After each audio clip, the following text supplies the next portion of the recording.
If you are tuned into this stream, you are participating in HONK United. Welcome.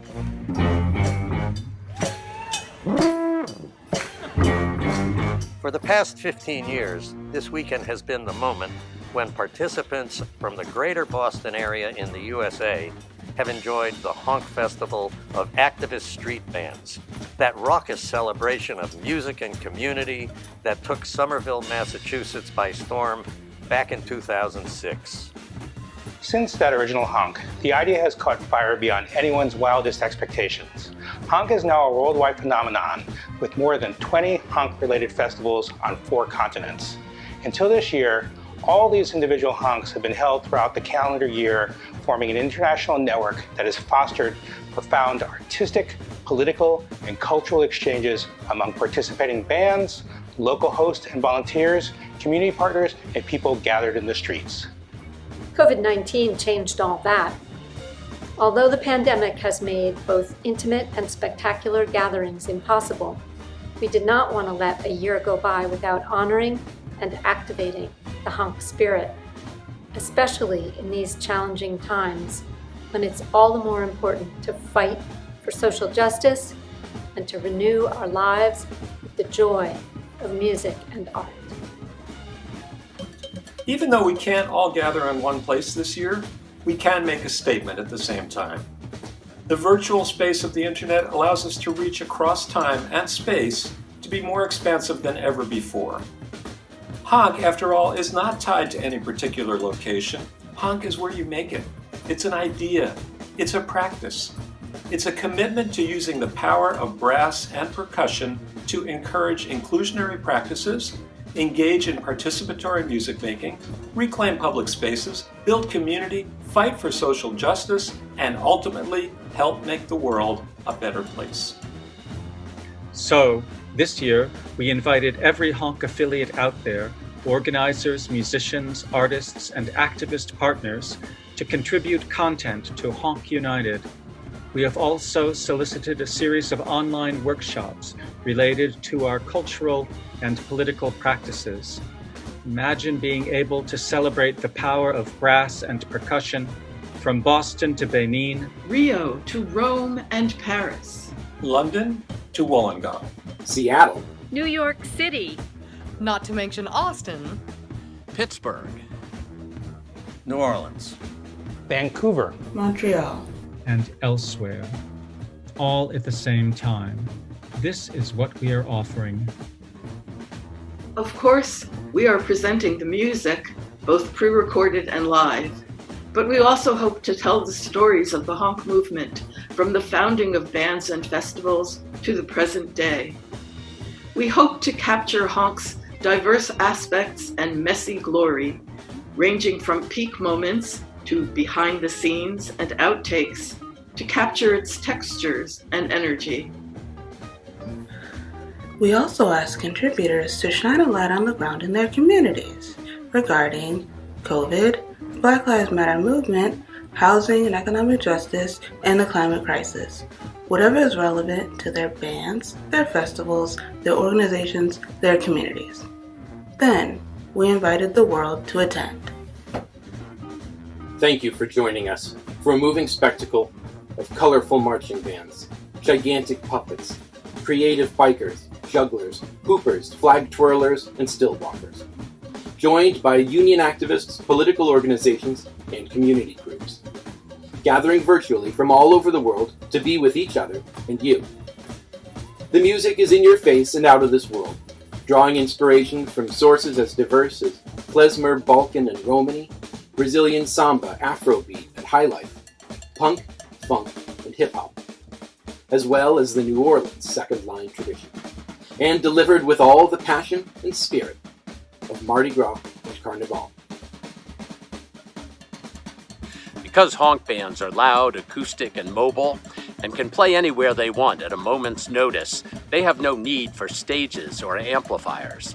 They require no setups or sound checks to delay the action. They just grab their instruments and play. Continuous music, unmediated, experience directly.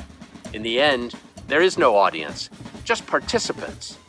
These bands do not just play for the people, they play among the people and actively invite them to join the fun. Sadly, due to any number of constraints, the pandemic, economic downturns, overwhelming work schedules, political upheavals, and natural disasters, not all the bands and festivals have been able to be with us today. We send them our love and appreciation and look forward to reuniting with them in the future. At the same time, we have been blessed with an outpouring of enthusiasm and creativity among the participating festivals. Each festival, of course, has its own unique character based on its historical context, cultural traditions, and musical styles. But they are united with others through a shared commitment to practices that transcend local boundaries. It's not just the participatory music making in the street. It's also the unorthodox performance styles, the outrageous costumes, the progressive political spirit, the genuine camaraderie, and the sheer spectacle of it all. Together, we are HONK United. Together we are HONK United.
Athleisure suit.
Girl, I'm in love with you. This ain't no honeymoon. Past the infatuation phase. Right in the thick of love. At times we get sick of love. Seems like we argue every day. I know I misbehaved and you made your mistakes, and we both still got room left to grow. And though love sometimes hurts, I still put you first, and we'll make this thing work. But I think we should take it slow. We're just ordinary people. We don't know which way to go, 'cause we're ordinary people. Maybe we should take it slow. Take it slow. This time we'll take it slow. Take it slow. This time we'll take it slow. This ain't a movie, love. A fairy tale conclusion, y'all. It gets more confusing every day. Sometimes it's heaven sent, and we head back to hell again. We kiss and we make up all the way. I hang up, you call, we rise and we fall, and we feel just like walking away.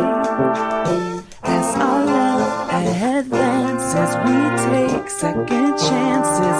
Though love's not a fantasy, I still want you to stay. We're just ordinary people. We don't know which way to go, 'cause we're ordinary people. Maybe we should take it slow. Maybe we'll live and learn. Maybe we'll crash and burn. Maybe you'll stay, maybe you'll leave. Maybe you'll return. Maybe another fight. Maybe we won't survive. Maybe we'll grow, we'll never know. Maybe you and I, we're just ordinary people. We don't know which way to go, because we're ordinary people. Maybe we should take it slow. We're just ordinary people. We don't know which way to go, because we're ordinary people. Maybe we should take it slow. Take it slow. This time take it slow. Take it slow. This time we'll take it slow.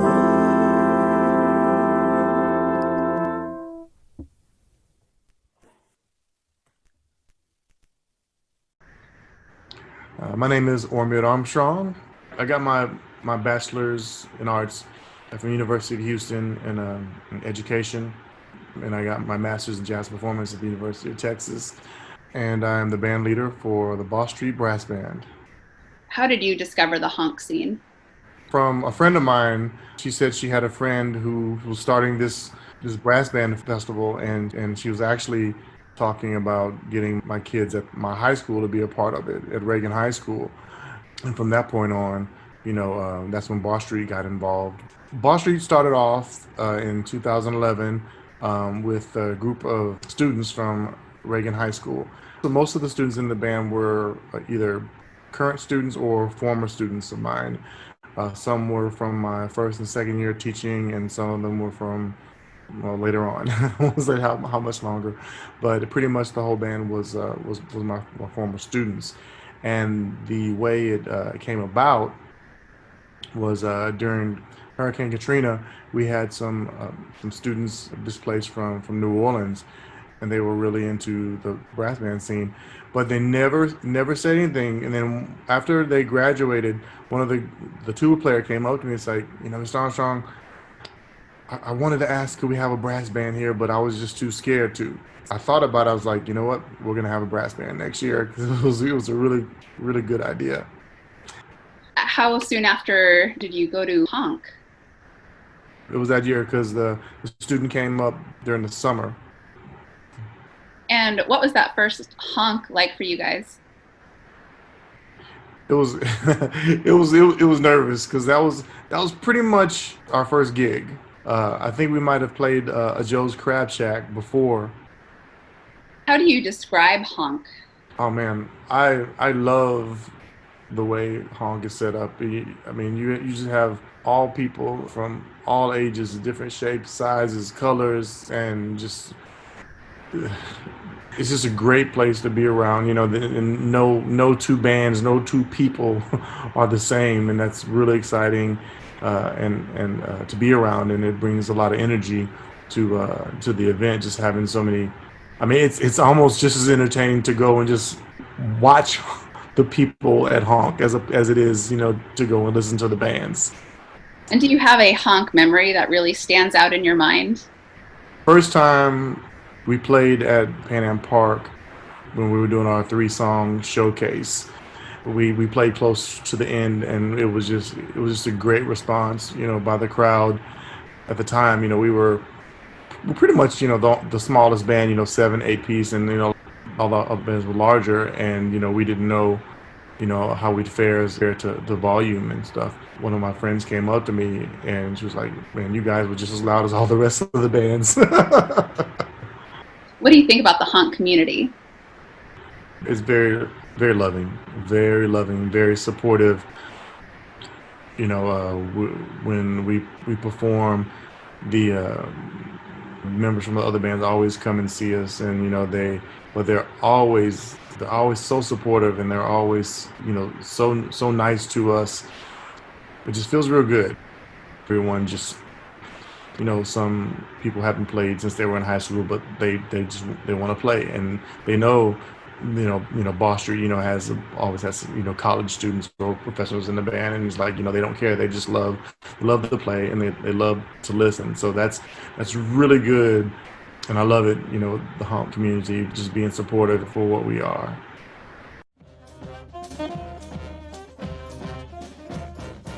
Playing music brings people together.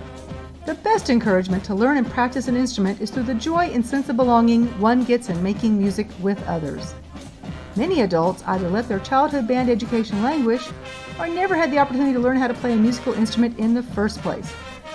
Locomotion addresses the need for adult music education through brass band workshops, where adults can pick up an old musical instrument or learn a new instrument from scratch and play with a band. Our goal is to foster community engagement with music education. Inspired by what they experienced during HONK Rio, Daughtry and Frankie were dreaming of forming a community learning brass band based on the models of Orchestra Voradora in Rio de Janeiro and School of HONK in Boston. Locomotion grew out of a series of community music workshops held by Minor Mishap Marching Band. These workshops eventually turned into Austin's newest brass band, open to everyone, no matter their level of musical experience, financial means, or background.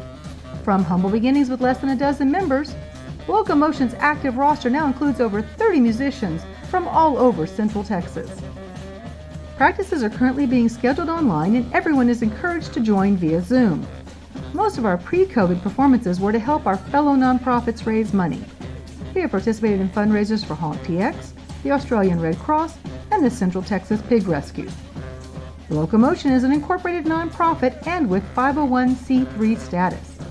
Locomotion employs professional instructors for percussion, low brass, high brass, and reeds. They lead weekly music workshops ahead of band-wide rehearsals. Our board of directors consists of 9 members whose main focus is community outreach and fundraising to pay our instructors and purchase instruments for students to borrow. Our first video is from a song share we did with V-Brass from El Salvador. V-Brass attended the 2019 HONK TX Festival and kindly came to our practice to teach us Varga Varga by ear. This was a part of our Tune Share program, bringing other honk bands to teach locomotion students. Our second video was put together during COVID-19. We used BandLab to record tracks from our homes and created a socially distanced recording. We then asked our members to send in videos of themselves playing along to Flashlight. Thanks to Tom Proctor for putting together the video and Matt Mossman for helping with the audio. We are so honored to be a part of the honk community and excited to share our vision with Honk United.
Gabriel, put your foot on the land and see. But Gabriel, don't you blow your trumpet until you hear from me. Come up from the river, what do you think we see? We see the plague horse riding, and it's coming after me, but there ain't no grave. Gonna hold my body down, there ain't no grave. Gonna hold my body down, I hear the trumpet sound. I'm gonna get up off the ground, there ain't no grave. Gonna hold my body down.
Now listen up, good people, it's later than you think. Let's keep the party indoors, go on pour another drink.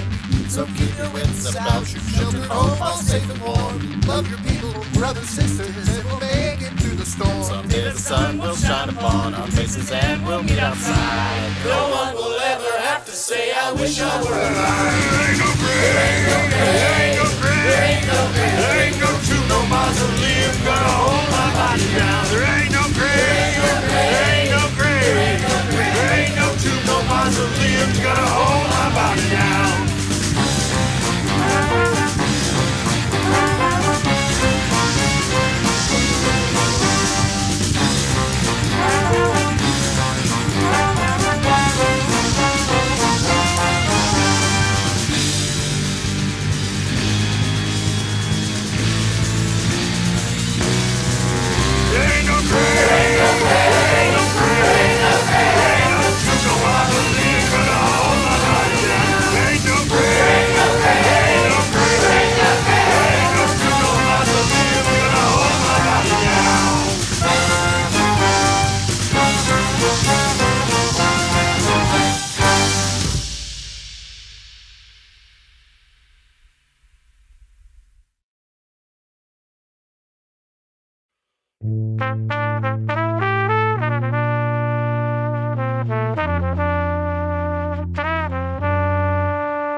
Let's talk about HONK.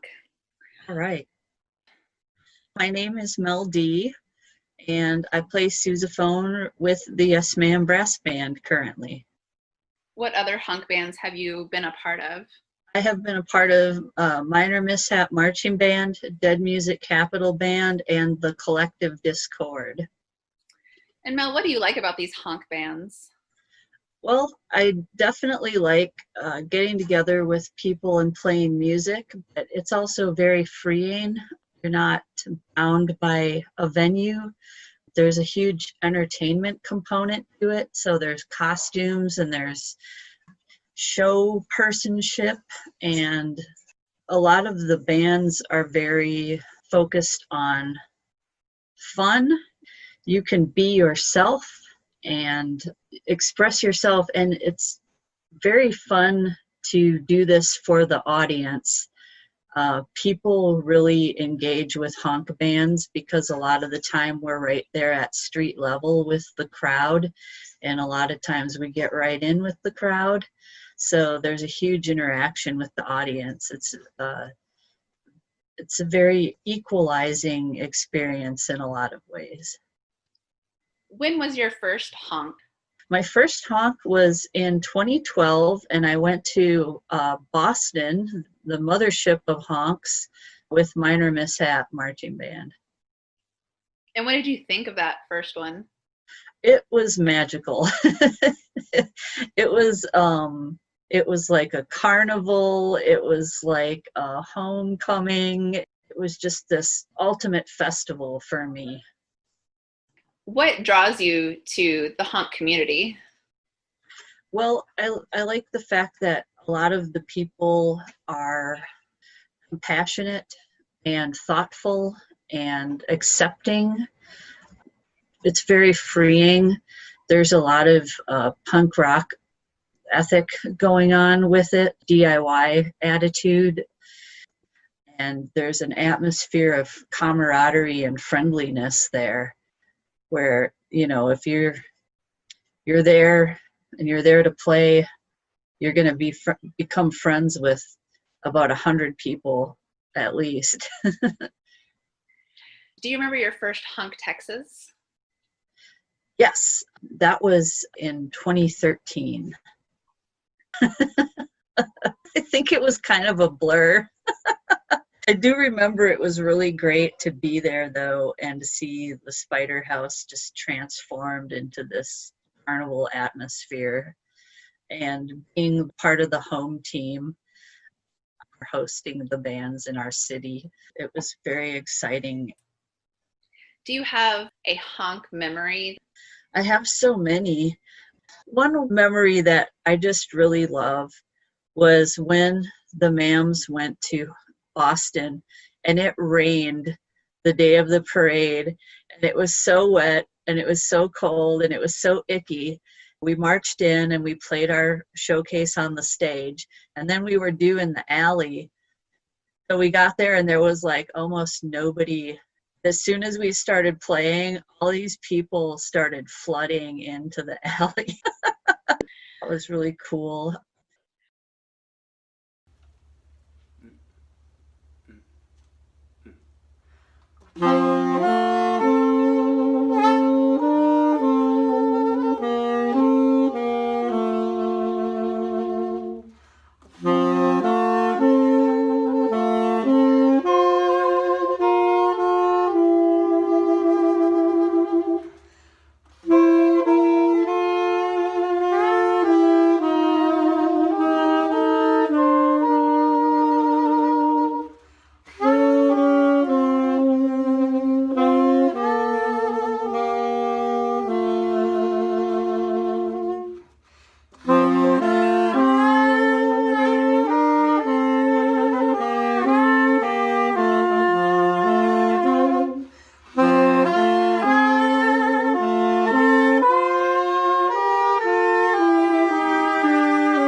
Hi there, honkers.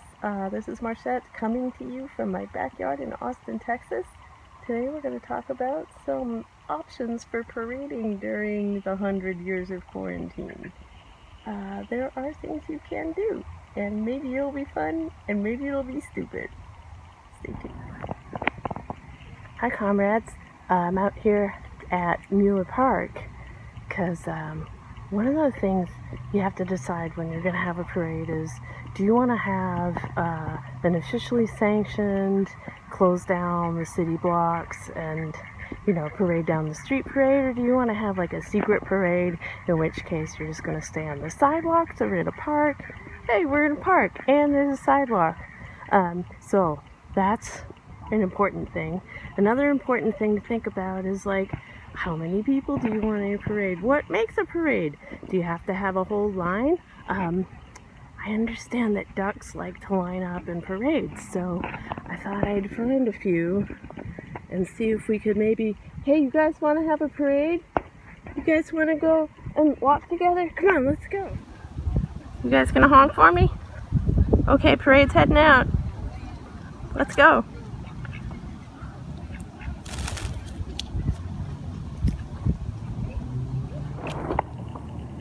Hey guys, so another one of the options you can have if you want a parade, but you want to do it in a COVID safe way, you got to take all the people that you have been quarantining with, your regular, they might not be the band that you've been meeting with weekly before, but the guys you live with, and convince them all that we should go out in the yard and just walk around and play some music. So that's what we're going to do here. You got to make sure everybody's facing in the same direction and maybe pick a leader.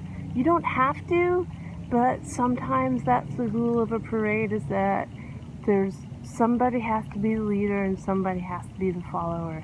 So have fun with that. Okay, one last thing that's kind of good to have for your parades is some kind of banner. If you have one with your band's name on it so people know who you are walking down the street, that's great. I don't have a band, and I don't have a banner for the band I don't have. So, but what I do have are public service announcements left over from another show that I used to do. So I'm just going to demonstrate a little bit of how you can use banners for your parade. And some of the things to watch out for. There's air outside, it blows around. My banners were built for inside stuff. Okay.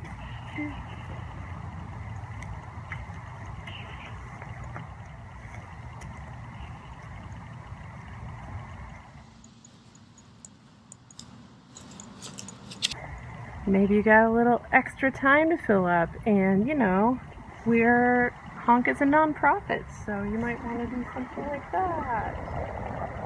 Oh, look, the wind's blowing. It's a mystery. What does it say? What does it say? This.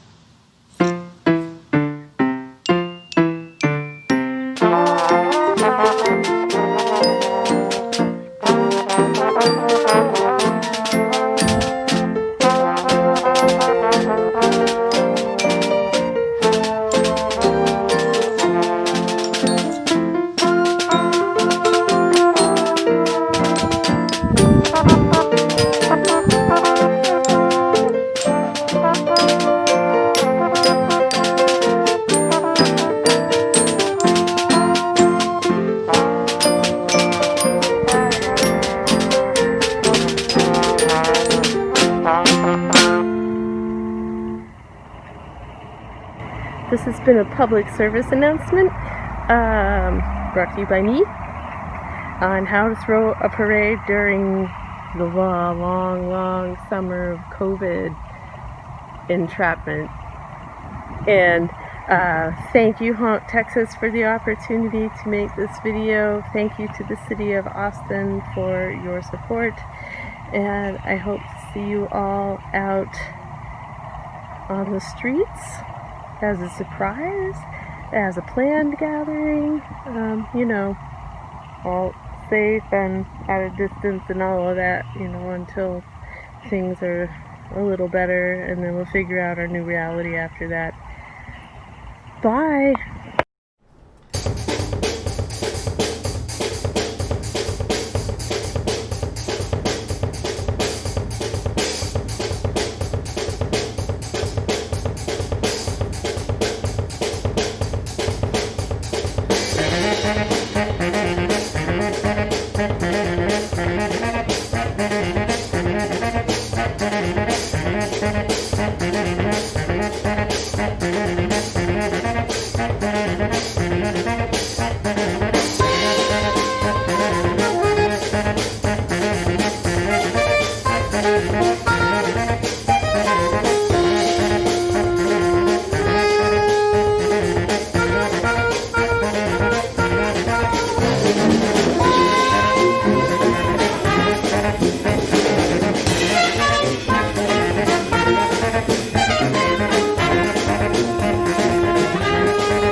My name is Moni Bergen. I play with Yes Man Brass Band and Den Music Capital Band. I used to play with Minor Mishap and with the Collective Discord, and I've also played with Clamor and Lace. I've been in Austin for about 8 years, and when I was in college in DC, I majored in music theory. So Moni, how did you find the honk scene? The honk scene definitely found me. Very shortly after I moved to Austin, the one person that I knew here invited me to it was called the Any Given Sunday Jam. And I showed up with my French horn, and it was a bunch of people there with their guitars, and we kind of made it work. But later, the person who ran it reached out to me and said that her friend was starting an all-female, non-binary brass band, and they needed a French horn player, and would I be interested? And it was the Yes Man Brass Band, and they were getting ready for their first Honk Texas, which was 2013. What did you think at that first honk? I had no idea what to expect, really. We only played one set, and we called it the safety circle because we were too shy to actually play in a normal formation. We only ever practiced in a circle facing each other, and so we performed that way. And there's definitely video of it, and it's definitely really cute, and it's definitely really fun to look back on and be like, oh wow, all these people that I would meet later.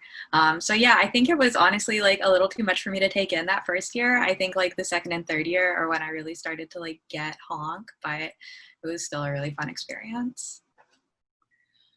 What do you love about honk? There's definitely a lot to love about honk. I think that the overall inclusivity and community spirit is a big part. Honk is incredibly welcoming. I also think that there's some crossover principles from the burner community, which I really like, such as radical self-expression, just stuff like that. Do you have a honk event that you just love? One of the honk after parties, I think it was the North Door in 2018, really sums up why I love honk. The after parties are always my favorite part of honk because it's usually just the bands. Sometimes there's an audience, but it's really just for the musicians. It's the end of the day and everybody's been playing a lot, and people just form silly bands or just do weird stuff on stage sometimes. And one of the bands all weekend had this giant parachute, one that you play with at camp, and they had brought it out during their sets, and they had it out during the set for Banda Rim Bam Bum, and everybody was playing with it in the audience. And then at the end of Banda Rim Bam Bum's set, they all just paraded down under the parachute and did the last couple minutes under there, and it was just very magical. Yeah. 1, 2, 1, 2.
we're Mel and Andrew. We're so excited to be playing the HONK Festival this year. Obviously, it's a little different. We normally play with Austin Samba, but we're going to bring you something a little different this time around. We're going to be playing a piece for you called Afwa Uovu by Rob Zolnowski.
So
hop online or grab your phone, the band keeps marching on.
Welcome to Mishap TV, bringing you the best live soul, funk, and R&B.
I've always played music. I just never really studied it in school, but like I did piano as a kid, and then my mom made me be in marching band, and like she made me be in band in junior high, and I played the flute. I played the flute in high school and marching band. I went to college and I wasn't really playing anything for a while, but then I ended up stealing my older brother's trumpet and teaching myself trumpet, and then that was kind of like my gateway instrument into music in Austin. How did you discover HONK? I had gone to Austin Yellow Bike Project a number of times to fix my bike, and they had a newsletter at the time. And in that newsletter, it was a call out from HONK for volunteers, and it was like the very first year HONK Texas was happening, and they were asking anyone who wanted to volunteer, who was interested in like brass music. So what about it had piqued your interest? I guess, I don't know, just the fact that it was bringing this free music to public spaces for the community. Because I feel like in Austin, a lot of our music festivals, you do have to pay to get into, and they are really like driven by capitalism. And for me, HONK, like discovering HONK was like this amazing moment of, I love volunteering, and here's a thing that involves music. It was just like, yes. So your first HONK experience was as a volunteer. What was the first HONK that you performed in? Maybe the fourth year. Yes Ma'am Brass Band. What do you think is like the spirit of HONK? My personal opinion of the spirit of HONK is that anyone can be a musician. And that's like one of the things I really love about HONK, especially with the school of HONK, because Austin is such a musical city and there are a lot of bands. I think of when people enter music, they may have this hesitation or this initial like, I can't play in a band, I can't be on a stage. And I feel like with the HONK community, anyone can play an instrument, anyone can pick up an instrument. There's not any judgment or fear. It's like, it's so welcoming and everyone wants you to be a musician. All right, how are y'all doing out there? We hope you're doing great. We're doing great. We're so happy to be here at the Mosaic Sound Collective in Austin, Texas, bringing you this virtual concert. Wherever you are, we hope you're happy, having fun. The next song we're going to play is a traditional Zimbabwean song. It's called Nemamusasa, and this song is over 1,000 years old. and it's played on the traditional Zimbabwean mbira instrument, which is the thumb piano that they play in Zimbabwe. And I'm out of breath talking, dancing, and playing marimba wearing this mask. So I'm going to stop talking and start playing.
Hi, I'm Tracy Rage. I play French horn and trombones in various honk bands throughout the years. I started with EE, but I moved to Seattle and played with Chaotic Noise, and I love touring and playing with any band that will have me.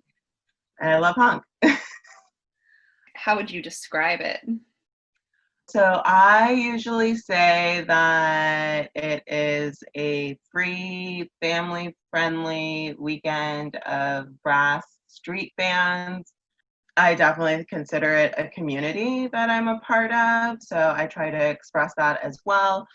Honk's is a community, a belief, I think sometimes, a festival, great people. What has the honk community meant to you? It has meant a lot to me. The end of 2012 is when I first met Environmental Encroachment, and then I ended up going to my first HONK Texas. It was incredible and amazing an experience.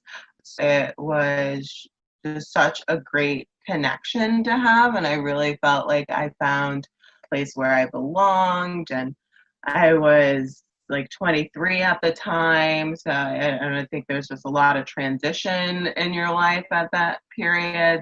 Feeling a part of something like the perfect time that I needed it. And then over the years, just the incredible, awesome people I've met truly impacted my life. And I definitely credit that to HONK. It's just a great community. I feel safe and I feel just really open to being able to explore an adventure while performing and, paying it forward almost in a sense. That first HONK Texas, what was that like? Here it is, 2013. HONK has been around for a few years. It's already the third year of Texas, I think.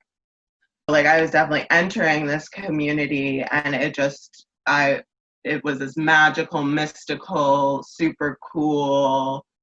Everyone's music just rocked. Everyone's vibe was just so different and unique, and nothing I had seen before.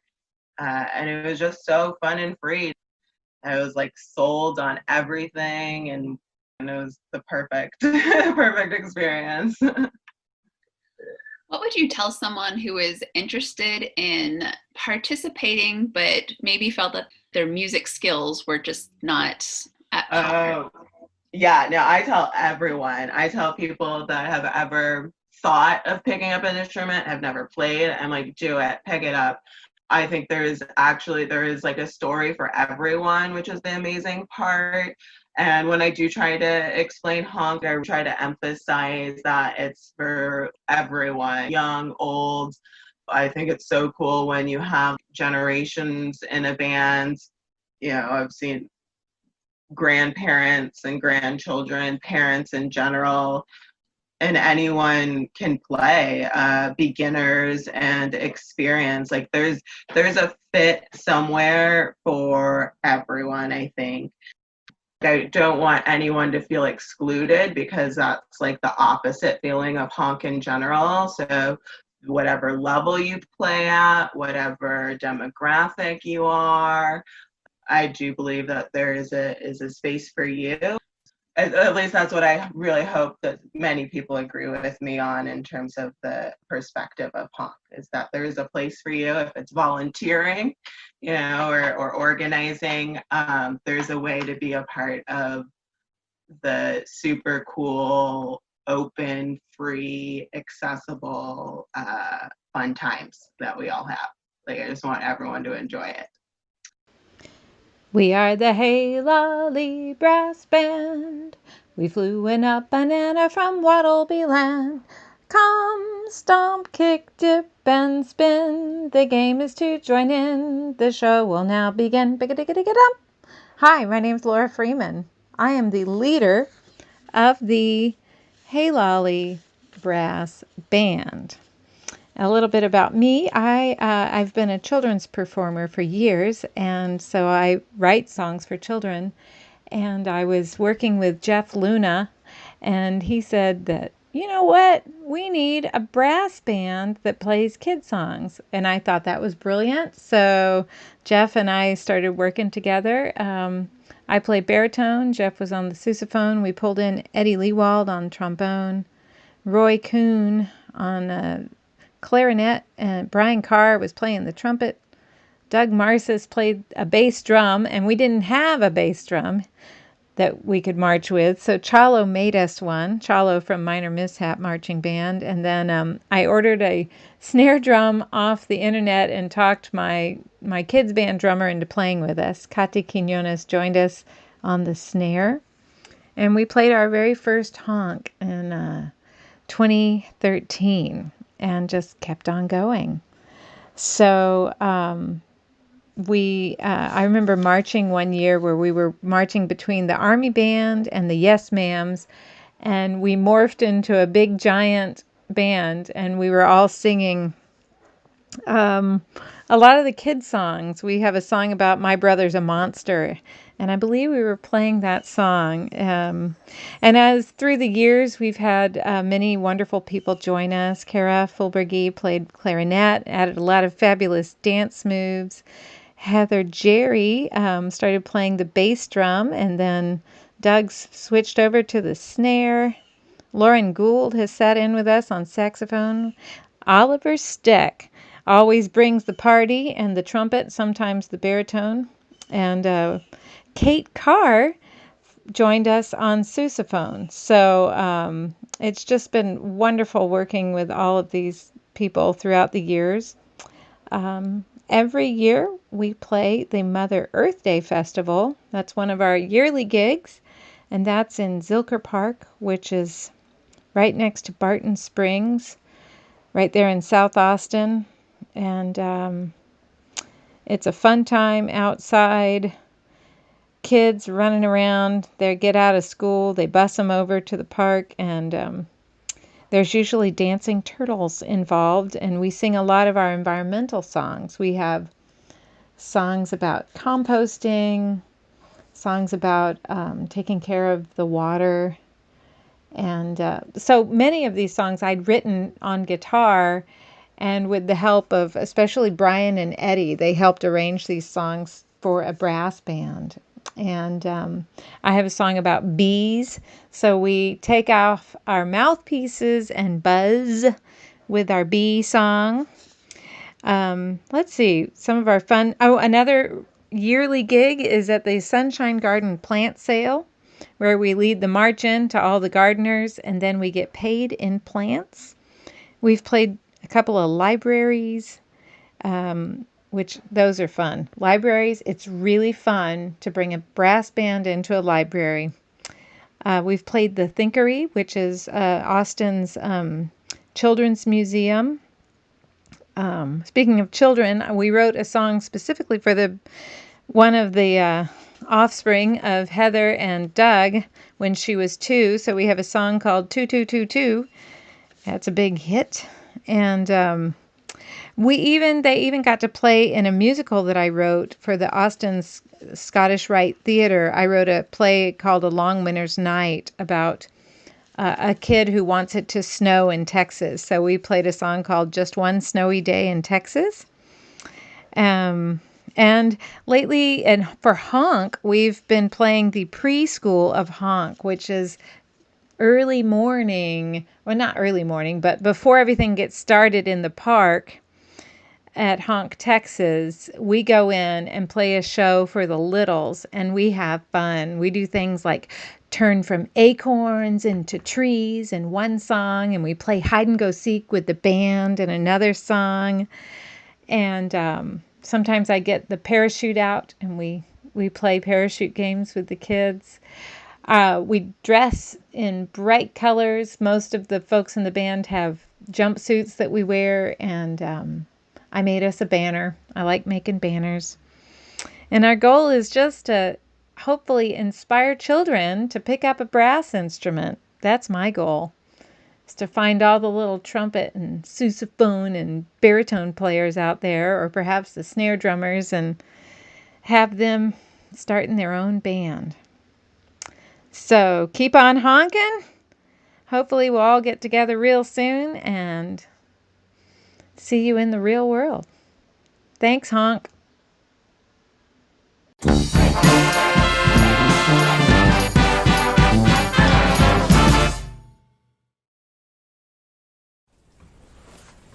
Hello. We are members of the Austin, Texas-based Jewish folk music ensemble Mazel Tov Cocktail Hour. We are here to present to you the style of Jewish folk music that is sometimes known as klezmer or Yiddish music. And this is open to players of all levels who are interested in learning this style of traditional folk music. So now we will play you our first tune. This one's called Die Mama is Gegangen, or Mama's Gone. 1, 2, 1, 2.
Alright, so that song also has some lyrics in Yiddish, which we do sing with the band, but our singer Svetlana, she's all the way in Georgetown, and the megaphone's out of batteries also. So quarantine and all that. And also this weird thing on my flute is called a wind defender, since flutes are now deadly weapons. And yes, we can spread up to 17 feet. We are now called the spreaders.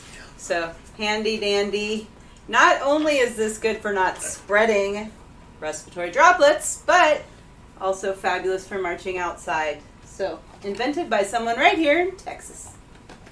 Yes, and while we do have the two instruments that push the most air through the human lungs in the room, we also have one that pushes no air through the human lungs. So it kind of balances out, I figure. Is that in 2009, I was working at a corporate job auditing mortgage fraud for mortgage insurance companies. And for a number of kind of intersecting reasons, I just decided more or less that, you know what, like this isn't me, and I don't know what else to do.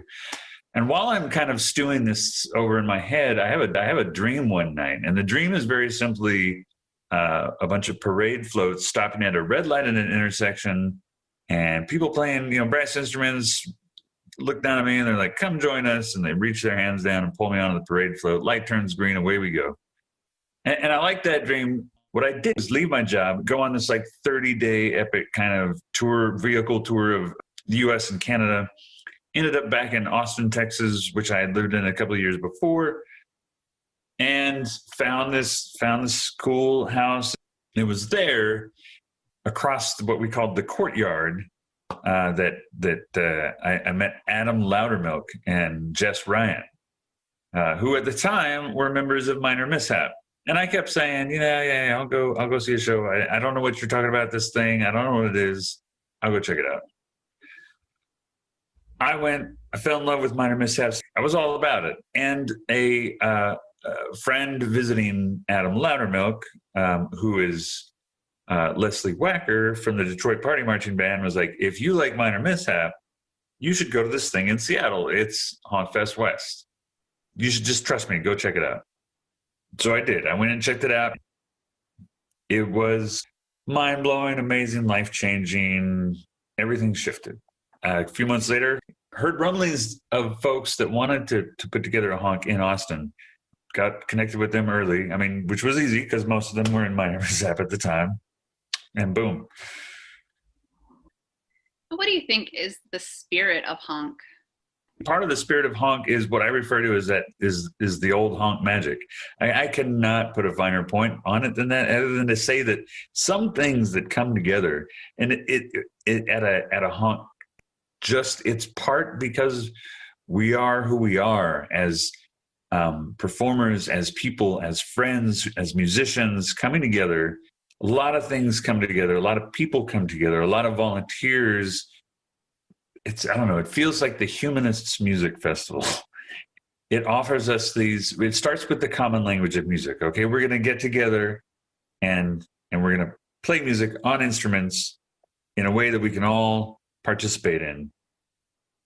I feel like the way honk festivals operate is they encourage us to be ourselves and encourage us to participate and encourage us to move in spaces in ways that really get us to open up. And what have your impressions of the honk community been? The honk community, to me, has always been exceptionally open and welcoming. And that as a starting point, I think, has really been key for me. Generosity is a word that comes to mind.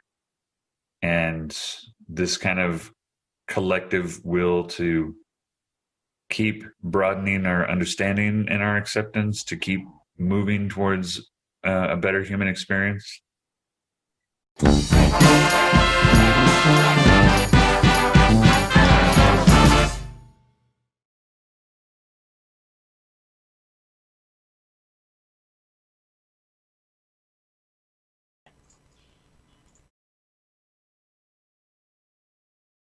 Hey, folks, what's up? It's your boy, Slippery Peel 86, back at you with another new video. If you don't forget, like, comment, and subscribe.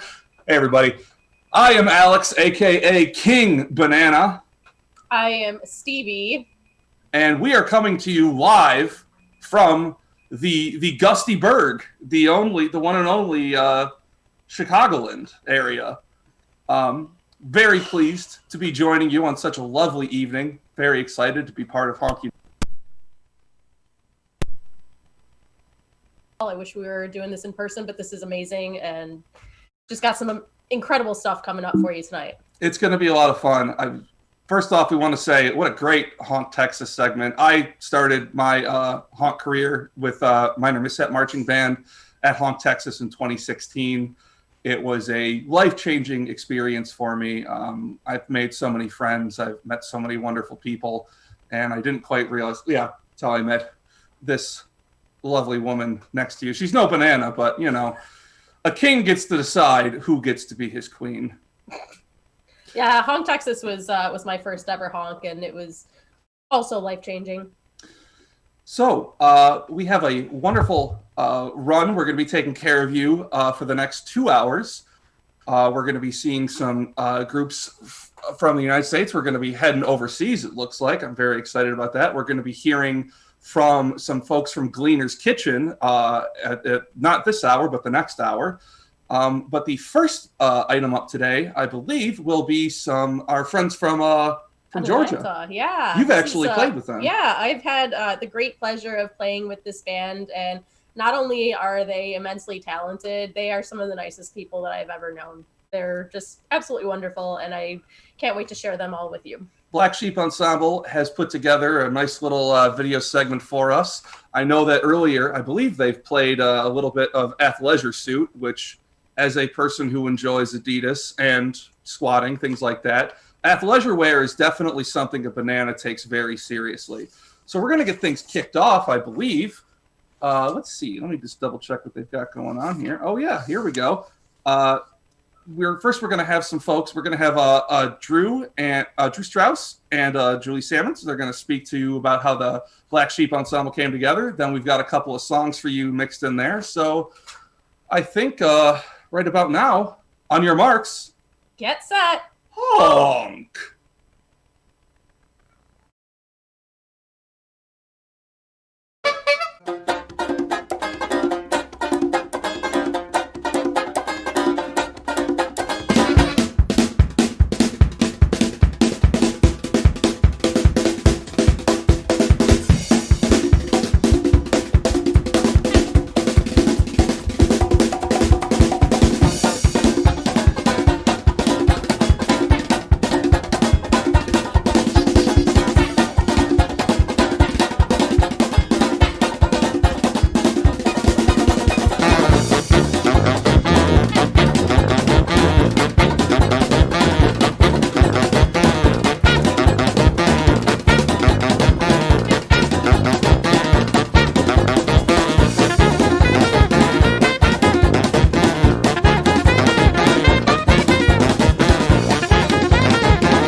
Greetings from Black Sheep Ensemble in Atlanta, Georgia. We're Julie and Drew, and we're founding members of Black Sheep and maintain the creative vision of the band. We first learned about HONK back right after the first festival, like weeks after the first festival. And up until that point, we really did not know any other street bands outside of the Atlanta metro area. At the time of the first HONK, our regular music outlet was the Seed and Feed Marching Abominable, which we're still members of. Huge shout out to them.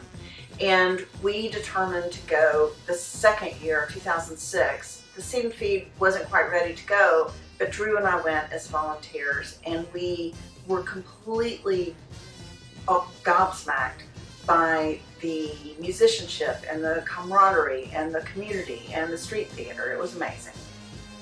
So I still remember the first night after being at the festival all day in 2006.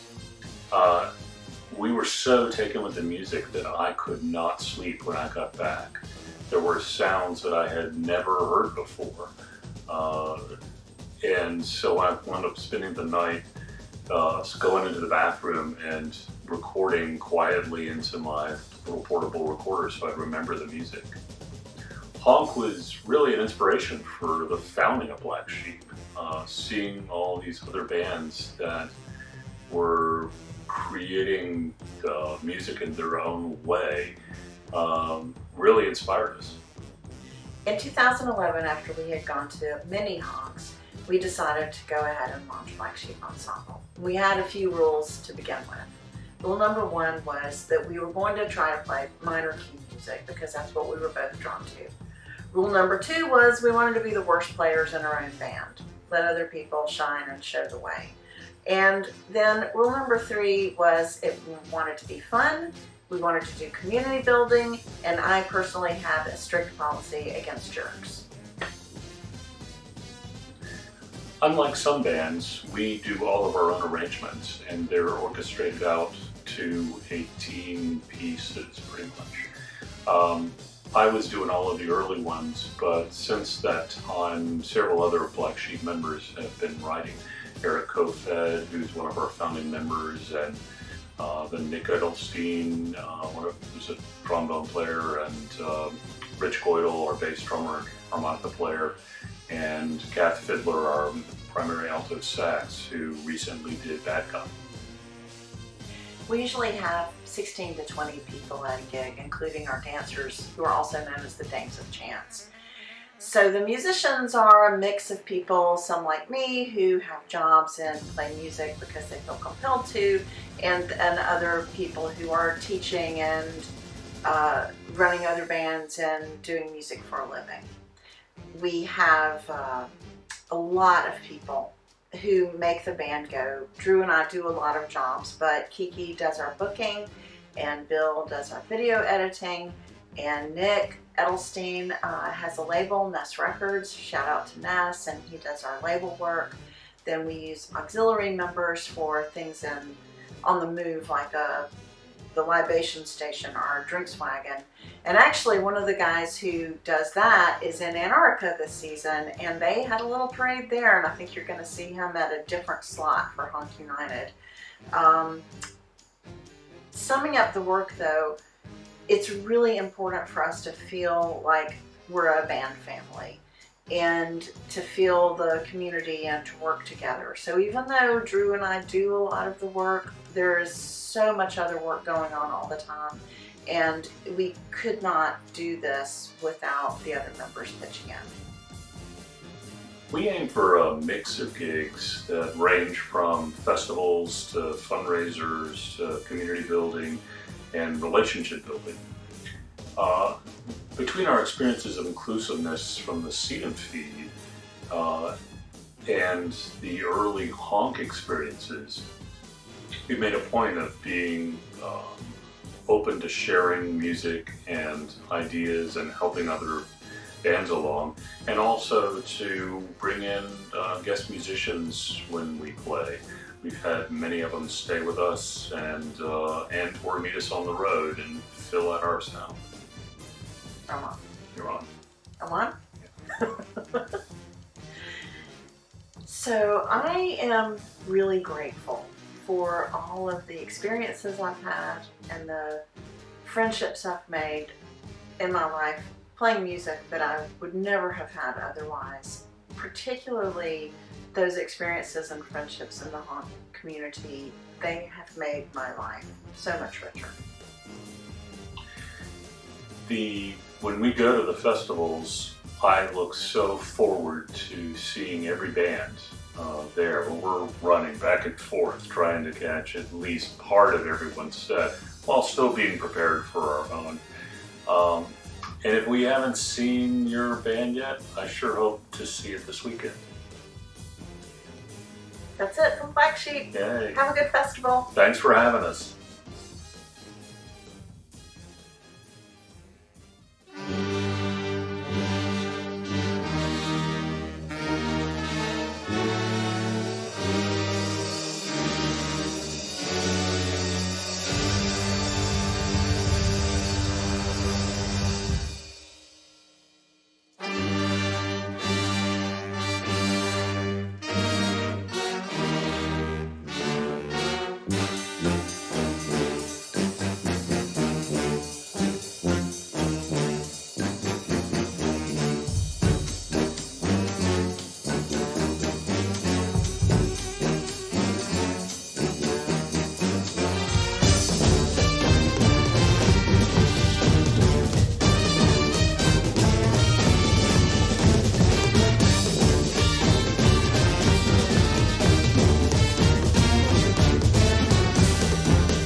leisure suit.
Oh, hi. I didn't see you there. Welcome back. Gosh, that was excellent. Wonderful job, Black Sheep Ensemble. Absolutely phenomenal. Love the song. Love the video. My goodness, that was one of the finest, one of the best videos I've seen thus far. We've seen some amazing stuff. Also, I do want to take a moment and apologize because I totally forgot to announce the Book of Honk montage that was so thoughtfully edited by Dylan. So, sorry, Dylan, you can hit me really hard in the face next time you see me. Everybody saw it. Everybody knows it's true. Yeah. That was pretty good, wasn't it? That was just incredible. I love Black Sheep. And if you loved them as much as we did, just head on over to your Cash App. You can donate to their tip bucket. It is $ Black Sheep Ensemble. Again, that's on Cash App. $ Black Sheep Ensemble. Feel free to toss some dollars into their tip bucket. And yeah. Good to know. Always, please, try and whatever you can support your artists, support the people you love. We all know and we all play with one another and all that. So it's we're all struggling a little bit at this point. But if you can, please help out the bands that are doing something for you right now. They would really appreciate it, and so would we. Now, the next band I'm very excited about because it is my old band. No, it's not the Young Plantains band. Hey, babe, what do you think my favorite Chuck Mangione song is? It's Peels So Good. Come on, you love it. You love it. I know you do. And if you don't, why don't you drop a like in the comments? If you don't like it, tell me exactly what you think I should do. Please go into as much detail about what you think I should do if you don't like these kind of jokes. The next band is Minor Mishap Marching Band, my old band from the wonderful city of Austin, Texas, home of Honk, Texas. And this was a track off of their latest album. In fact, I believe it is the title track off their latest album. We really hope you enjoy Space Dog. And once again, on your mark, get set. Honk.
Whew. Excellent stuff, folks. We have just heard from Minor Mishap Marching Band out of Austin, Texas, and Bandanica Granada, Nicaragua. Really great stuff. Stevie, what are the social media saying? What we got going on online? Well, our buddy Eric is wondering if you specifically requested to have this last band playing during your segment. Well, how so? Well, he said, and it's a little hard to convey because it's written in a very specific way, but he's wondering he thinks banana.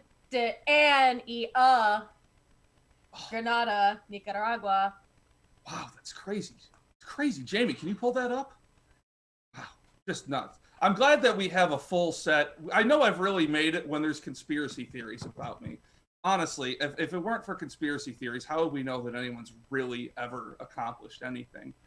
Also want to give a quick shout out to Christina Applegate, doing great things, just in general. Not necessarily with HONK, but, you know, we all enjoy her work, I guess. Yeah, we do. Anyway, we're going to be moving on right here to WAHONK and the Junkadelic Brass Band. This is Junkadelic are the hosts of WAHONK in Western Australia, in Perth, I believe. And we are going to be taking a look at some of their songs and seeing what they have going on down under. I have some great friends out there. He told me some things to say about Western Australia, and I have respectfully declined because, boy, people from Melbourne sure are angry, aren't they? I don't know if that's true, but please, if you're Australian, don't get mad at me. Get mad at my friend in Melbourne. And one last time, well, not last time because we still got another hour of this. Well, more than an hour. My goodness. On your marks. Get set. Honk.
Season of birth, vibrant of colour, the flowing of water, when the young are alive, the burst of the wildflowers, after the dormant winter, incubation, comes the birth. We call this birth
purples, red, yellows, and blues.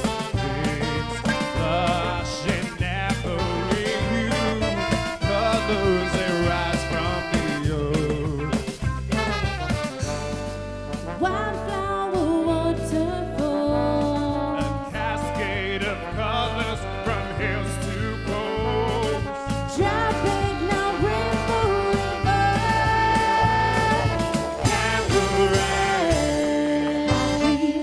rising, snakes and lizards emerge, sun is blazing, candle and bring the heat in.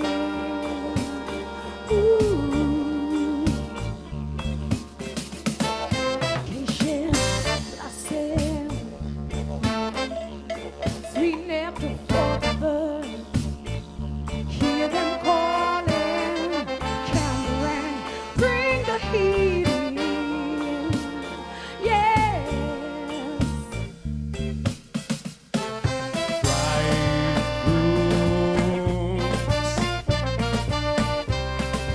Purples, red, yellows, and blues.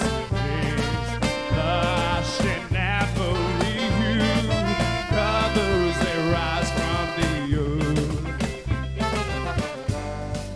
Wildflower waterfall, A cascade of colors from hills to coast. traffic now rainbow river, candle rain.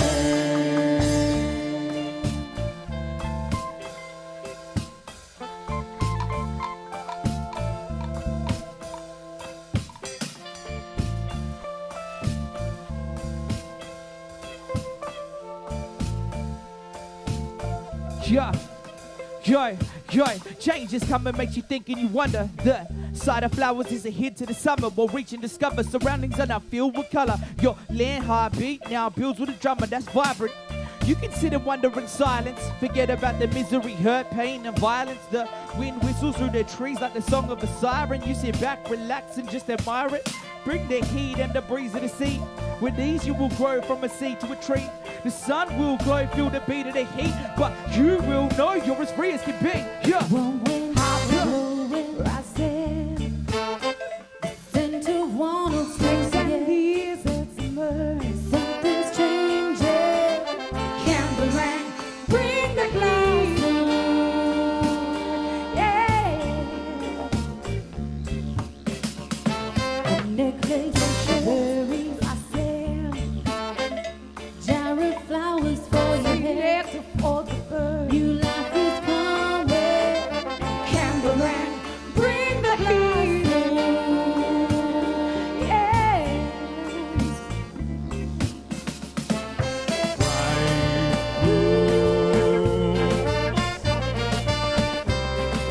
Purples, red, yellows, and blues. These lush in every hue. Colors that rise from the earth. Wildflower waterfall, A cascade of colors from hills to coast. traffic now rainbow river, candle rain.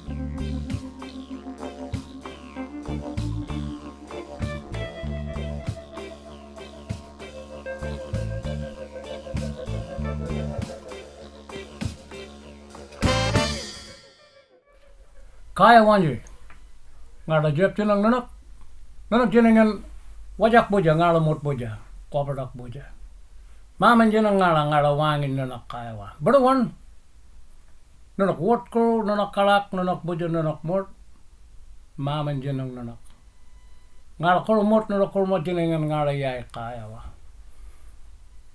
Hello, welcome. This is the Wajak section of the Noongar language group in the southwest of Western Australia. We bid you welcome. We ask the good spirit and our ancestors to watch over us as we converse with you during this occasion. And when it's completed, may the good spirit keep us all safe, and those of us who are travelling take us safely back to our homes, to our country, to our people. Maman Jinanganok, may the good spirit keep you safe. Thank you, Richard. So I would like to say thank you to the HONK United group for inviting us to be a part of this project. Junkadelic Brass Band, we could easily be considered Perth's premier street brass band, I'd say. So I think it's fitting that we represent WA in the HONK world. And we've been a part of HONK since 2015 when we were a part of the original HONK Oz Festival, and we've been there every year since. And that's in Wollongong, and we shout outs to those guys over there. We love you so much. And we also, in 2015, we actually travelled to Seattle, and we were part of HONK West and met some amazing people over there, and we toured with them down to San Francisco, and that was really the highlight of Junkadelic's almost 2-decade life. So thank you for that experience. We also hosted our own HONK festival for a couple of years, and we called it WAHONK. And shout outs to Marchette in Texas for coining that phrase. When we were asked to be a part of this show, we thought, well, our best performances to represent WA is the project that we're doing with Dr. Richard Wally and these amazing singers, which is the 6 seasons of WA, the traditional Indigenous 6 seasons. And so we're going to perform. Well, we've just performed Camberang for you, which is the season we're in right now, and we're going to do another one at the end. And I'll just invite Dr. Richard Wally again to talk a bit about what the 6 seasons are. The 6 seasons is more than just a calendar. It's our connect holistically to nature.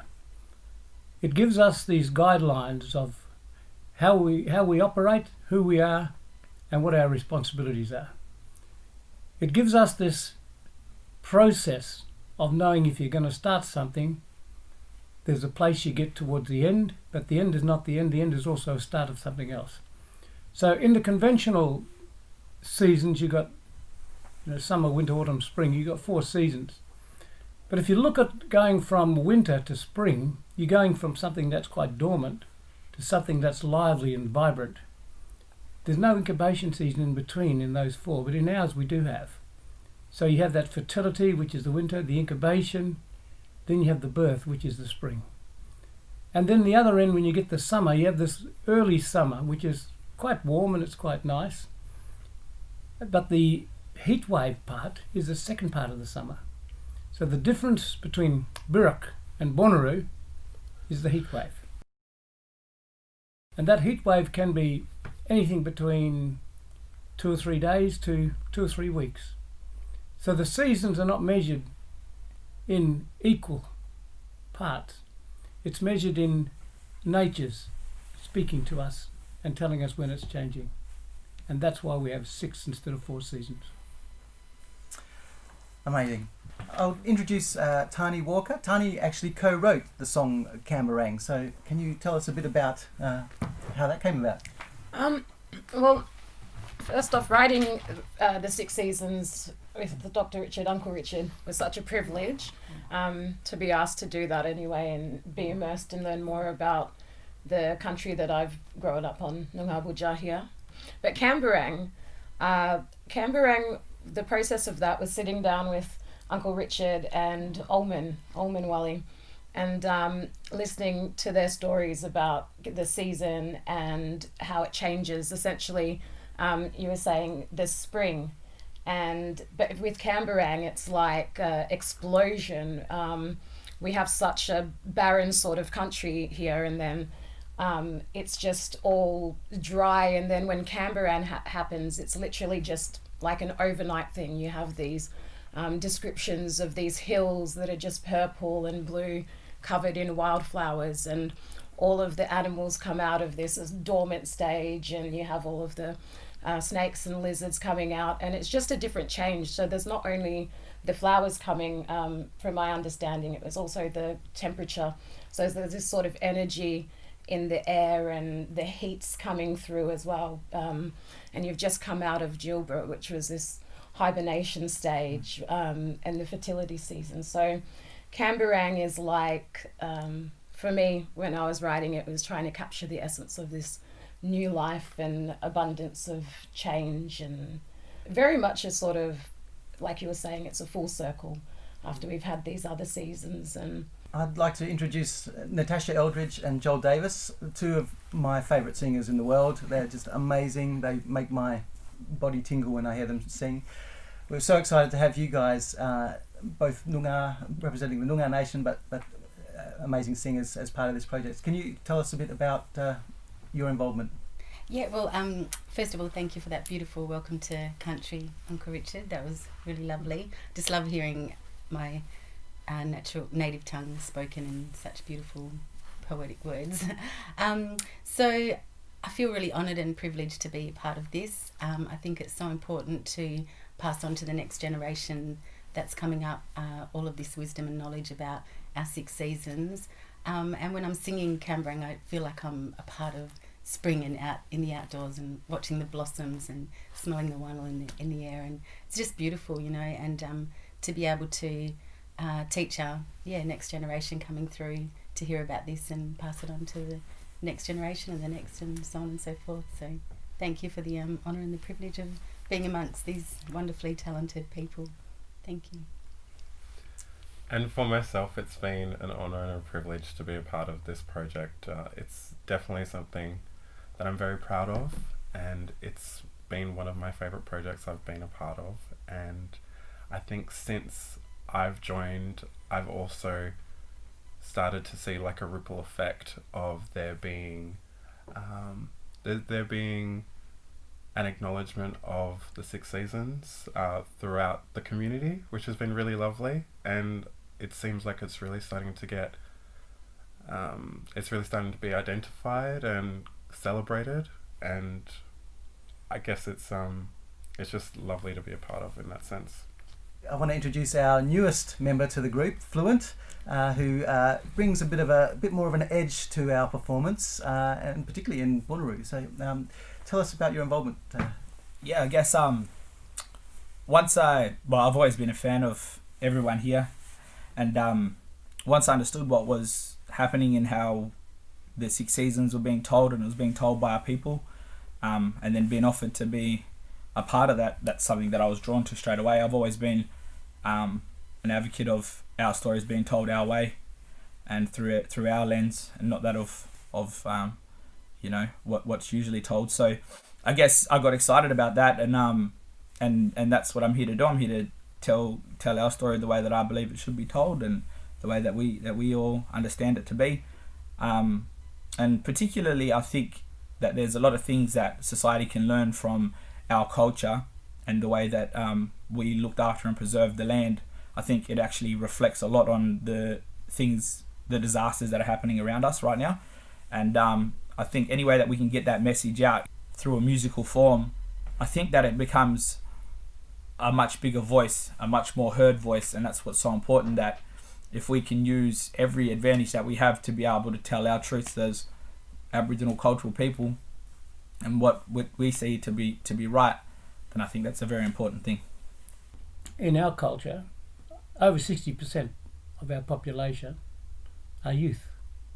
And we need the youth instruments, processes to communicate with our people. And our culture is adopted and adapted to every genre of music that's come into this country, from classical to country, western to blues to rock and roll, jazz, you name whatever comes in this country, our people have adapted and adopted. And what these young people are doing here is not only taking the genres, but bringing the cultural slant to it, so that you're putting a message out, but it's done in respect to this. We're not afraid of addressing that, whether it's social justice, whether it's community, whether these issues, they all intertwine with who we are, where we are, and what our responsibilities are.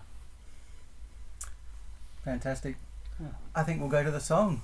Thank you so much for inviting us to be a part of HONK United.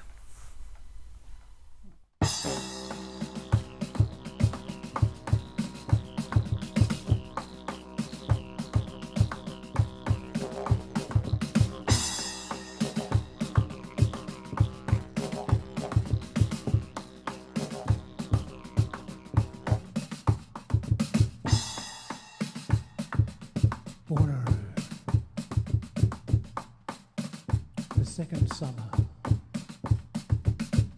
hottest time of the year,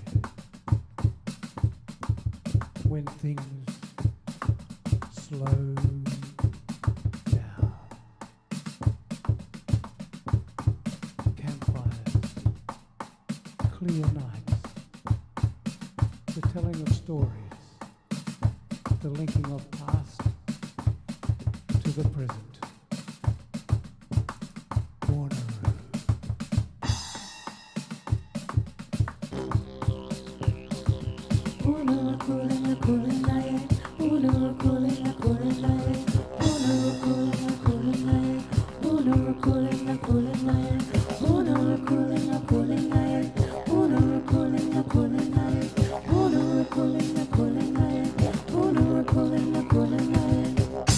Colors change as the temperature rise.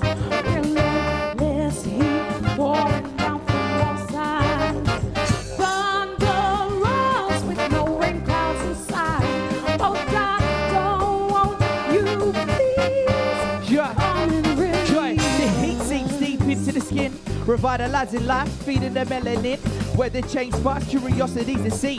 Flow with the seasons, except what it brings. Families gather, information exchange. Where the catch the best pine, follow the waterways. Those were the sort of days we could trust in the land. But now it seems our heads are stuck in the sand. The heat's more intense than it's ever been.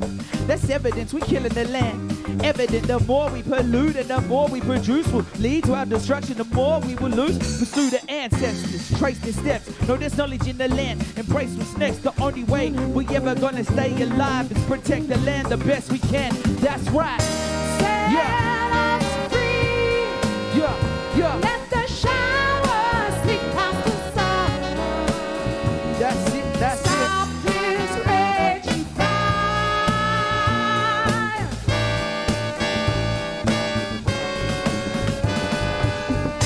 Colors change as the temperature rises.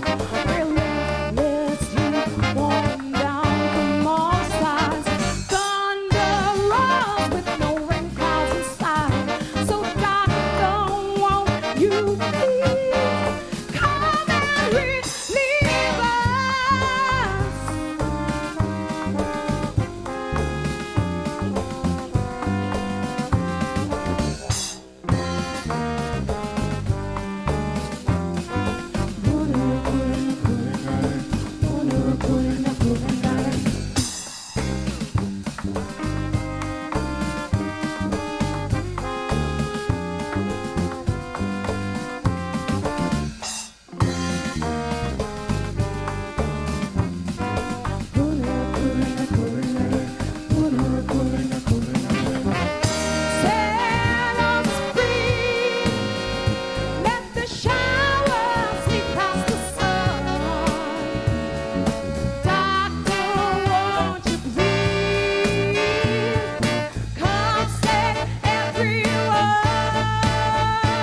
said it's getting real hot in here.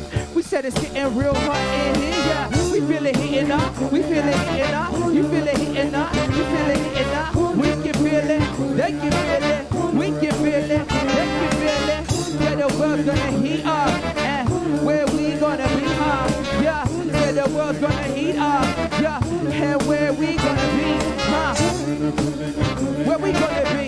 Yeah, say, where we gonna be? When this world's too hot to live, I said, when this world's too hot to live, we gonna.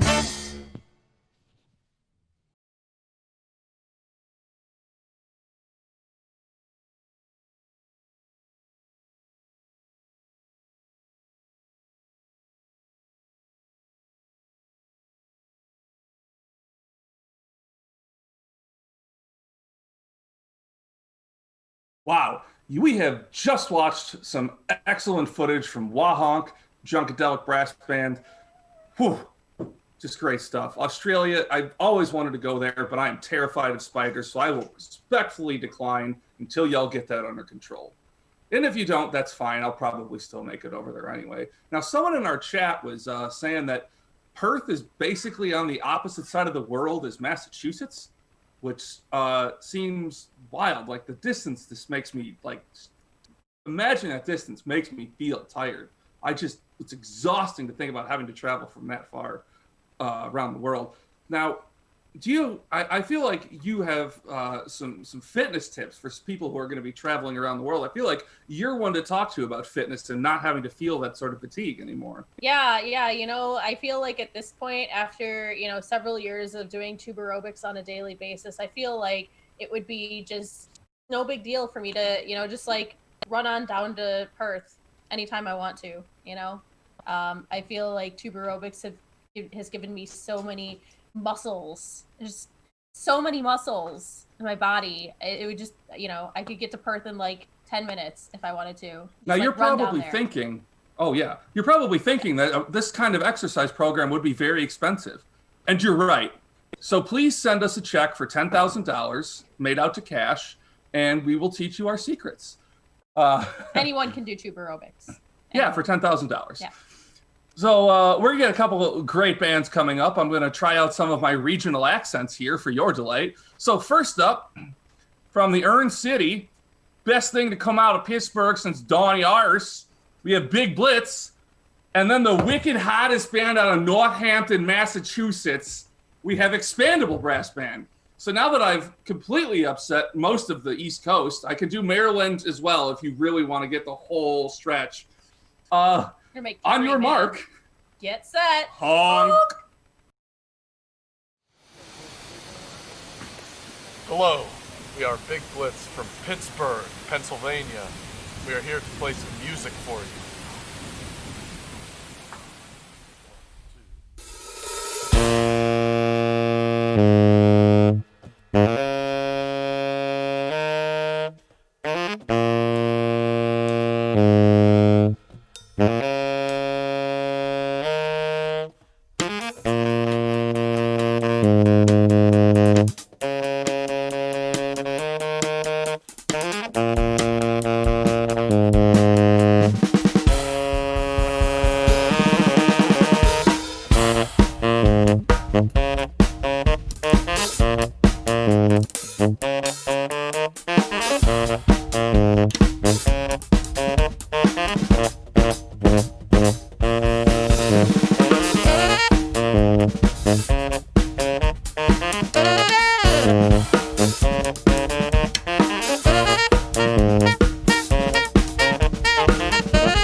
From Western Massachusetts, the Expandable Brass Band.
Hello. We're back. Hi. Do you remember us from a little while ago? I'm Teresa. I'm Sophia. We have a treat for you. I'm so excited to share this video with I'm you all. really It's excited. been years in the making. So every year it's interesting to be in this box because that's not normally how we engage with Honk. Normally it's in a dumpster. In the trash. In the trash. We gather food, lots of food, and then prepare it for the Somerville Honk Festival. Big meal on Friday night. We spend 2 days dumpstering, and then all day on Friday cooking, and then we serve the meal and feed all of the musicians in the festival. It's pretty dope. It is. And we've been filming this process for the last 2 years, 4 years. I don't know. We've done it a lot. And so we've edited together a little thing. Like, in some ways, it's like nice that we're all on the internet because I wouldn't have been able to share this story with you all if there was an actual honk because y'all would be dancing in the streets And eating the food. and eating the food tells and, the story. Yeah. So instead, we have this virtual experience for you all. Oh wow, there's more humans here. These other humans are also good at the dumpster things. Yeah. Oh yeah, you'll I did that. yeah, you did do that. So we're gonna watch this video about a dumpster adventure, and I really hope that you like it. We'll be in the comments in the chat if you have any questions. We'll be around to say things to you. Anything else you want to add? No, enjoy. Okay. It's so good. Yes, I'm please excited. enjoy. We've put a lot of effort into this, so hope you like it. Ask you guys a question? Yeah. Quick. So you got a camera? Yeah. Like, what are you guys doing? I want to know. Yeah, I know who Honk is. I'm from here. So Honk is an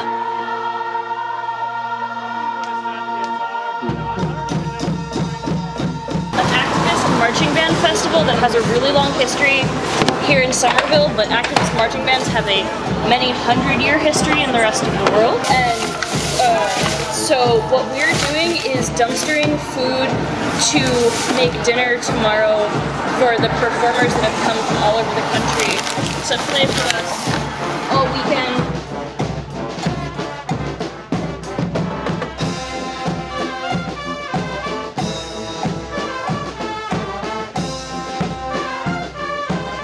So this is Pastry Queen. They're a member of Skull, which is a Space Future bicycle gang, and some of the most talented dumpster divers I have ever met. And every year they head out on a fleet of bikes and get so much food for us. Cheers. But this year is a bit different because, well, oh, they're so cute.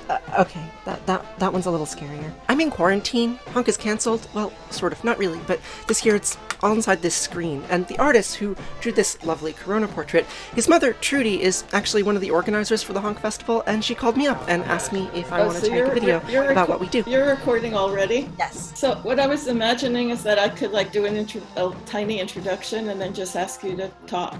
And I don't... So, with that introduction, let's go on a dumpster dive. So we are one of 3 crews driving around Boston this evening, looking to get some food out of some dumpsters. It's gonna be real fun. This is the 6th time that we cooked this meal for Honk. So we dumpster for 2 days prior to the festival, and then spend all day cooking, and then we feed 400 activist musicians. Who knows what's going to be in this dumpster? I hope it's going to be excellent.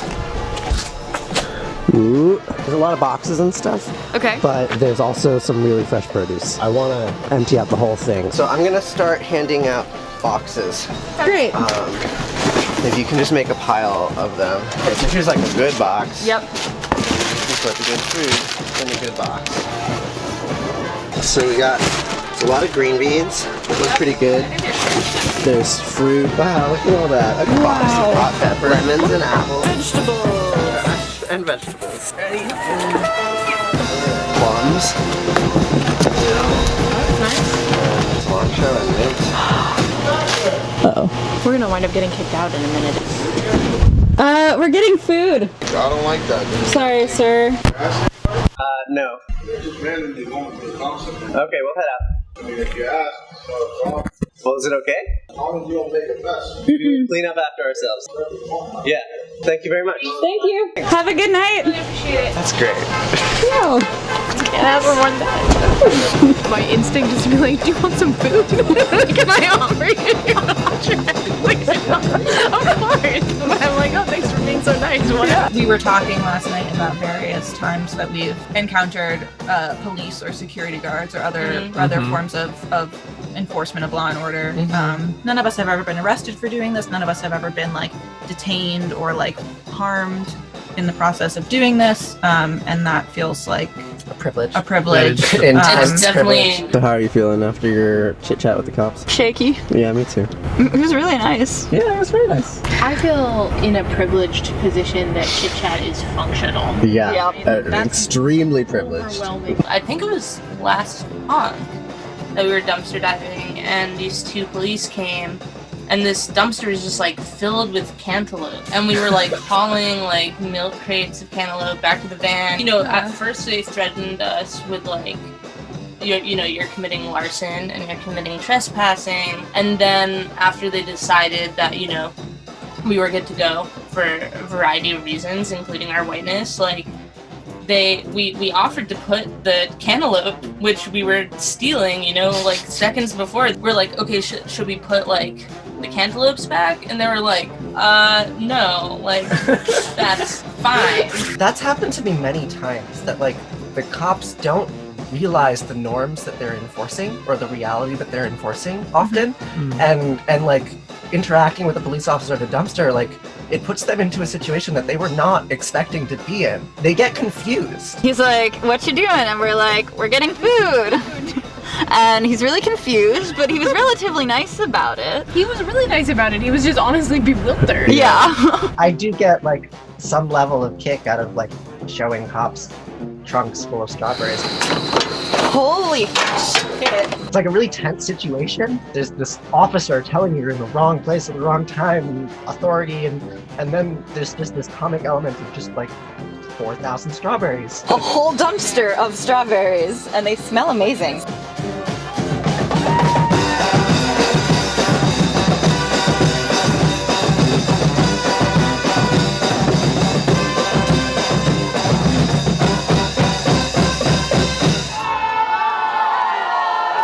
Question of the value, like in fact when you offered to put the cantaloupes back, well, they're not really worth anything, they're in the trash, and so what is it actually that you're stealing? Oh yeah, some very nice cheese, $5.49. We got these stickers. I am really fascinated by dumpster price tags because like they don't mean anything in the dumpster. They literally mean nothing. Right? Like, I'm worth 99 cents, I guess. And like, I can just put 99 cents on everything. It says no on it a lot. It's got no this and no that and no, all of this, though. And no price. No, $9.16. $9.16. Free. Like, I remember having this, like existential meltdown early on when I got stickers like this, and I was just like looking at this pile of bananas in my kitchen that was 5 milk crates high, just full of bananas, and I just like put a bunch of stickers on them and like tried to imagine how much the bananas were actually worth. Well, you get to decide what they're worth, you just put the sticker on. In 2017, we had a pile of meat. Did you see the meat pile? Oh my god, that's kind of gross. That's all meat. It just weighed more than any of us ever could. That's a meat pile. That's a meat pile. Certified This is a pile of meat right here. Oh should my we god. name it? What should we name the meat pile? Meat pile? What else do you want to name it? I remember that night we were striking out and we were like worried about finding enough, and then B Fresh and Davis like all of a sudden just like literally thousands of dollars of meat. Yeah. In the trash. It was ridiculous. Like full trash barrels, just like in the center of Davis Square. Yeah. And then 48 hours later, 36 hours later, there was a parade through that spot, like passing those trash bins. Yeah.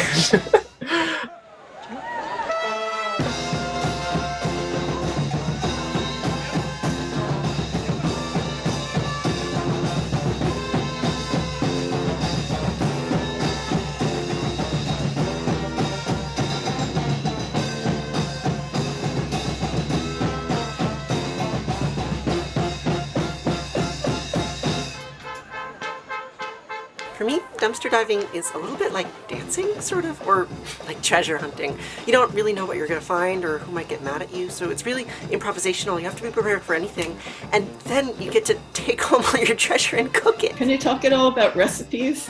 Like, how do you make everything taste so good? You can't really plan too much in Not at all. advance because you don't know what you're going to get. I've actually dreamed several times of like a cooking show. And it's like the first part is they go dumpster diving and then they all bring it home. That's That's what the show is. this is the show, yeah.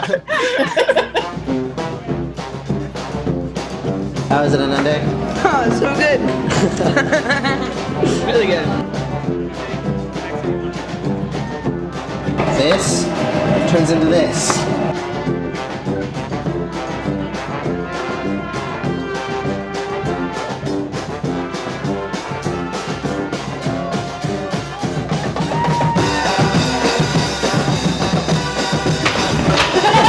I feel like we all understand the power of eating together, how potent that is, but then to also understand like what went into the fact that the food is sitting there on our table that we can eat together. Yeah, I mean, we've all cooked for a lot of people a lot of times. And we also just really care about feeding people. It's really basic, right? Like, we go out and we get all of this matter, and then we prepare it in these different ways, and then everybody in the festival eats it, and it's this like remarkable unifying thing that like we're literally fueling this huge human affair.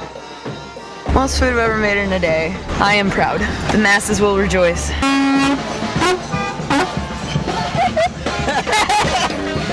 Honk!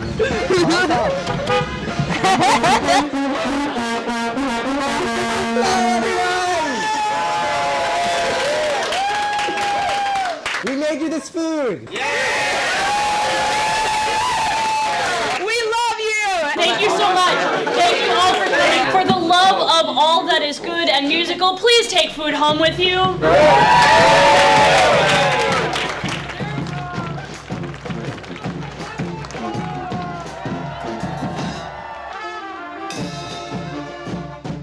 You know, it's not something we celebrate that there is this waste, but a way of just redistribution. Yeah, I mean, that's a very interesting turn of phrase. Like, it's not something we celebrate. Because, like, it's true, but also, like, this is the biggest celebration I do in a year. Because we cook this meal, and then we do this, like, huge celebration and the parade, and then on Sunday we go to this ICE detention center, and I film that too, right? And, like, whenever I'm there, I'm thinking, like, the people on the other side of that wall could not have gone into a dumpster with the kind of impunity that we could, right? Like, and that difference is stark. Yeah. So every year we cook this big dumpster meal, right? And we feed hundreds of musicians so that they can go out into the streets of Boston to celebrate with these glorious crowds. But in my mind, that's not actually what the festival is for. So this building here houses prisoners. And every year, a few hundred musicians march up to this highway median, that's the closest that we can get to them, and we play them a concert, because there aren't actually that many other ways to bring live music to the incarcerated, except with hundreds of brass instruments. And when I think about why I do what I do, diving into dumpsters, negotiating with the police, all that stuff, I do it because there are people in this world who can't. It's joyful, it's fun, we gather all that food, concentrate that energy, turn it into music. I don't know if like the people consuming it can like know that transference of like energy of like I ate a bunch of food and like this energy, like everything that I've done over the last couple of days, like this is now being put into this like really acute moment of me like banging on a drum or blowing a horn, everything that makes that note. When we do that, we transform all of that energy so that some very tiny portion of it can actually reach the people who need it most. Those people who, if the cops caught them in the dumpster, wouldn't be allowed to keep the cantaloupes. They'd get arrested, or worse.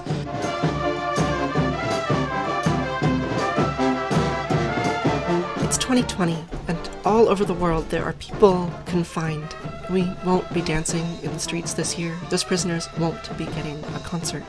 But I still have the time and energy and privilege to make this film for you, for all of those people who feel trapped by quarantine, and especially for those refugees stuck at the border, and for all of the other victims of our police state.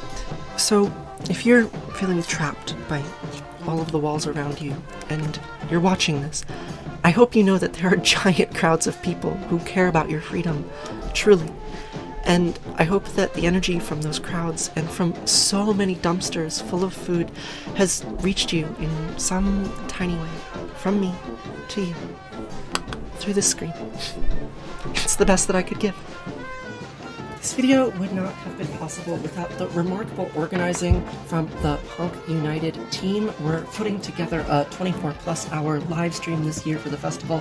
It's really special, and I feel quite lucky that this video gets to be a part of it. And of course, Commune Life could not have made this video without the support of our remarkable patrons on Patreon. Our YouTube channel is 100% funded by our audience. I would not be able to spend all of the time that I do dumpstering and cooking and filming and editing and talking to you were it not for the support of our really lovely patrons. So if you liked this video and you want to see more like it, consider becoming a patron, or you could just hit the subscribe button. There's a lot of other HONK content on our channel. The music in this video was performed by What Cheer Brigade, which is this remarkable HONK band out of Providence, Rhode Island. I'll put a link to their website on the screen somewhere, because they're really special and you should check out their music. I think that is all of the things that I am obligated to say to you in an end screen. I will see you in some other HONK video in some other place. There's so much more content during HONK United. Thank you so much. I'll see you in the next one.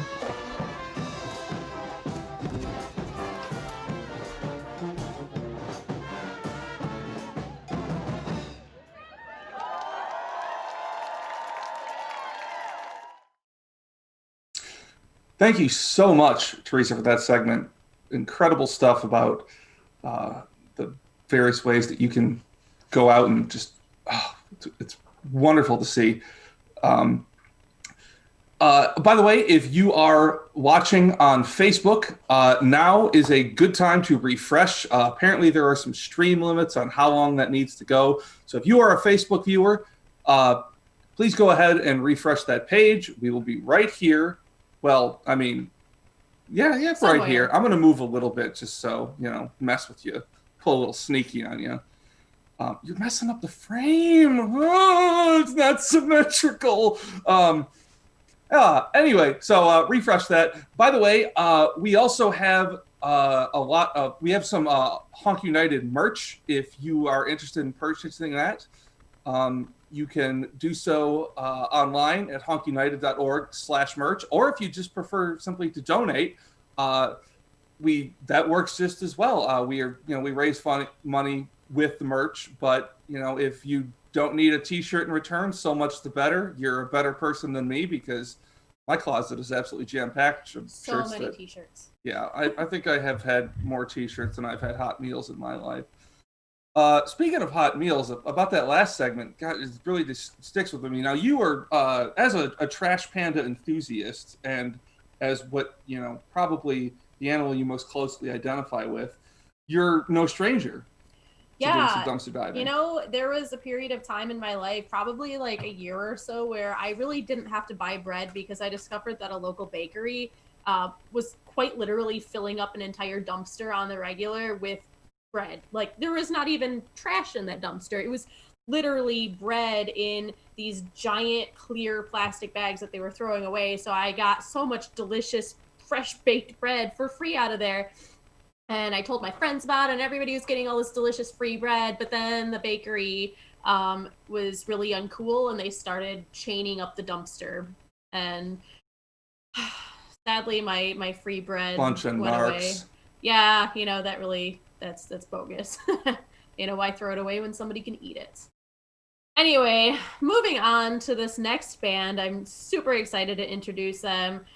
They've been doing so many cool things during the pandemic. It's none other than Brass Queens from New York City. They're going to be bringing you into their queendom with a New Orleans favorite, as well as a take on a current pop hit. So their first song, Keep Your Head Up, was performed by them for the NYC Nightlife United fundraiser live stream. That organization is focused on supporting Black, Indigenous, and people of color owned and led businesses who create safe spaces for BIPOC and LGBTQIA communities. The second song, Watermelon Sugar, was arranged as an anthem for the for the summer, a time when they've been able to come together outdoors and create music throughout the pandemic. Lastly, it's the Brass Queens Bad Bunny medley. ¿Por qué? The arranger, Minerva Johnson, says, ¿Por qué yo hago lo que me da la gana?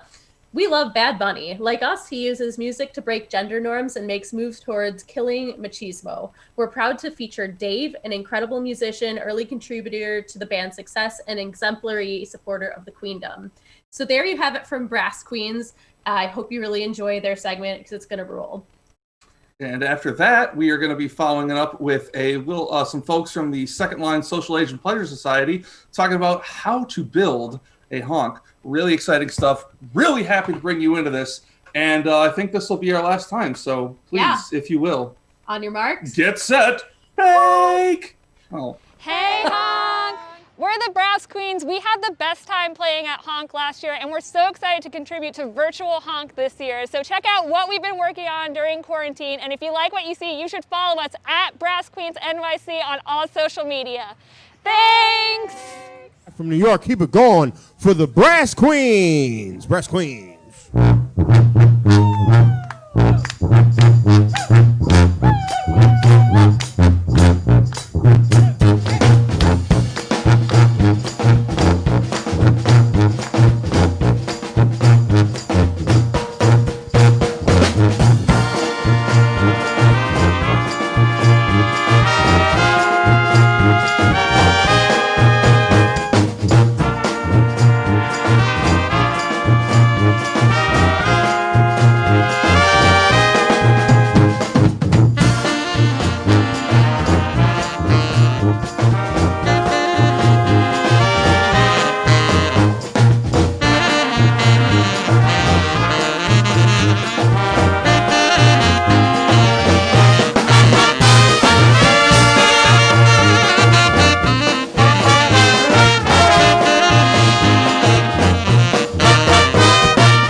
Two tablespoons of cornstarch, 3 stir well. We've pretty much left it up to people who want to organize honk festivals to define it for themselves. Like, we have not just wanted to be the ones controlling the definition of it, and as a result, I think the different honk festivals have different personalities and characters.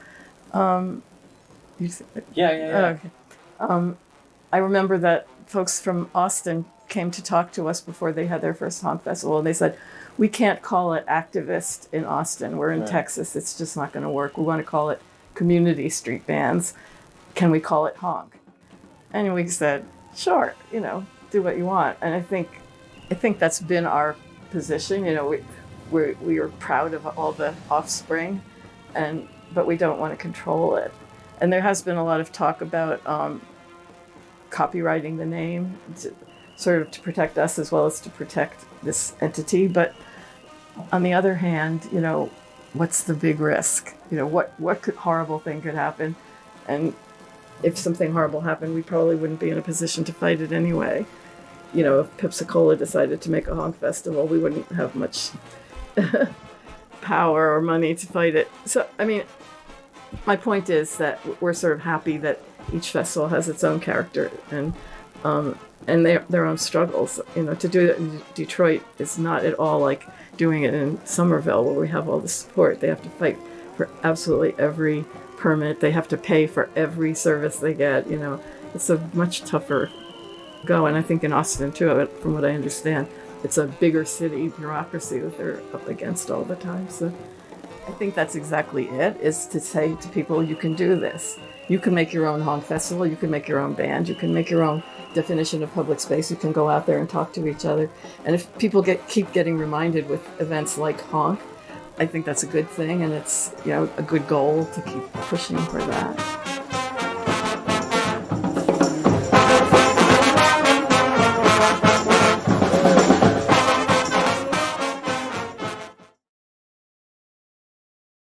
That is great stuff from Brass Queens, Second Line. Awesome segments. Well, that's going to just about wrap up our time here. But Stevie, I believe you've got something to add. Super quick announcement, everyone, especially for all of you tuba and sousaphone players out there. Tuba Aerobics is going to be hosting the first ever Honk United virtual leg off. So if you'd like to enter... Somebody drop the air horns. Yeah. 2 legs enter. Go ahead and film your leg off entry and just either send it to us on Facebook or you can email it aerobics.com. Remember, legs enter. One leg leaves. 2 legs enter. I don't know for one leg leaves.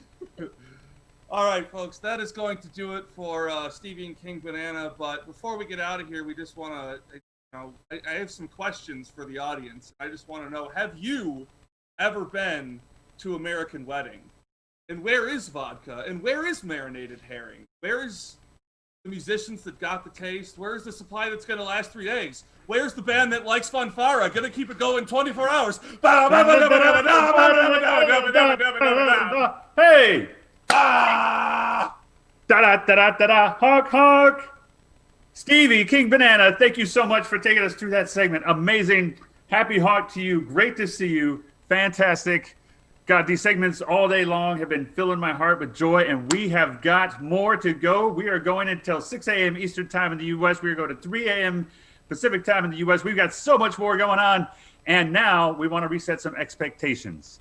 So you've been seeing some fantastic videos, some polished presentations, and while not without some technical difficulty as we're working through these things, much of these are the bright spots of the DIY ethos that pervades honks. But as all of you know, well, it doesn't always go to plan, right? This next segment, the submission from Honk Fest West, it shows a little more of the chaotic side of things. I mean, it starts with a MIDI file, the ones that you get in your email as you're sitting there trying to figure out how you're going to rehearse the next song. And this is the grit and the grime mixed with that joy and fervor. It's the changes in direction and sound as we wander through 13 years of Honk Fest West past. And you know what? If you're high right now, you're probably going to enjoy a lot of it too. Hey, we didn't propagate the signal as much as we wanted to, so maybe some of this is not as inclusive and collaborative and complete as we set out to be. We have that honk in our hearts, and ultimately this is a snapshot, a montage, an homage. It's not perfect, but it is a honk. And I may even drop in and give it a little more context along the way. I'll certainly be watching the comments. But for now, here we go. I want you to marvel at this footage of the past. I want you to watch for the bands and the baby faces. I want you to learn how to make vegetable instruments. That's right, that is coming up. I want you to watch for the leg off, stay for the after party, and know that Honk Fest West is damn proud to be a part of the global honk family.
inauspicious beginnings, in a collision of proud histories and competing visions, Honkfest West took cues from the stalwarts of Somerville in the infernal roots of Seattle's activist bands, and set forth boldly to create a decidedly Pacific Northwest flavor of honk. In those turbulent early years, many long-standing voices of reason and passion and activism found themselves in heated discussions with voices of temerity and fervor.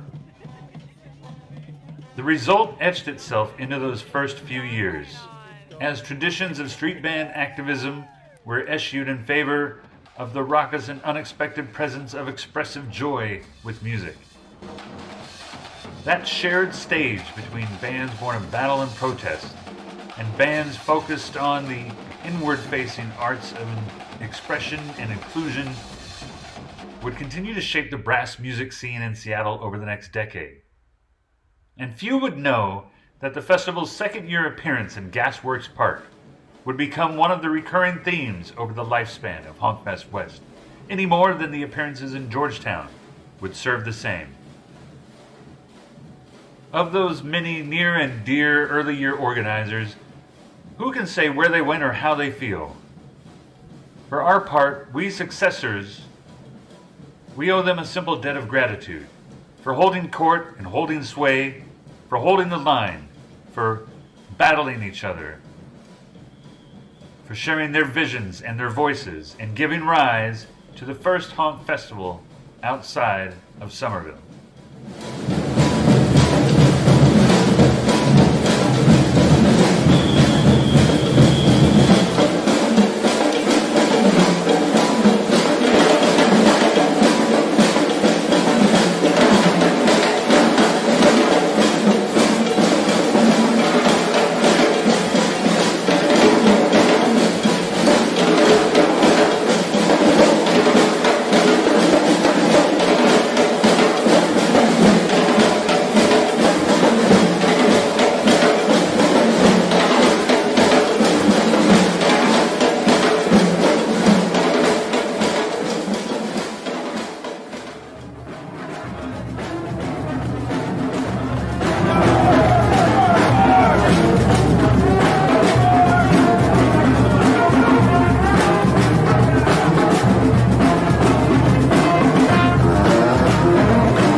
Hi, my name's Tina Ilvanen. I've been involved in HONK West since it started in Seattle in 2008.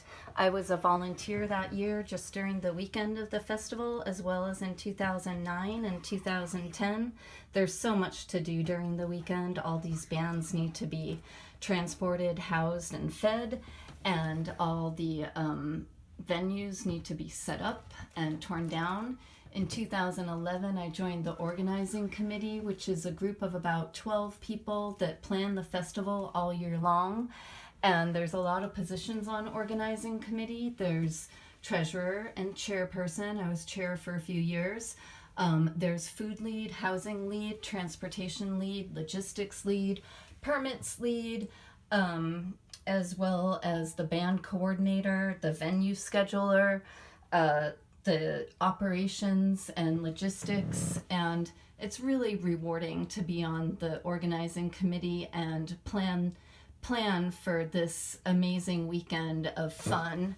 And when HONK is back out on the streets in 2021, maybe you'll be able to volunteer or join the organizing committee. It's worth your time putting on this amazing festival, and it really does take a village. Thank you. HONK West is returning to Seattle for our 4th year on May 13th, 14th, and 15th, 2011. HONK are part of a national renaissance of community street bands, which came together for the first HONK Festival near Boston in 2006. HONK West was created in Seattle 2 years later, and this year, HONK is also spreading to Austin, Texas. HONK festivals are grassroots community events, bringing together brass bands, drum corps, samba groups, and other musical styles. They range from New Orleans to klezmer, Balkan to Brazilian, and beyond, blended together in one big boisterous mix, drawing on tradition while creating something new and fresh. These are not your grandfather's marching bands, but performers may include grandfathers, along with people of all ages, ethnicities, and backgrounds. Music by the people and for the people. This year's HONK West bands come from all over the western U.S. and Canada, typically engaged in their own communities, bringing their joyful noise to political rallies, neighborhood block parties, community group benefits, and city street corners. They seek to break down barriers of race, class, and culture, as well as boundaries between performers and audience. And they have a raging good time doing it. Each year of HONK West has been a little bit different, with its own mix of indoor and outdoor performances in a variety of Seattle neighborhoods. This year we'll be kicking off the festival in Georgetown on Friday night, creating an outdoor extravaganza in Gasworks Park on Saturday afternoon, hosting a special benefit show and after party on Saturday night, and then wrapping up the weekend with an informal jam at the Seattle Center on Sunday. 48 hours filled with raucous fun.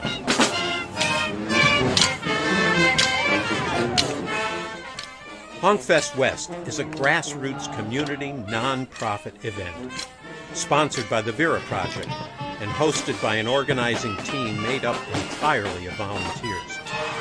The bands volunteer their time as well, receiving merely a stipend for travel expenses and room and board while in town.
Okay, we are here from HONK Fest West, and we're gonna show you how to make some instruments out of vegetables for chomp.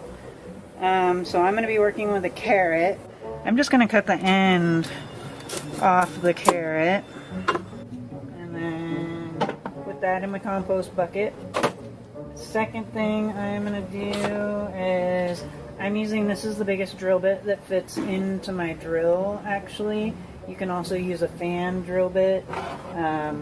So you want to drill as straight down the carrot as possible. I'm going slow.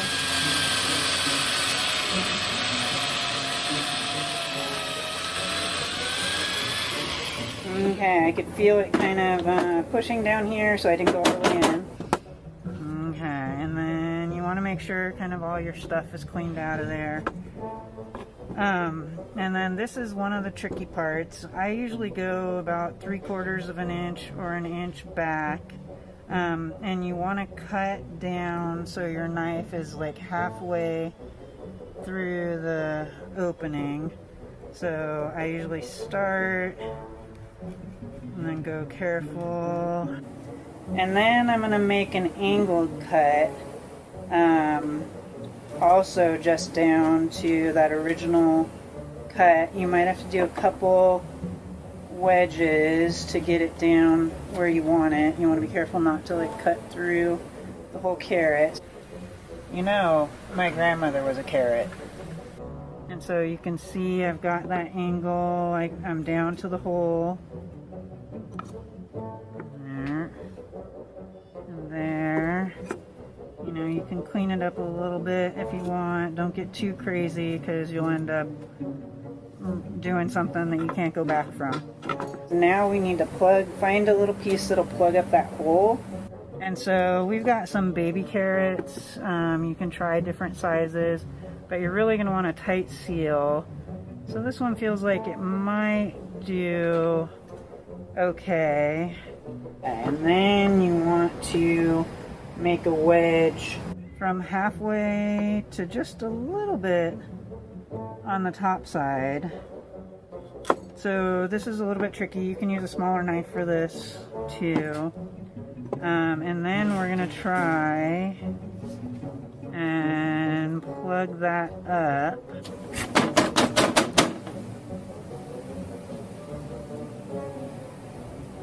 Okay. I'm gonna give it a try. Oh. Alright, so that is making me really happy.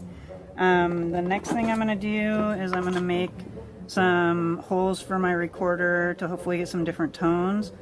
I'm going to do 2. Get them all the way down there. We'll try another one and see how we do.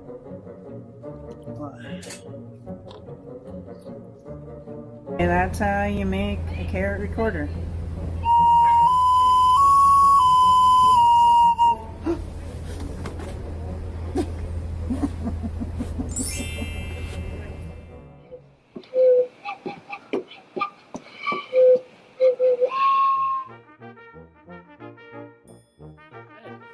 What you can also make is a horn made out of a zucchini or a cucumber combined with a bell pepper and a carrot.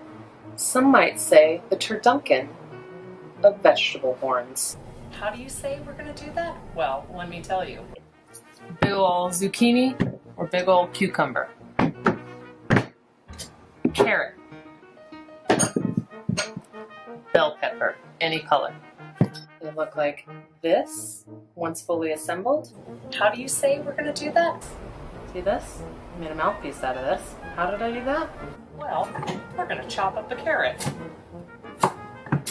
And then we're going to take our drill that you probably have just sitting around the house. Okay, drill slowly. You don't want to break the carrot. Or drill into your cutting board. Don't do that. Okay, made it all the way through. Some of the guts out. Then we're going to try to carve in like you would in a trumpet or trombone mouthpiece. They have little wider openings, so you use a small knife. You'll just kind of open it up so you can get a mouthpiece. And then you push your lips together.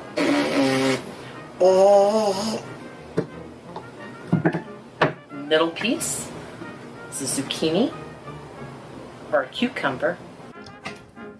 Chippity chop off each end, just like that. Then we're just gonna gore out the middle with an ice pick or a screwdriver, anything you got around the house. Just get those innards out. Be careful though, because you're just really just trying to get the middle out without breaking it. Keep hollowing it out until you have a big enough piece in the middle. Tastes good too. Then we're gonna find this bell pepper. It came fully assembled before. What I did was I chip chop, took out the innards, save the lid, the top. Hey, look what I got. And then, what did I do? I took that beautiful zucchini with the hole in it. I put this bell pepper on one end. I took this carrot mouthpiece. I put it on the other end. I have a horn. And you got your little mute. And there we have it.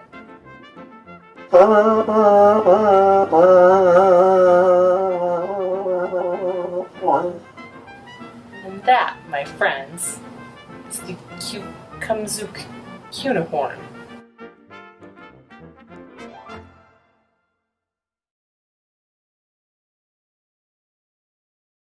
Give it up one more time, environmentally conscious!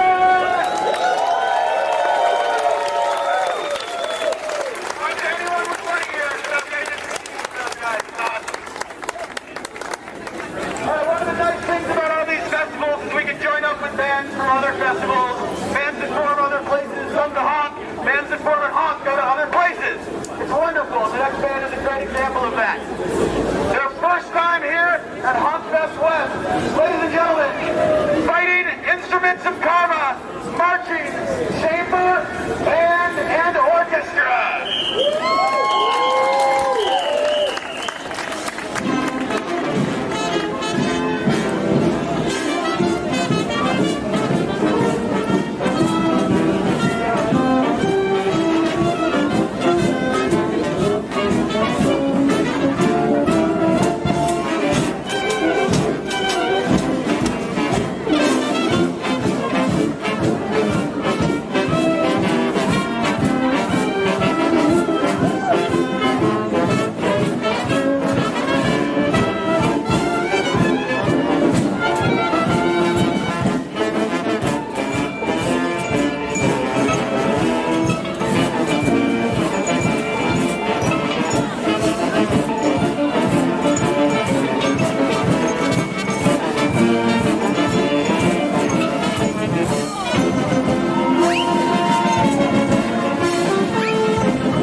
This is Chris McMillan with the Dead Music Capital Band. I have a lot of great Honk Fest West memories, but the one that sticks out for me the most is kind of a twofer. Every time we've been to Seattle, it's been a great experience, but the first time we were kind of surprised by the solstice parade. It ended up actually being hot that day, which we were not expecting. It kind of zapped us. By the time we got to Gasworks Park, we were really beat, and our final set of the day was scheduled for the top of Kite Hill. We were dreading having to hike up to the top of what seemed like a huge hill to play, but by the time we got to the top, we were greeted with a super enthusiastic crowd and, really positive solstice parade goers and band members, and had this amazing set as the sun went down. The sun streaming through the clouds and planes are landing in the lake. All the boats are out on Lake Union. It was just an amazingly magical experience. And I was actually lucky enough a few years later to come back to Seattle as a guest playing with the Black Sheep Ensemble of Atlanta. And so, lo and behold, the final set for Black Sheep at Gasworks Park was Sunset at the top of Kite Hill. So I got to have kind of a sequel experience with a bunch of new friends at the top of Kite Hill. It was just absolutely magical both times. I'm thinking back to Honk Fest West a few years ago, wherein somebody had the genius idea of having a paint-filled Super Soaker fight at the Friday night after party at Equinox in Georgetown. Now, we had mostly black and blue paint, and a lot of people got very messy. Good times had by most. We, later that night, took Bussy up to the parking lot by where the parade was going to be the next morning. Saturday morning, after sleeping on Bussy's roof and around Bussy,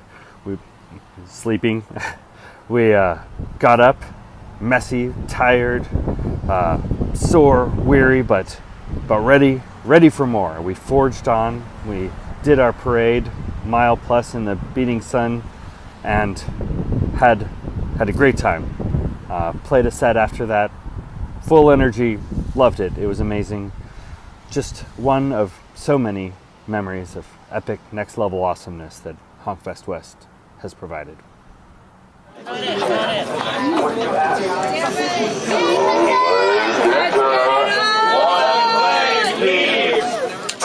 legs enter.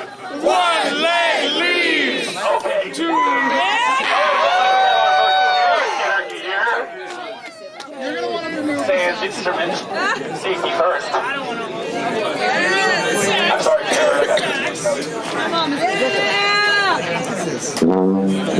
Here we go.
Come on in.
Which we pay and tribute Julia and the others who lost their lives in the honk community, and we perform now as Queens of Honk. Thank you.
Donahue Bergler from Austin, Texas, and HONKfest West in 2017 was my first away honk. I played percussion in the Dead Music Capital Band and the Yes Man Brass Band, but I can most comfortably improvise on flute. So as much as I loved smashing cymbals with other bands, especially playing songs like Theme and Tet Fro with Chaotic Noise, my favorite memory was jamming out on flute at an after-party. I accepted that no one could hear what I played and just enjoyed the collective music making, until Chris McMillan and Mike Antares came to amplify my sound with their megaphones. It was great to use a non-traditional instrument to tear it up in a song like Head Like a Hole by 9 Inch Nails.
Because you're eating Scots! Second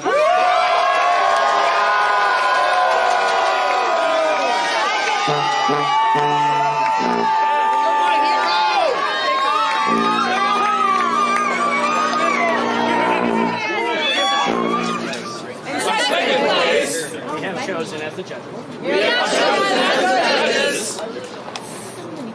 Skylar!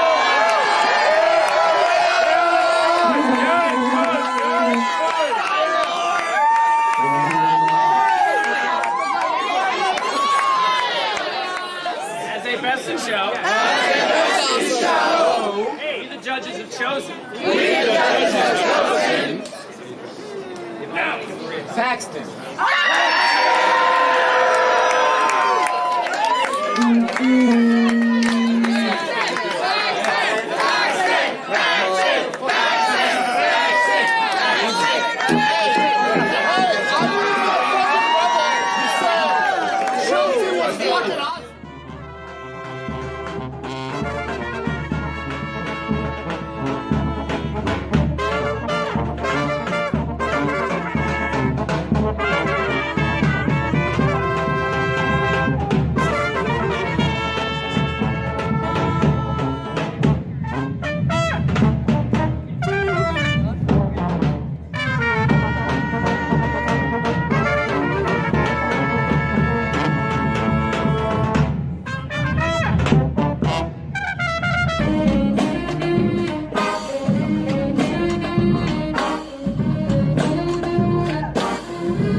like an actual like group? Where's that action band? Who? We're not here for clout for our band, but this is the EDM band. Hey.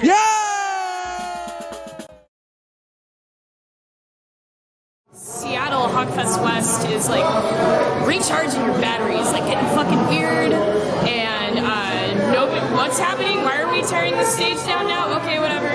Somebody's playing Sean Paul now, like, you know, it's Washington. Everybody's fucking high the entire time. Who gives a fuck. And so everybody else is super serious about like rules and like what you can and can't do. Don't bark in the church, don't fall asleep in the gear van. And Honkfest West is like, well, there's not a parade, but like there is if you know where it is, which you know, like the shit. So it's a way for us to get together and share our ideas in our weird ways.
Hi, I'm Rebecca Ray, and I am the booker and band liaison for Honkfest West.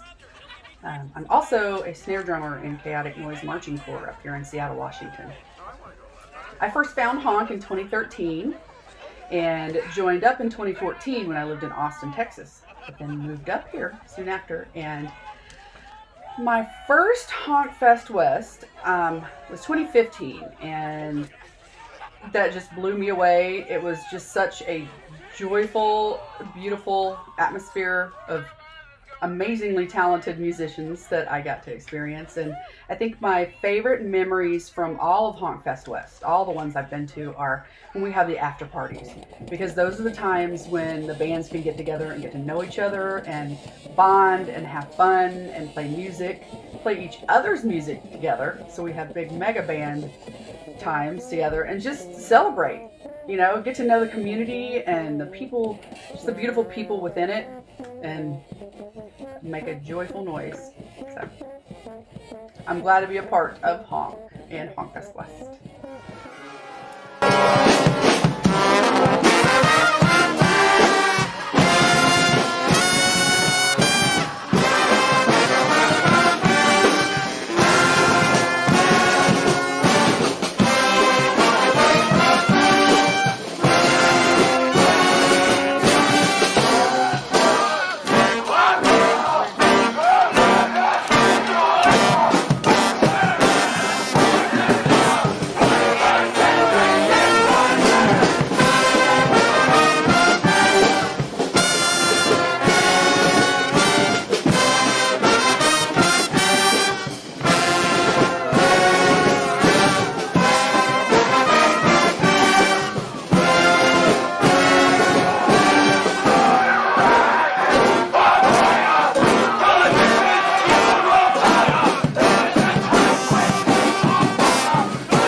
Hi. Just hanging out in my hot tub. This is what I do during the pandemic. I'm Jeanette, better known as Messy from Honk Fest West. I'm on the committee. I've been swinging this since 2016. I injured myself and I had to stop playing this baby, this fine specimen of a horn right here. So me and my lover over here, we just have a grand old time. We sing together. And what I sing to my trombone is a little song that I learned, which is what is about honk. H is for horns and O is for oh my god, I love to play you. N is for no, you can't get me to stop playing my horn in my home. And N is K and K is do you know me?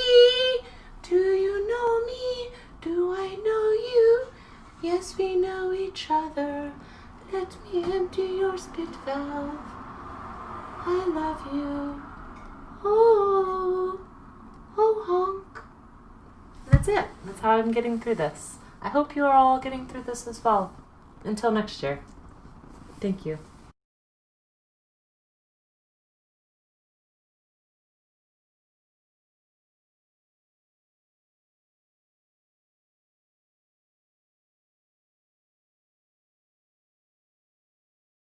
Now, we know these credits are woefully incomplete. They do not encompass the sheer volume of talent and effort that goes into each and every iteration of Honk Fest West throughout the years, the ones that have brought us here today. And we fell short on some of the title cards, most of the song names, lists of locations, and the bands. But we were with you, building it from the ground up, sharing in those memories, honking in our hearts. And we know there are moments we missed, bands we didn't capture in the glee, and causes and art that weren't in these minutes and moments. It's not that we purposely omitted them, nor did we forget. Rather, it's that the magic of multiple honks is so very impossible to capture in 90 minutes, and all we can do is share a glimpse to our past as we join each of you in the spirit of honking on and marching forward. We thank all of you, and especially the Mothership Honk, for the privilege and honor of being a part of this warm and global Honk Fest West family, and to all who have built Honk Fest West to what it is today. And we look forward to sharing many and more precious moments with you. Now, coming up next is 10-man brass band and chaotic noise marching corps, but before that, something a little different.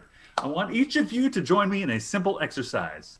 Think of all those moments that filled you with frustration, pain, anger, and sadness this year. And take all those feelings of despair, inadequacy, and self-doubt, and fury. And I want you to yell them out of your system for the next 15 seconds.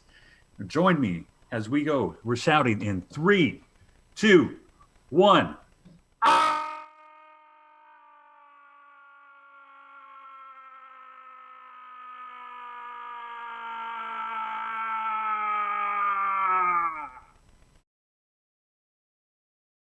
Brought to you courtesy of the Yelling Choir. All right, great job.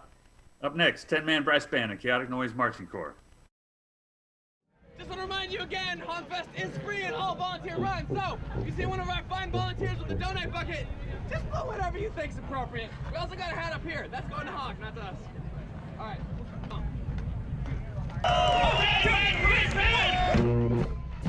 So we like to describe 10-man as Seattle's New Orleans-style brass band. 10-man brass has been together for almost 10 years now, and it really just started out as a group of friends that wanted to keep playing music outside of high school. A lot of us were really fortunate to go to a public high school that had an excellent music program, so there was a really strong marching program and a really competitive jazz program.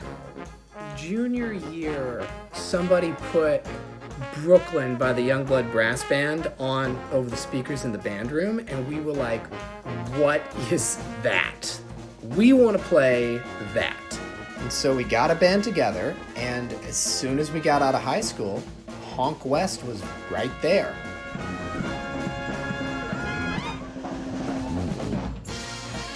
And even though we were really small and we didn't have a lot of experience, all the different people that we met over the years gave us these opportunities and these connections. It was so welcoming as a community for musicians at all levels. It's exactly what we needed to grow as a band. My favorite thing about HONK Fest is the free t-shirts, because I'm the type of person that likes to wear themselves on their t-shirt. I'm wearing my 10-man brass band t-shirt. We always feel at HONK that we're the only band that didn't dress up for it. We keep it casual. And my favorite part about the whole festival is just the fact that it's just a free festival. It's for all ages. You can really invite everybody you know. You can bring your grandparents, you can bring your grandkids, and no matter what, everyone's going to have a really good time. And that's definitely my favorite thing about HONK, is you just share the music. Bands are teaching each other songs all the time, the whole weekend. One of my favorite things about HONK is the way that it connects musicians internationally. HONK Boston. 2015, we met this French band called Les Villancicots. We hung out and played music together. When we got back, I wrote a song called Villains, which wound up being probably one of our more popular songs. Can we do a Villains? Can we do a Villains? Yeah. Definitely the brass piece that I am the most proud of. Eventually, we were traveling around the United States, and then last year we went on a full-scale European tour because of all the different bands that we met. Got to France and got to perform the song Villains for Les Villancicots in Paris for the Fête de la Musique Street Music Festival. HONK Fest gives me this wearable timeline of every adventure I ever got to have with some of my favorite people in the world. And that's really special, so thanks. HONK is so important for connecting musicians together, and I'm so grateful that we got to participate and enjoy these amazing experiences. So despite the state of the world right now, we're still looking forward to the next 10 years as a band and as participants at HONK Fest.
Hey, folks. Great community of people, great band, great music, great art. Just getting out and showing the people what having fun is all about. As soon as you can, head on over there. Okay. Oh. Just keep an eye out.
One that's behind Mike.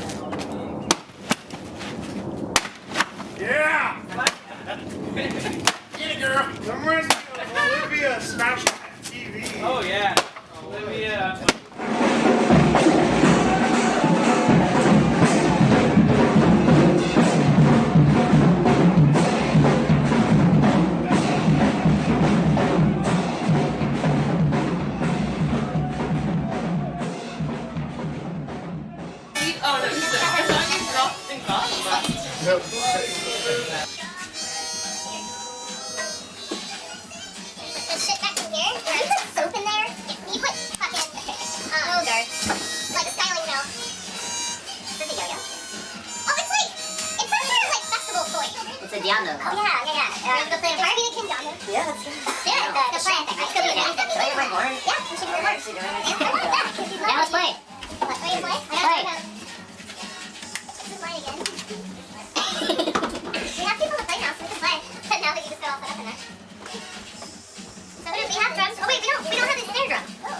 Harry can cover snare.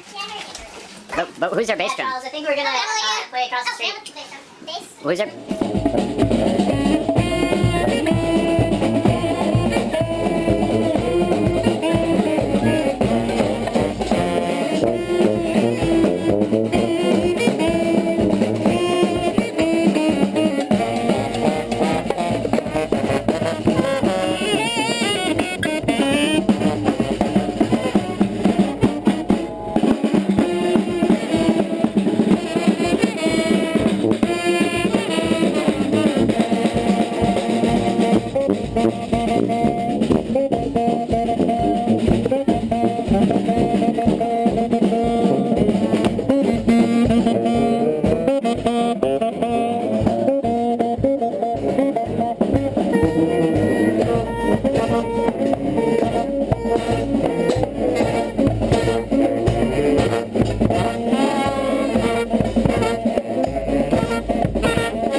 playing the trombone by myself was boring.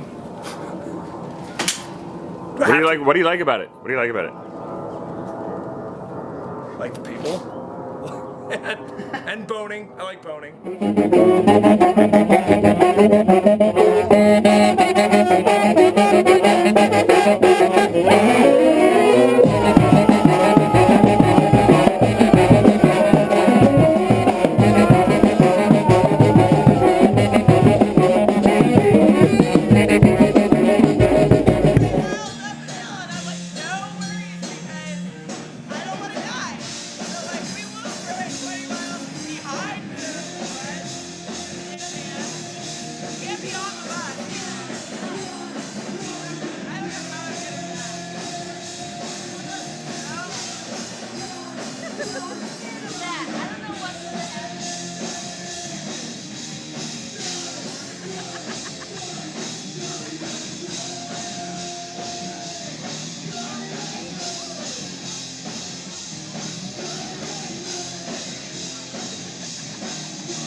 Hi. Are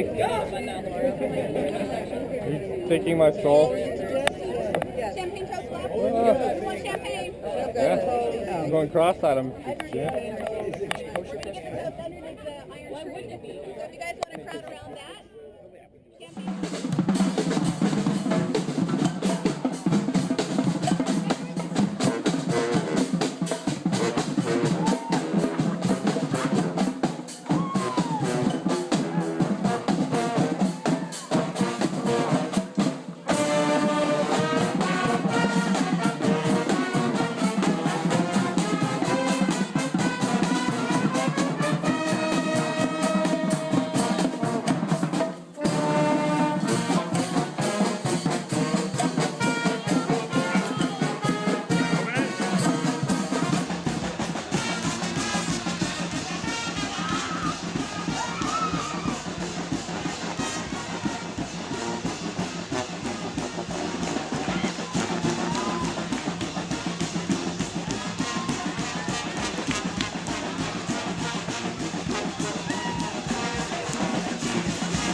I just turned this on.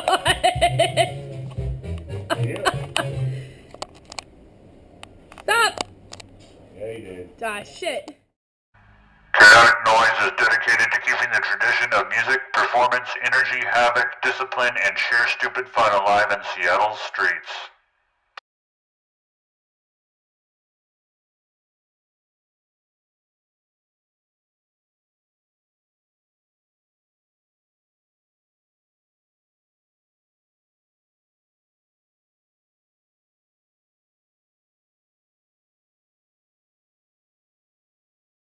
This next segment is dedicated to all of those in the honk community that we've lost.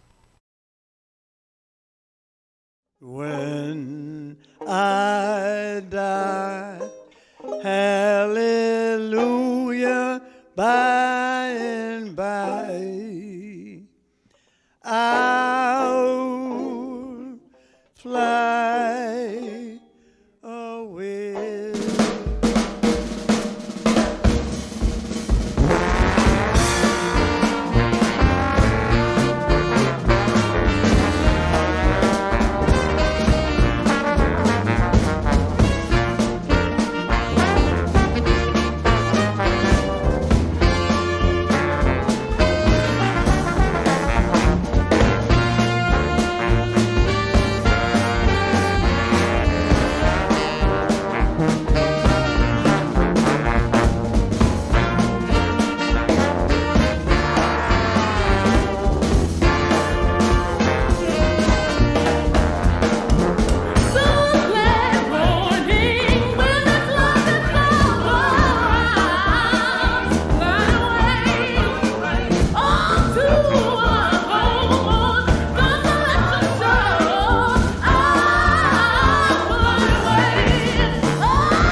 That was for all of those in the honk community that we've lost.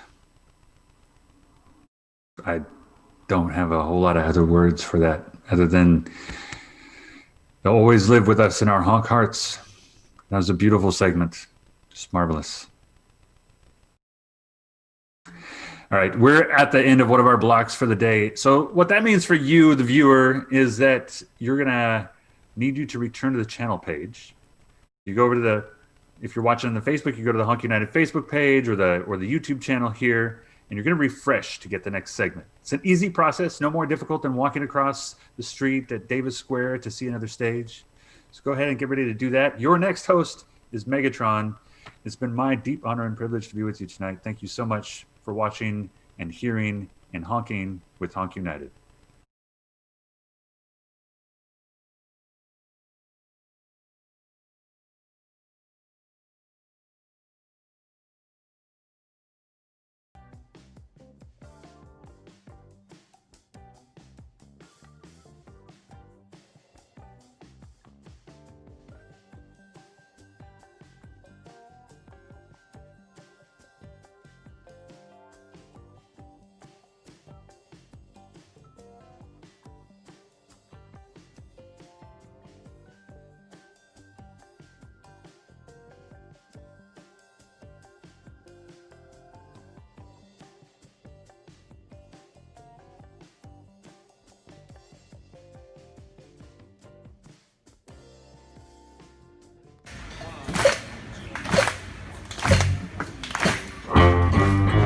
If you are tuned into this stream, you are participating in Honk United. Welcome.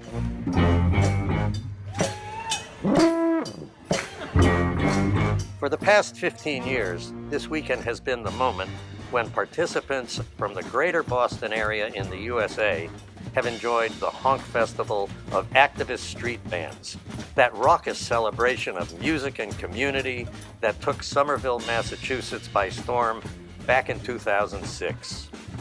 Since that original honk, the idea has caught fire beyond anyone's wildest expectations. Honk is now a worldwide phenomenon with more than 20 honk-related festivals on 4 continents.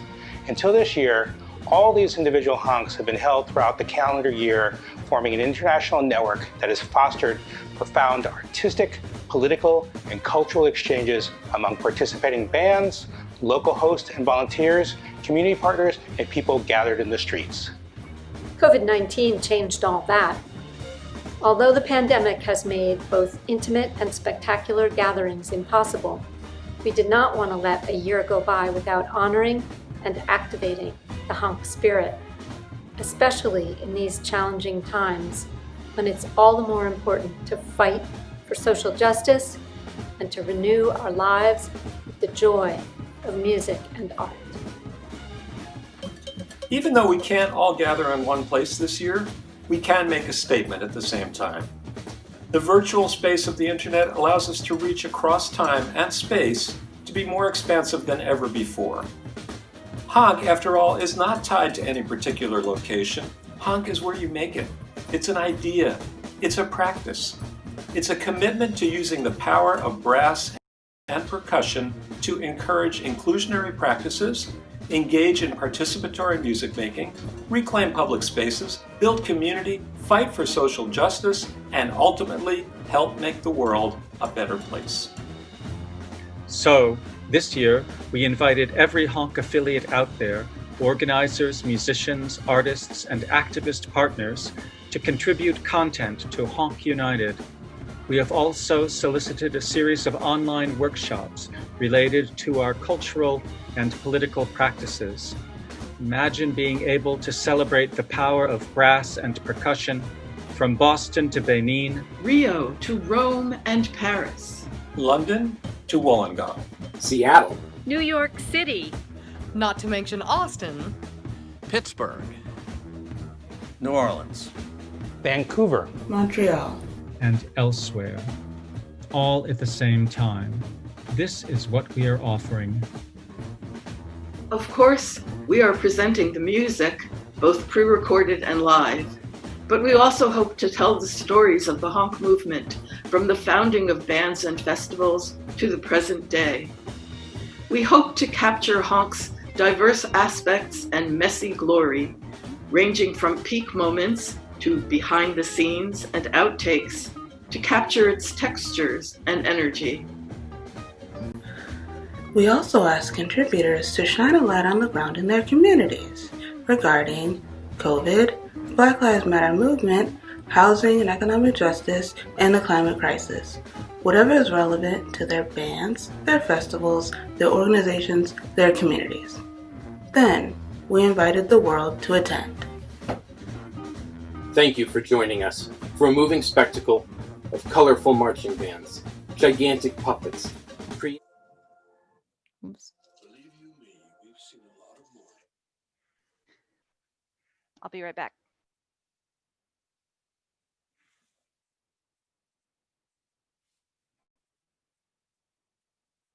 Yeah, that sounds good. Yep.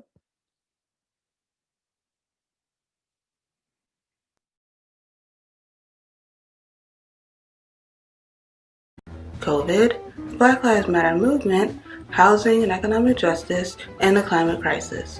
Whatever is relevant to their bands, their festivals, their organizations, their communities. Then, we invited the world to attend. Thank you for joining us for a moving spectacle of colorful marching bands, gigantic puppets, creative bikers, jugglers, hoopers, flag twirlers, and still walkers. Joined by union activists, political organizations, and community groups. Gathering virtually from all over the world to be with each other and you. The music is in your face and out of this world, drawing inspiration from sources as diverse as klezmer, Balkan, and Romani, Brazilian samba, Afrobeat, and highlife, punk, funk, and hip-hop, as well as the New Orleans second-line tradition, and delivered with all the passion and spirit of Mardi Gras and Carnival. Because honk bands are loud, acoustic, and mobile, and can play anywhere they want at a moment's notice, they have no need for stages or amplifiers. They require no setups or sound checks to delay the action. They just grab their instruments and play. Continuous music, unmediated, experience directly. In the end, there is no audience, just participants. These bands do not just play for the people, they play among the people and actively invite them to join the fun. Sadly, due to any number of constraints, the pandemic, economic downturns, overwhelming work schedules, political upheavals, and natural disasters, not all the bands and festivals have been able to be with us today. We send them our love and appreciation and look forward to reuniting with them in the future. At the same time, we have been blessed with an outpouring of enthusiasm and creativity among the participating festivals. Each festival, of course, has its own unique character based on its historical context, cultural traditions, and musical styles. But they are united with others through a shared commitment to practices that transcend local boundaries. It's not just the participatory music making in the street. It's also the unorthodox performance styles, the outrageous costumes, the progressive political spirit, the genuine camaraderie, and the sheer spectacle of it all. Together, we are HONK United. Together we are HONK United.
Well.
Sì. Sì. Nunca. Sì. I have to go. Welcome to Stromboli's Cavern of Wonderments. Tonight I bring to you the Brass Messengers. This evening's presentation, Airport Mambo.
Greetings from Detroit, Michigan, the high five of America. Welcome and happy Blues Day, the 12th of October, otherwise known as the 15th HONK Festival. Dearly beloved, we are quarantined here today to bang on smashy plates, toot on the shiny bits, and megaphone into our hearts as this rickety roller coaster speeds on. I'm your MC for the next 2 hours. My name is Megatron, and lovely to see all of you. And next up, I think are La Bamba from LA. La la la la la, LA. I love Los Angeles.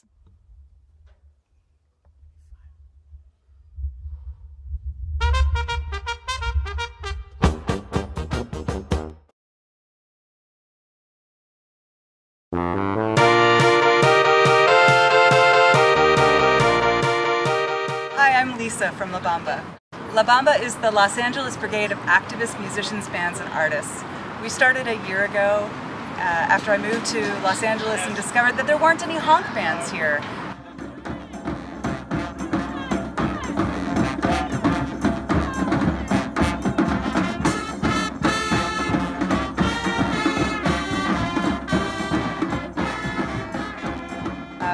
Bands that are activist musicians who play at rallies and protests to get the crowd excited.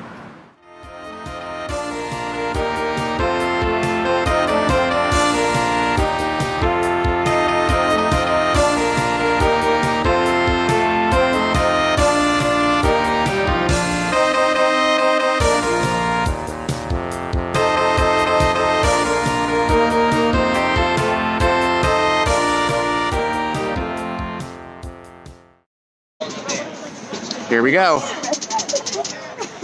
No, whip Don't let them die.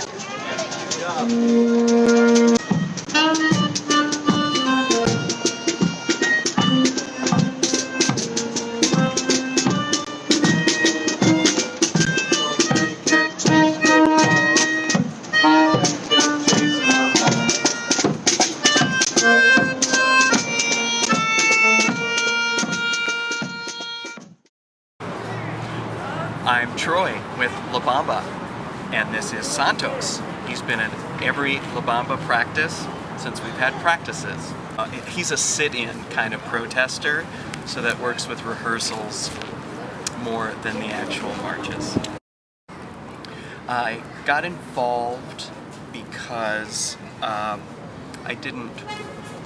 want to be involved in what's going on with history, and not everyone can be a journalist.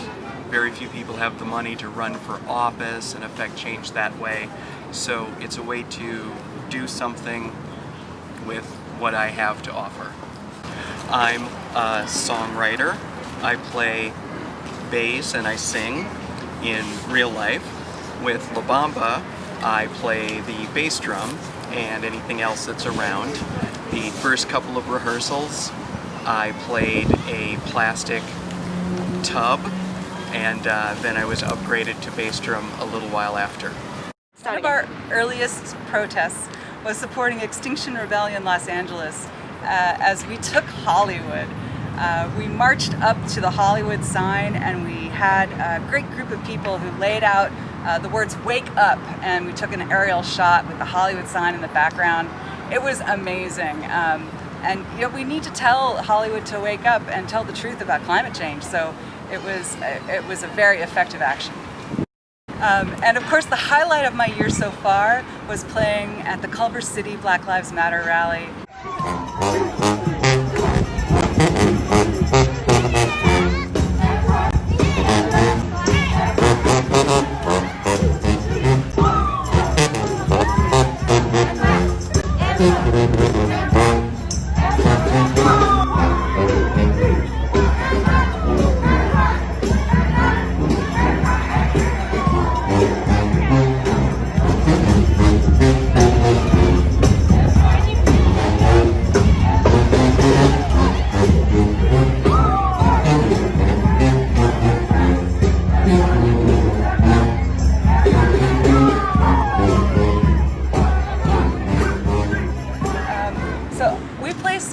Arranged for brass and percussion and reed instruments, anything that can be loud without amplification, and we play to support the protests. So we play protest chant support.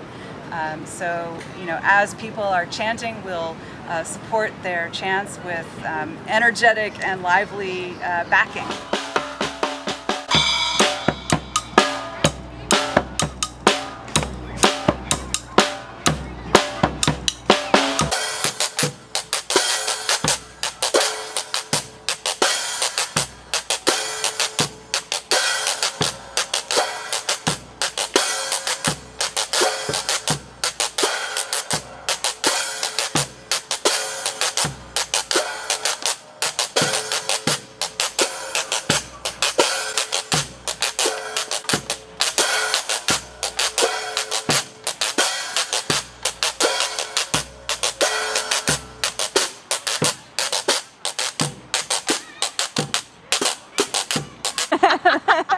Hi, my name is Lisa and I play the tenor saxophone. I've been playing with the band for just, I think over a year, and I'm really happy to be here making music, hopefully making a difference through our music.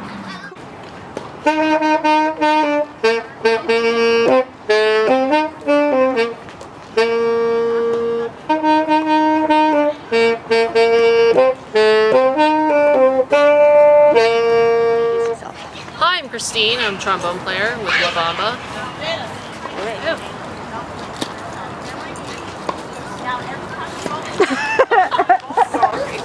Put this in the bloopers.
Welcome, welcome, welcome once again to HONK Festival.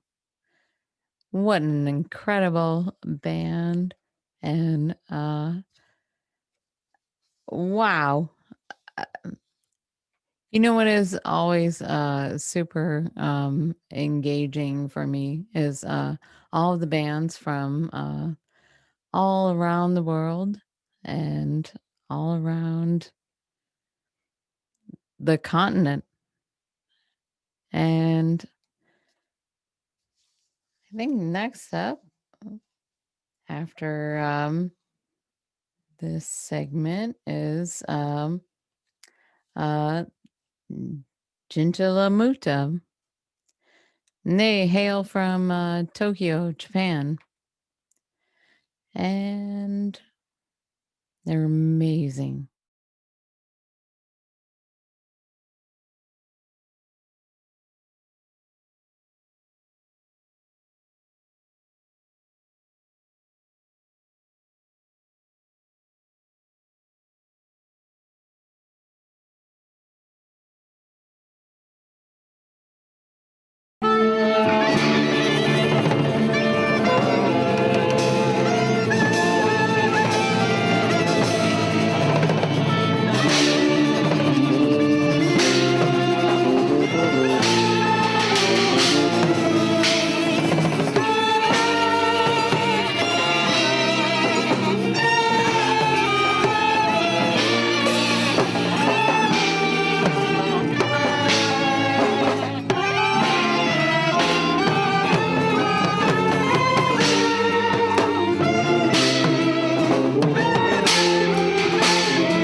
な放射能が降り注いでおります。いろんな力でですね、早く原発を止めて放射能をなくそうという気持ちでパネルをしております。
ありがとうございました。ジンタラムーターウイズワターでした。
Hello and welcome back to Honk.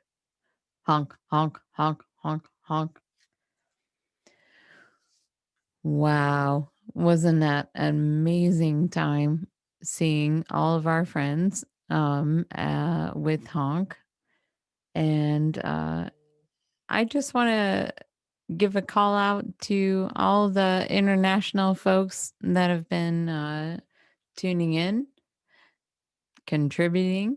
And if you want to contribute as well, go to honkunited.org and please donate, buy some merch, do some awesome things. And yeah. So it looks like who's coming up next? We got Babadan Banda de Rua from Brazil. And they were born in 2017 as a part of Bloco Afro Magra Negra, with the desire to bring people together, people committed to fighting ethnic, racial prejudice related to Black people, and absolutely revering the values of Afro culture and highlighting the immense contribution of them in the formation and the construction of Brazil. So without further ado, Babadan Banda de Rua.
Hey everybody, Erica here.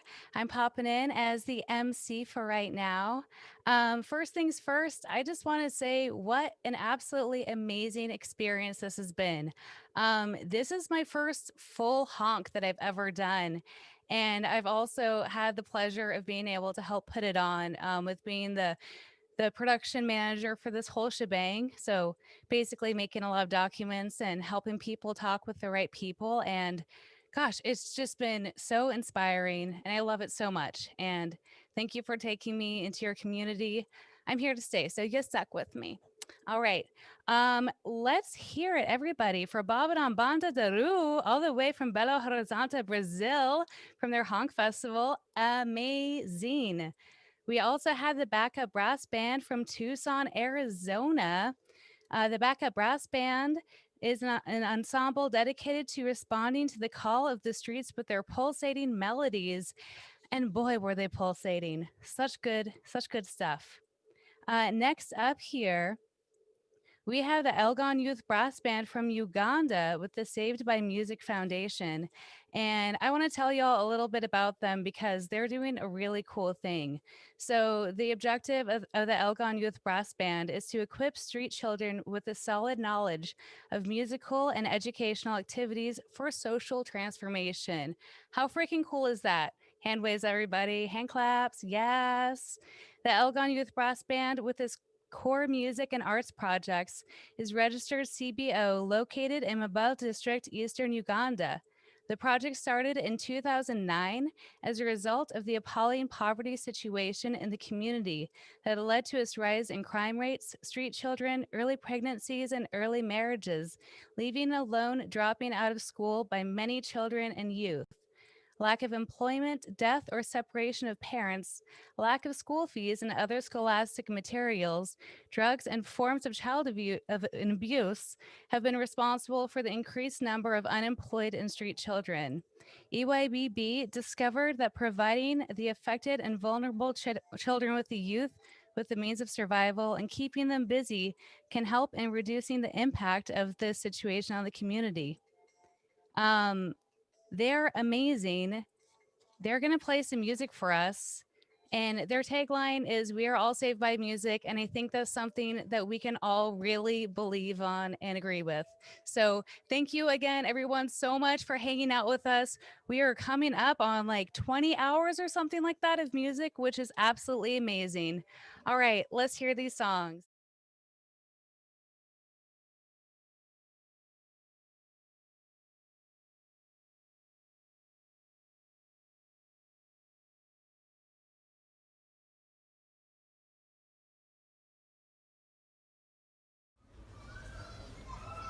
Hello everyone, my name is Frederick Chewalianga. I'm the founder of Elgon Youth Brass Band. We are found in the eastern part of Uganda, in Mbale. Elgon Youth Brass Band started in 2009 with the aim of using music to restore the lives of the disadvantaged youth in our community. We mostly deal with orphans and street children. Since 2009, we have been using music, mainly brass band music, to restore our lives. Music has helped many of the children that we have worked with to acquire skills in music so that they can earn a living out of the skills that they have learned.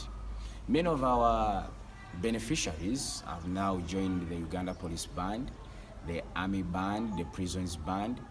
Others have gone ahead to form their own bands which they use to earn a living.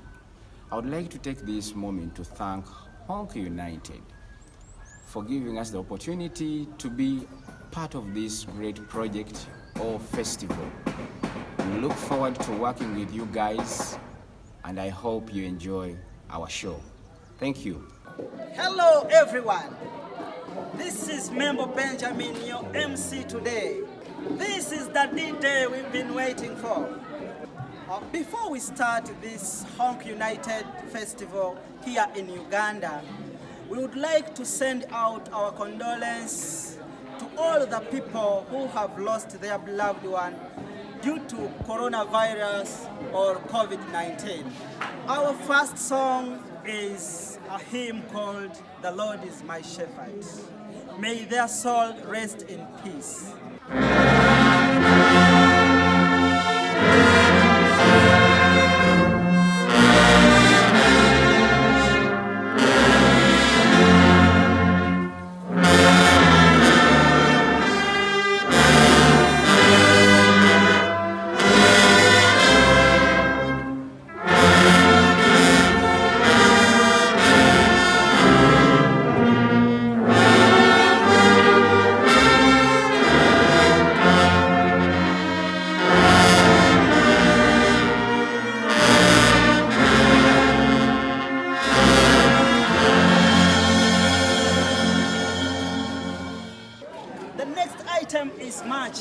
But remember, COVID-19 has made us be in short distances. We are just going to rotate around few meters in our village.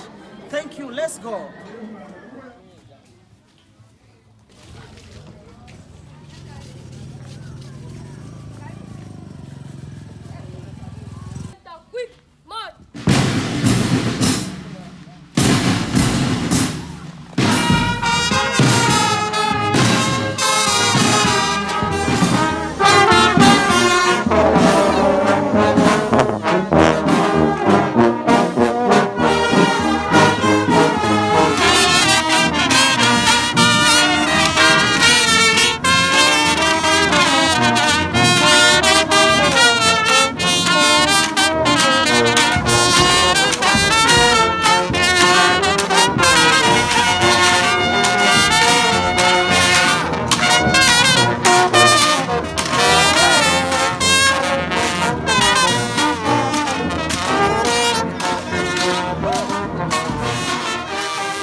Welcome back from the marching. As I told you, it was a massive one. We have so many items for you today, but just watch the next item. We have the cultural troupe that's gonna perform to you today. Thank you.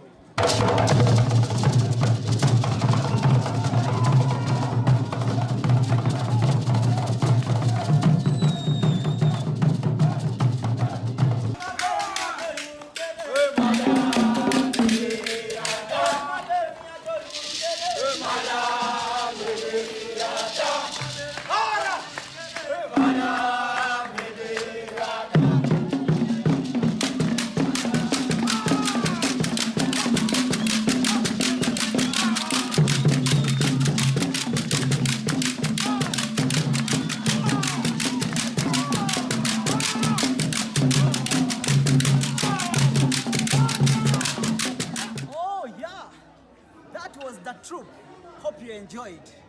Now our next item is a song called Nderea.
Is a member of the foundation. This is the third group of all the members we have here. And the song they're going to make is called Yesu ni wangu.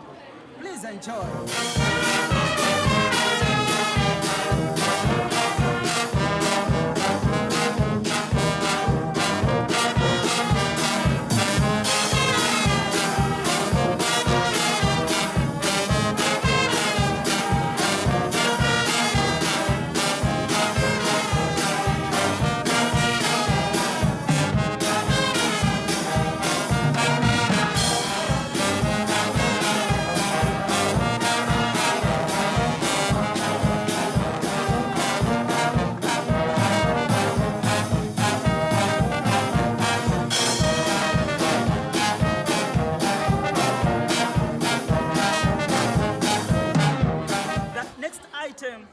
Is again going to be presented by the troupe.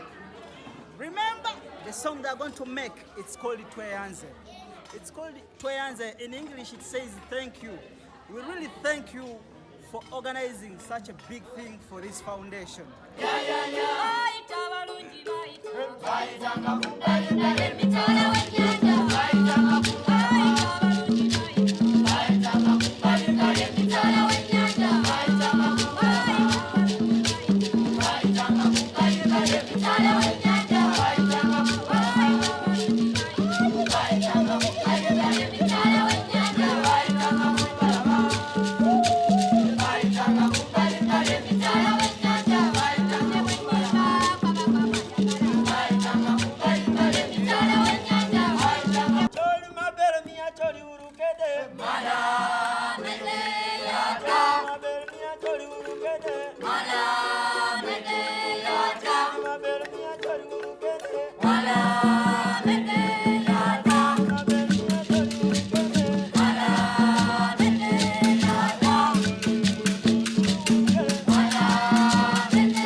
different areas.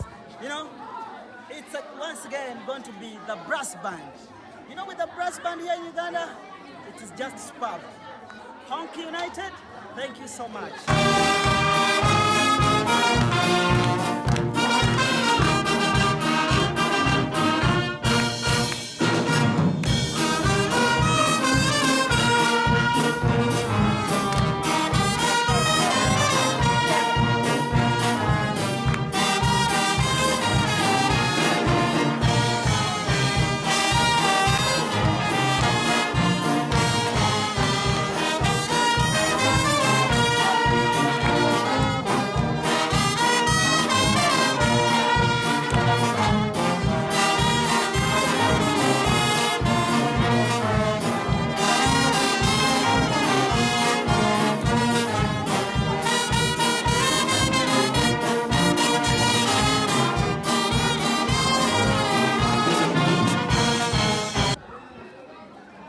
It is the band still on the ground.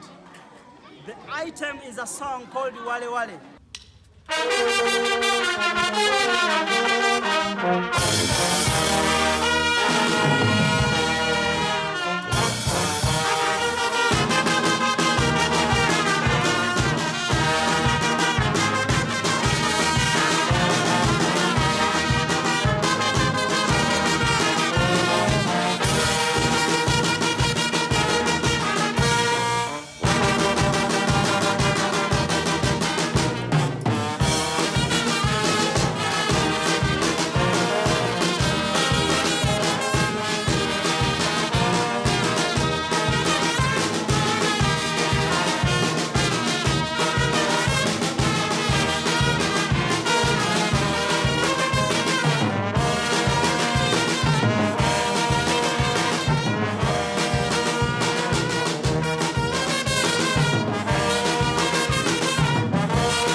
Okay, but really, Bingo, who brought the onions to this event? It was me, everybody. It was me. Bingo. This is my friend Bingo, the co host over here cutting the onions, making us all cry. Seriously, y'all, this has been such a beautiful event. So many really wonderful things. Like, for instance, the Elgon Youth Brass Band. Let's hear it again for them. So gorgeous. The work that they do for their community, the music that they make, their dancing. So freaking good. Thank you, Elgon Youth Brass Band, for sharing. We really appreciate it. Speaking of appreciating people, we really appreciate all of you so much, so much. Thank you for supporting Honk United. If you'd like to get a t-shirt or a cool mask, I got a tank top and a mask, or just donate, there are some links down below here, and click on it and do that if you want to. That's really nice. That's what's helping make this whole thing happen. Next up here, we have Kalango Karate, and I know it's amazing. We're so excited over here for Kalango Karate from Brasilia, Brazil. Oh my gosh. Oh my gosh. It's going to be amazing. I'm really excited to see the last part of their set was filmed in their Carnival party in Brasilia, and I love Carnival so much, and I can't wait to see it. Let's hear them.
Fica por meio desse registrado.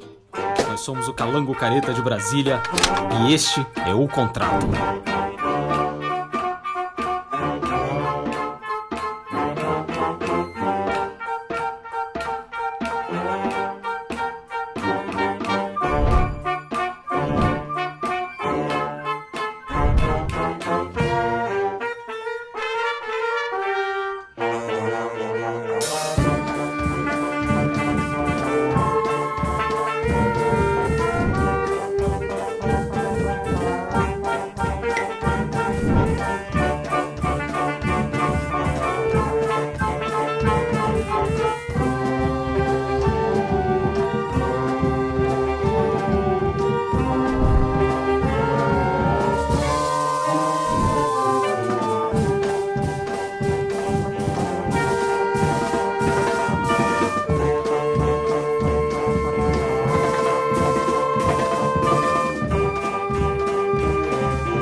Fica por meio desse registrado, no cartório autenticado, com seu nome assinado, dizendo que nós somos namorados, desde agora apaixonados. 1, 2, 3, 4.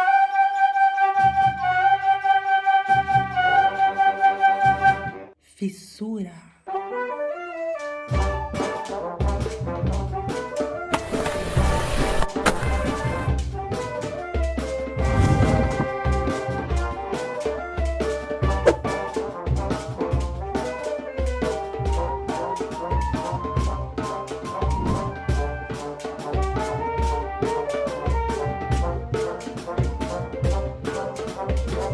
Fissura.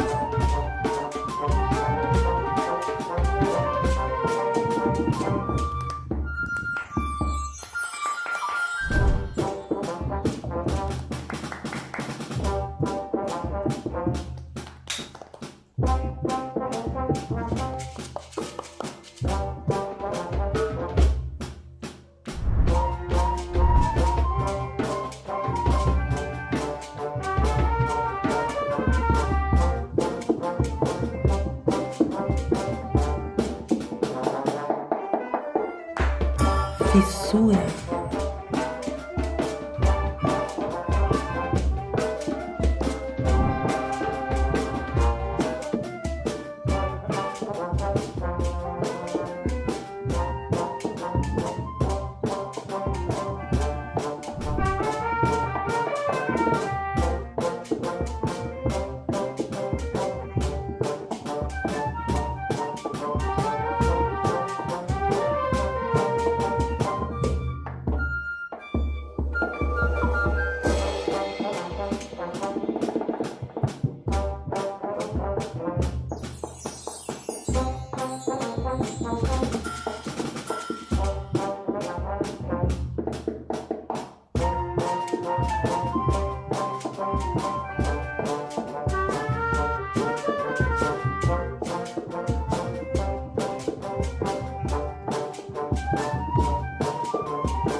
Brasília era considerada uma utopia.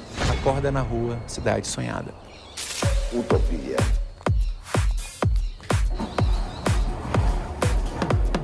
Utopia.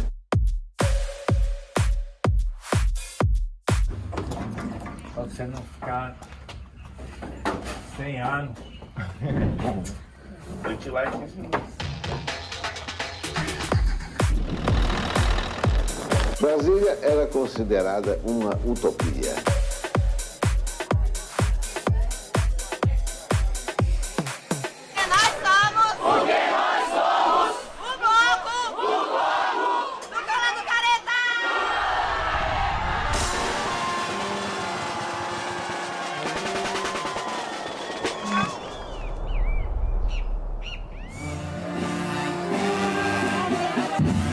Deixa ele na sua.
Brasília era considerada uma utopia.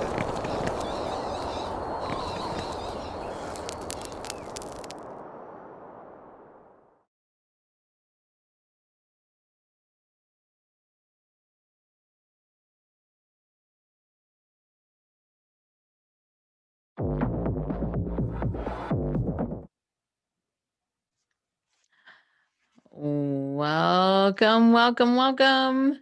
Welcome to Honk. Honk, honk, honk, honk, honk, honk. I have the esteemed pleasure of introducing the next video. This is from Johnny Sonic, and it's a Black Lives Matter video. They hail from Seattle, Washington. And without further ado, please enjoy.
with the water, maybe a ticket. Yeah, I did it. But no shots fired. No shots fired. No shots fired. Can you explain that? No shots fired at me. Can you explain that? I shouldn't even know your name.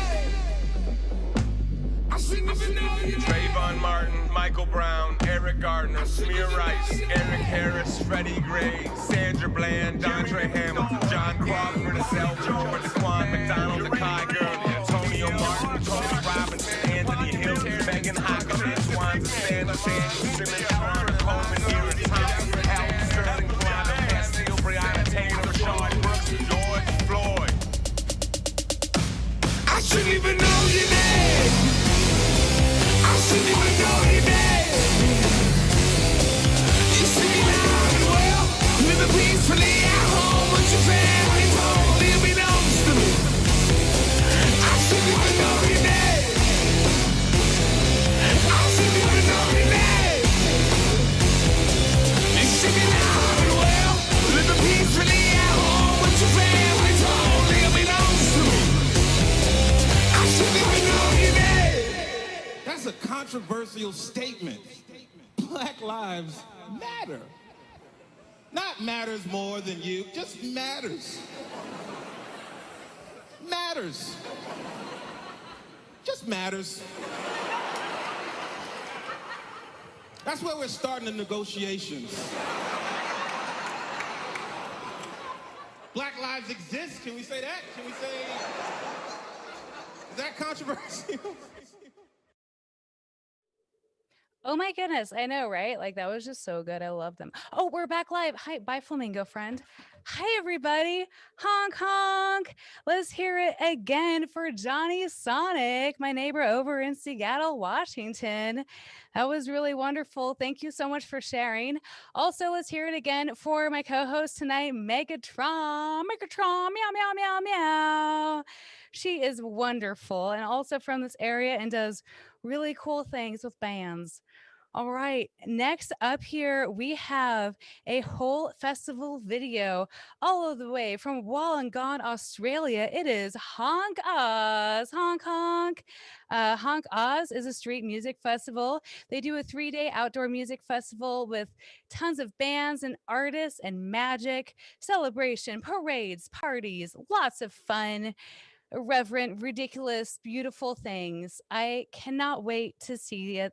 It's so nice. I have to say, it's so nice being able to go to all of these festivals while I'm here in my super casual living room. And I can't wait to just like try and get as many plane tickets as I can. It's okay to do that again and go to all of these in real life. Thank you all again so much. And let's get some honk odds going on. G'day everyone, welcome to Honk United. My name is David Rooney. I'm part of the Honk Oz organising committee and I'm a teacher at the Wollongong Conservatorium of Music. This contribution from Honk Oz includes audio and images from past festivals and also a few items recorded more recently during the COVID shutdown. Like most honk festivals around the world, Honk Oz is extremely low budget. There are no artist fees, no expensive stages, and everything is free. Honk Oz features 15 to 20 bands performing free concerts in and around the Wollongong CBD and the Arts Precinct over a couple of days in early January. I first heard of the Honk Festival of Activist Street Bands back in 2010 while researching repertoire for my new community band, the Con Artists, which was emerging as a 40-piece, all ages, all abilities, any instrument can play in it world folk band. I had been looking at the various honk band websites and I had a compilation album in my car CD player, Honk, Live at the Dillboy 2007. The music and the energy and the crazy costumes and the fun of those bands and the community spirit and use of music to support and promote positive change. I think that really spoke to our experience here in Wollongong and was definitely inspiration for us to do something here. The organisers of the long-established Illawarra Folk Festival were hugely supportive of the idea of a free community street music event and invited Honk Oz to become a fringe event of the Folk Festival. So the very first HONK happened in January 2015 in Wollongong. Bands such as the Beatmeisters, the Riff Raff Radical Marching Band, and the Con Artists all joined in from the local region. Ken Allen and his Junkadelic brass band, the Red Brigade, Havana Palava, and others came from interstate. And amazingly, there was an international element. Mike Smith and members of the Environmental Encroachment Band, and Joe Correa and Ken Field all jumped on a plane to Wollongong and helped us make it happen. The idea of peer learning and participation has definitely been a core aspect of HONK over the years. We are fortunate to have had both Lindsay Pollock and Ken Field facilitating our pickup bands. The pickup bands are groups that anyone attending the festival can join in. Both Lindsay with his Macedonian street band workshops and Ken with his New Orleans-inspired hoot band are amazing at managing large, diverse groups of musicians and encouraging improvisation and coming up with performance pieces in a short time frame. As a teacher myself, I find HONK is a great opportunity for young students to engage with music in a way that it's quite different from their regular school band experience. Each year we gather 60 to 70 students together for Kids HONK and help them learn tunes without sheet music, which we then take to the streets as part of the festival. For me, this is a real highlight of HONK Oz. Thanks so much to Cecily and the team from Boston for inviting us to contribute to HONK United, and thanks to Greg Costello for putting the HONK Oz part of it together. I hope everyone in the HONK universe is safe and well. Please enjoy the show.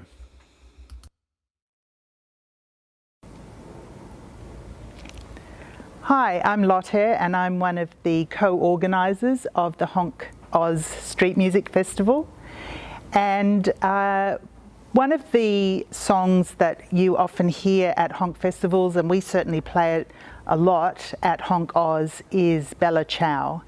The version of Bella Ciao that we are presenting tonight for you is actually the original folk song, and so the lyrics are they're about these Italian women who have been indentured to work in rice paddies far away from their homes for up to a year, you know, away from their children and away from their families. And so they are sadly getting up very early in the morning and leaving their children in what they consider to be far too early. And I just wanted to dedicate this song to all of our compatriots and friends in America and Europe and around the world who are part of our HONK family and who have had family or friends who have left too early because of the virus. And so we, from HONK Oz, we want to dedicate this and send it to you with our love. Thank you. Oh, stamattina mi sono alzata, oh bella ciao, bella ciao, bella ciao, ciao, ciao, stamattina mi sono alzato, in risaia mi devo andare, oh mamma mia,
ciao, bella ciao, ciao, ciao, ma verrà il giorno che tutte quante lavoreremo in libertà.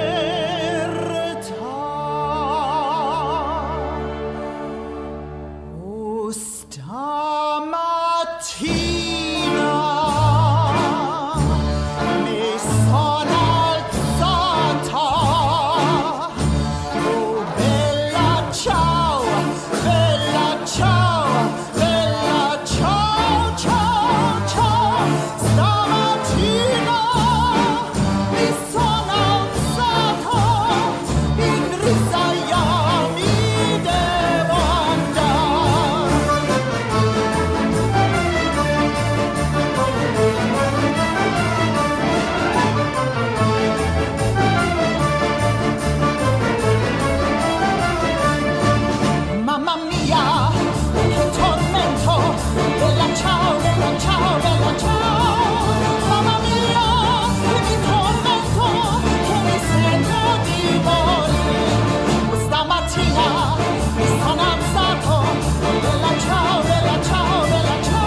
And I've had the great pleasure over the last 6 years to billet Ken Field and his partner Cecily Miller when they've come to Australia for our festival in Wollongong.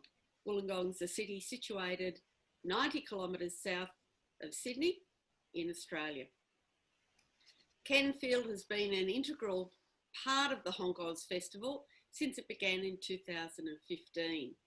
Many of you will know Ken as a long-time member of the organising committee of the founding HONK Festival in Boston, and a sax player and composer who plays with the Second Line Brass Band and leads the revolutionary Snake Ensemble. We've asked him to reflect on his time with the HONK Oz Festival. Welcome, Ken. Thank you very much, Kerry. It's good to see you. You too. In January 2015, you arrived in Wollongong, Australia for the very first HONK Oz. I'd like you to reflect on how you became involved, what were your expectations, and how did you find that first experience? Well, when I heard online that there was going to be a HONK Oz festival inspired by our festival in Boston, I think I sent a congratulatory note online or a some kind of message saying, that's great, something like that. And I think that kind of started it. And Lata and David saw that and I guess they looked into what I did. And they wanted to have some American presence at that first HONK festival.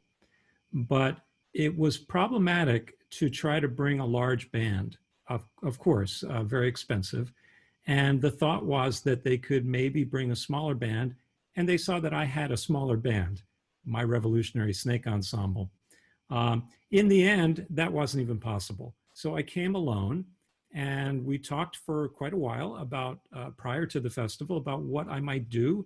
And we finally decided that I could lead a pickup band, which we then called the Hoot Band. And that's what we did. And the first year I came with Cecily, and I led the Hoot Band. I arranged a couple of pieces of music that I thought might be appropriate, that I discussed with David. And we had a great time. I was very nervous that first year. I didn't know anybody. I didn't know how this would be received. And even after it was done, I wasn't sure how well it went. I wasn't totally confident, but I was asked back the second year. I assumed that meant I did okay. Well, it was great fun from my memory, and I do remember a few of those nervous looks on your face at times, but boy, we had so much fun. So you have continued to be part of the HONK Oz for its 6 years. So how do you see that your role has evolved, and each year what preparations musically do you make for HONK Oz for your next one? Right. Well, you know, it's so exciting to me. And so, I don't know, I'm so pleased that the reception to the Hoot Band and to what I try to do at HONK Oz has been so positive. And the band has grown, the Hoot Band, and the enrollment has grown to huge numbers. We had, I don't know, we had huge numbers of people. Each year it's more and more. I forget what we had, 50, 75, 100. We had a lot of people. And in the past couple of years. And it's just a lot of fun. It's also challenging to lead a band of that size. There's a lot of improvisation involved. I try to encourage the musicians who are playing to push themselves a little bit in various ways, to maybe try improvising when that's not something they're totally comfortable with. But basically, I make sure we have a nice groove, and then we bring the rest of the band in, and it just has worked so well, and everybody is so excited to do it. I try to bring in each year new material, and I try for that material to have a connection to Australia, to HONK Oz, to the the original HONK Festival here in Boston has an activist side to it, very significant part of it. So I try to bring in music that reflects that when I can. I've brought in my arrangement, my brass band arrangement of Beds Are Burning, the Midnight Oil song, which is an activist song. That's been great. People have enjoyed it, as have I. And I've brought in a number of other pieces, the beautiful, beautiful Gurmal tune called Wyathol. That was a little bit of a risk to do a brass band for 70 people, whatever, of that very sensitive, beautiful song that he did almost as a solo, maybe with one or two other musicians. I'm just thrilled with the way the Hoot Band performed that. I think the arrangement worked, and people felt that it had the proper respect for the music and for the musician and composer.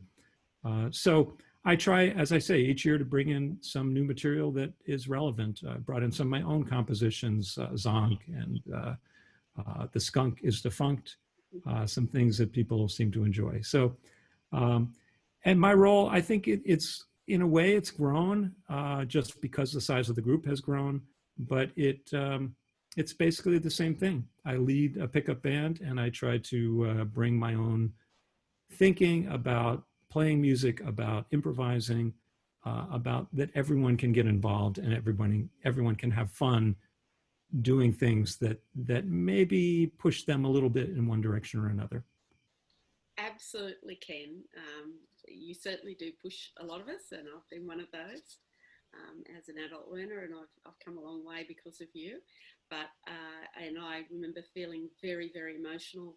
One of the first rehearsals we had for WAHONK, the beautiful, beautiful emotional sound that was brought out, and the way that you brought that together, as you say, with such a wide variety of participants and so on. So congratulations, it's wonderful, and we would hate to think of ever having a honk without you here, and heaven knows what happens next, when that next one is. So what I'd like you to let the world know is, what can you tell others about Honk Oz that's unique, but it's still possibly part of the big honk movement? Yeah, well, it's interesting because the honk movement, it started in Boston about 15 years ago with our honk festival with 12 bands and, very modest goals, bringing together a number of area activist street bands. And it's grown now to about 20 or 22 or some number of festivals all over the world. Each festival is totally independent, and we in Boston have our own sort of set of principles, things that we do every year, how we organize it, what our goals are. Every festival has their own goals, and some festivals are a little more quote unquote activist. Some festivals are more oriented towards community involvement. Some festivals are a little more oriented towards education. And I think that Honk Oz falls into the education and community orientation. But I also see a development, or I shouldn't say development, a progression on the part of Honk Oz and the bands that are involved, of more and more involvement in the political process and in what I would call activism. I think part of that has to do with the political situation in Australia and also in the US and worldwide, that a lot of people are seeing more of a need to get involved politically, to be active. That's what we mean by activists, that people are getting involved and are active and not passive in terms of watching what happens, but trying to make an impact. And I think it's clear that a lot of the festivals, including Honk Oz, are moving in that direction in whatever way is appropriate for their community. And with Honk Oz, I am honored to think of it partly as my own community, because I've been coming so much and I've been so welcomed by everyone, along with Cecily. And we really do feel like it's part of our community, that we're part of the community, I should say that. And so how does it fit into the honk ethos, I guess, in its own way? Every festival fits in its own way. I am working, and I have been working for a little while, in coming up with a set of shared principles so that all the honk festivals can feel like they have these certain things in common. I haven't made as much progress on that as I would have liked, but that's going to be an ongoing project. And Honk United is a way of bringing all those festivals together, having the festivals that aren't really able to happen, that haven't been able to happen this year due to the pandemic, allow them to happen together as a virtual event. And so we're very excited about that. Well, thank you, Ken. Thank you for your reflections. It's always a great joy to have you here and leading the Hoot Band. And we all look forward to when you come back. And hopefully that won't be too long. We don't know, do we? We're very happy about being part of the whole project for the honk around the world. And thank you very much for your contribution on this. And people are going to be able to watch some of the videos of your contribution to our festival. So thank you. Well, thank you very much, Carrie. And, it's such a pleasure for us to be there and to be part of Honk Oz and to be a small part of the community. And we're very grateful for that. We miss you. We will miss you very much this year. Cecily and I, and we are very much looking forward to the next time we see you in person. Yes, same here, Ken. We're going to miss you guys. But anyway, we'll keep battling on with electronic communication. Okay, bye-bye now.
Thank you very much. Can I just say it's been such a pleasure to spend time here a few years in a row now, 4 years in a row here in Wollongong, and I've really had an awesome time. Cecily and I have had a great time, and we love all of you. Thanks so much.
Hello, my name's Ken, otherwise known as Papa Funkin' P. I've been with the band since it began in 2002.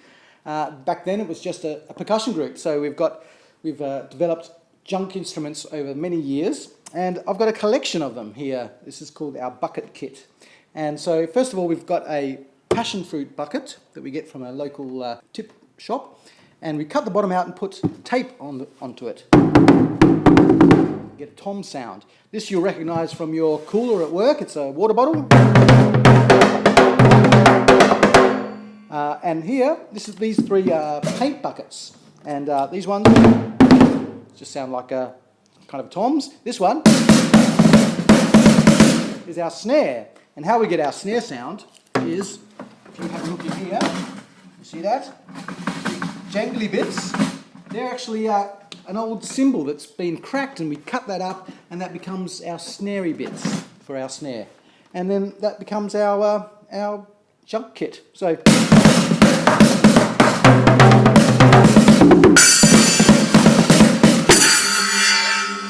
there we have it.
Hi, my name is Frank, and I am the bassman in Junkadelic. I have this barrel which was found on the highway. You can get one of these from your recycling center. You can get some various different sounds out of here. You've got that sound, you've got this, that, and I've got a couple of cymbals to help me out and make it sound funky, kind of like this.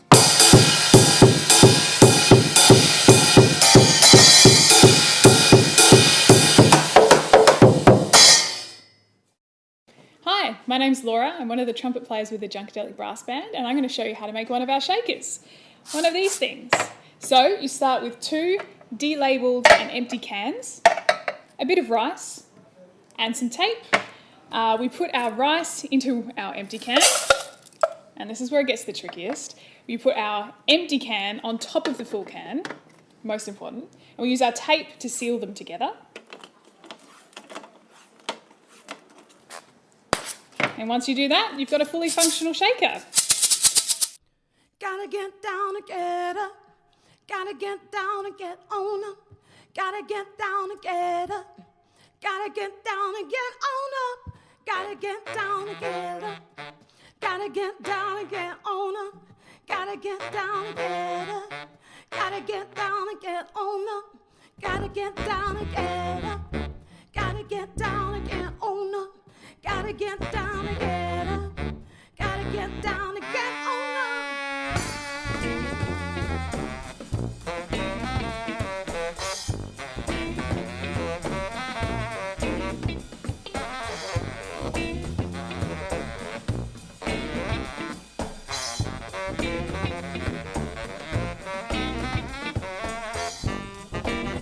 We can do anything, yes, anything. We got what together now. We can do anything, yes, anything. We got what together now.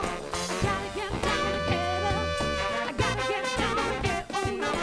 Gotta get down and get up. Gotta get down and get on up. I gotta get down and get up. I gotta get down and get on up. The time is now.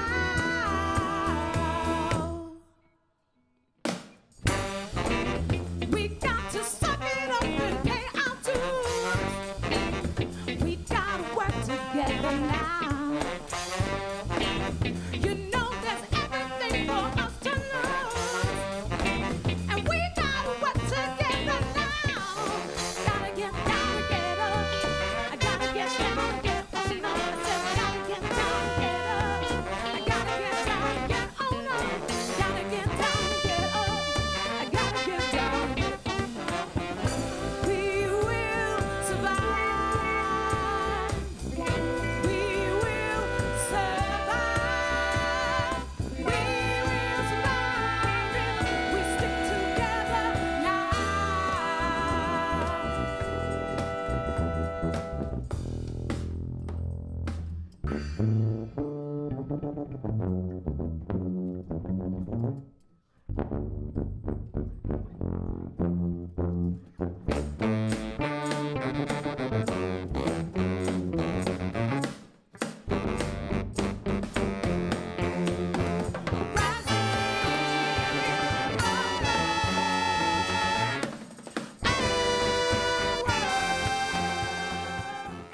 When you've got your drum, you actually, the other thing you need is a stick to hit it with, or a beater as we call it. So you can get any old dowel or old broomsticks or whatever, cut that to about a foot or a little bit over. We also need neoprene, which is your wetsuit material or stubby cooler material. If you go to your tip, you can probably buy an old wetsuit for about $5 and you've got a lifetime supply, so it's really cheap. You cut yourself a strip like that, and you need to also cut yourself a little circle. I'm going to call that a hat. Okay, there we go, a little circle like that. You get your tape. We use electrical tape. It's nice and stretchy and colourful.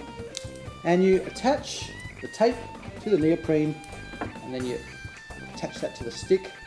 So you've got a little bit of a flap, okay? And then you wrap that around and around, so it's 2 layers thick. And then you just hold that in place with another circuit tape. You get your little hat. Electrical tape, and cross that over like that. And then you put the little hat on top, and you push the locks of hair down like that, so it's nice and secure. It looks pretty ugly. So what we do is we strangle it. There we go. Strangle its neck, and then you start to weave up and over, round it out, and you keep going until it looks like a bought one. Just finish it off, winding it down a bit. It's not Junkadelic until you add the extra colours. yellow. A little red to finish it off. A beater. Oh. See? It works. Doesn't even need batteries. And when you've finished a day of trunk junking, your beater is also really great bottle opener. Stay funky.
That's when I used to love her, but it's all over now.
whole point is that all of you possibly get together with your friends and do it somewhere else. If you Google it, it's Song for the Climate, Do It Now, English version. And this is us doing a version of that song.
Mel.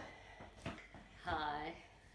This is Mel Wishart, local musician, music educator, and wonderful member of the Wollongong community, activist probably, we could add to it. And I'm going to talk to Mel today about her involvement in HONK and her wonderful band, a women's band. So the first question I'm going to ask is, what were your initial involvements in HONK Oz as both a musician and a music educator? Okay, well, because I'd been involved with the con artists up at the Conservatorium for a year or two, I think, only a little while, I remember they said, oh, we're going to organise this festival, HONK Oz, you know, and it's related to HONK. And I think I did my research about HONK about a week before the festival started. And so, yeah, I didn't know very much about HONK at all and until the last moment. And then it was sprung on me. And so I was involved in the kids program at the beginning. So getting all of the kids together and just sort of scurrying around helping the, you know, the kids with David Rooney and bang, it just started. And that was my first introduction, was with the kids. And also, yeah, it was crazy. Were you in that first year? Was that a year you were billeting, or were you billeting the next year? No, I billeted from the beginning, and I didn't want to. But I remember Lottie rang up and said, can you help, please? And I went, okay. And I don't know why I was resistant. Anyway, they said, oh, we've got these people coming up from Melbourne. They don't even want to come in your house. I said, perfect. They can be outside. And they just wanted to be in their van.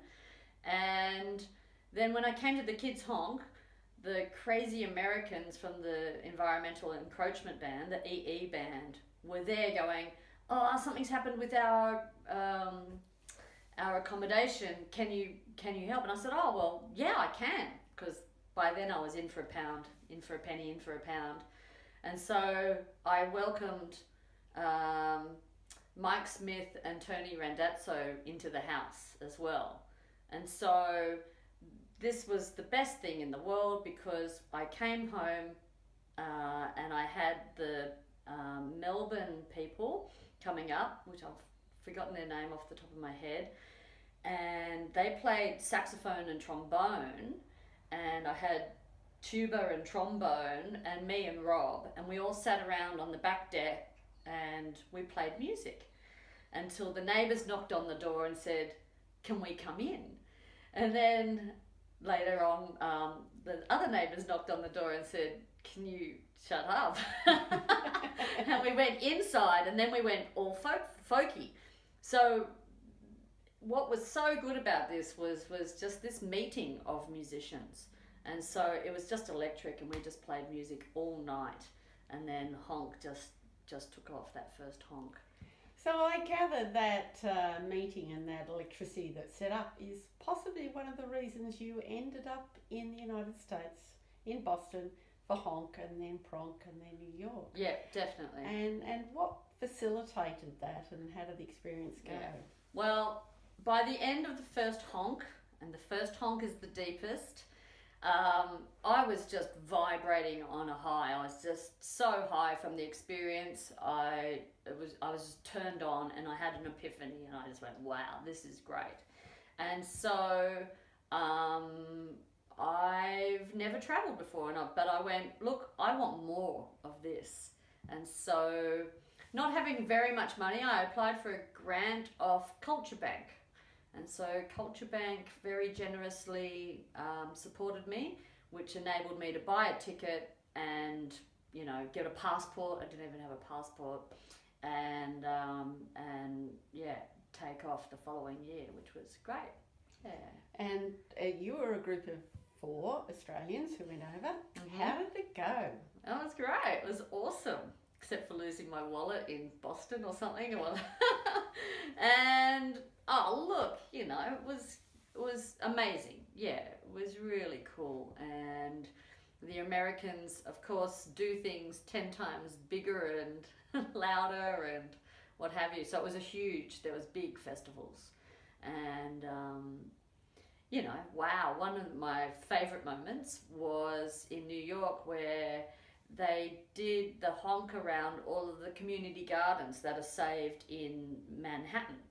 And they stopped outside of this old lady's house who had saved the first community garden in New York. And she was like, I don't know, 90 odd, and she just came to the window and everyone was there playing music and just celebrating her and her activism. That was really beautiful. I was touched. I was really moved. What a wonderful experience. Yeah, it was. Yes, and I personally have been to one of those gardens as a result of being over there too, which was wonderful. And then another epiphany, I suppose, is the Femmes. And the Femmes, yeah. How did that come about? So you probably need to explain what the Femmes is and how it came about. Yeah, so the Femmes, the Femme Fatales, La Femme Fatale Funeral Band, just got born out of a few ideas coming together. So my friend was putting together a funeral, community funeral parlour in Port Kembla, Jenny Briscoe, and also the connection with HONK being an activist kind of, take a message to the streets approach. And, really the Femmes got born out of me going to many parties, and being a professional musician, I can play with anyone, and I sort of just, play. And I started realising that all of the music that we were playing was just blokes' music, and it was with the blokes. And all the women were on the outside, just sort of tapping away and never joining in. And a couple of parties in particular, I turned up and I went out the back and there was this group of about 8 women, and pre-COVID times they were passing a trumpet around. I went, oh, I used to play, but now I don't, and da-da-da-da. And all these women could play, And then going to other friends' houses, and as a musician, people have given me instruments over the years, and so I don't know, I had a trombone given to me, actually by Shelley, our violinist. And so I had this trombone and I would take it to parties, and I took it to a party one time and all the boys were all plugged into their electric guitars, loud. We started a different jam in another part and I passed around, and it was the women basically. And it was the quieter sort of side of things, and just, passed around this instrument, and just some people just gelled with it and went, yeah. And I just sort of realised that women need a bit of a space, a different space, and just a bit more encouragement, and And I guess also another part of me has always been demonstrating on the streets. I've been part of protests, and that part of me is like, you don't have to be fantastic, you don't have to be an elite musician. You can just take to the streets with some drums and chants, and it doesn't matter it's about making noise and rattling the cage. And so I sort of married a few different ideas together, and the funeral theme came together because of that New Orleans-y and street marching idea, and that's about a funeral, And I have a deep love of old jazz, so it's sort of many ideas coming together, and just realising that I needed to create something where some women could. And how do you feel the Femmes has evolved, both at HONK and in the community? And it's a group of women. Yeah. So I can't remember how it all started, in that I just went, right, I think I just went, all my friends that I knew that were sort of under the radar, like, come on, let's do this. And it started, and I remember the first HONK we did, I was like, come on, let's just come on, move forward with me. Come on, let's take it to the people. And everyone was kind of really shy and, oh, I can't do that. And so now it's a force to be reckoned with. And I guess the costuming went a little bit crazy. I don't know what was said.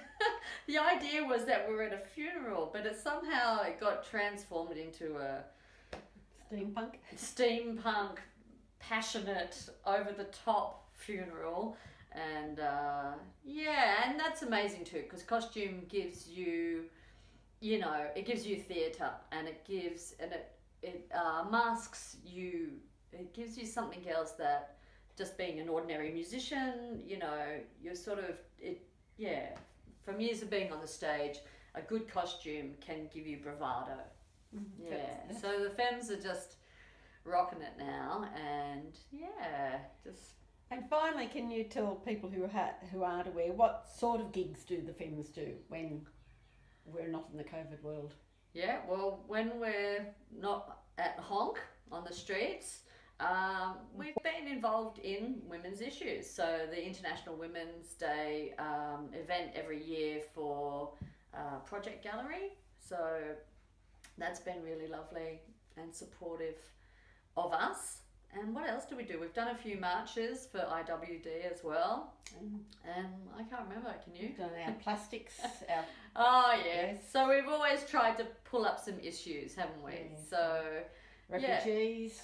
Yeah. So we've harnessed a few issues. So about refugees, and we've harnessed about single-use plastics, and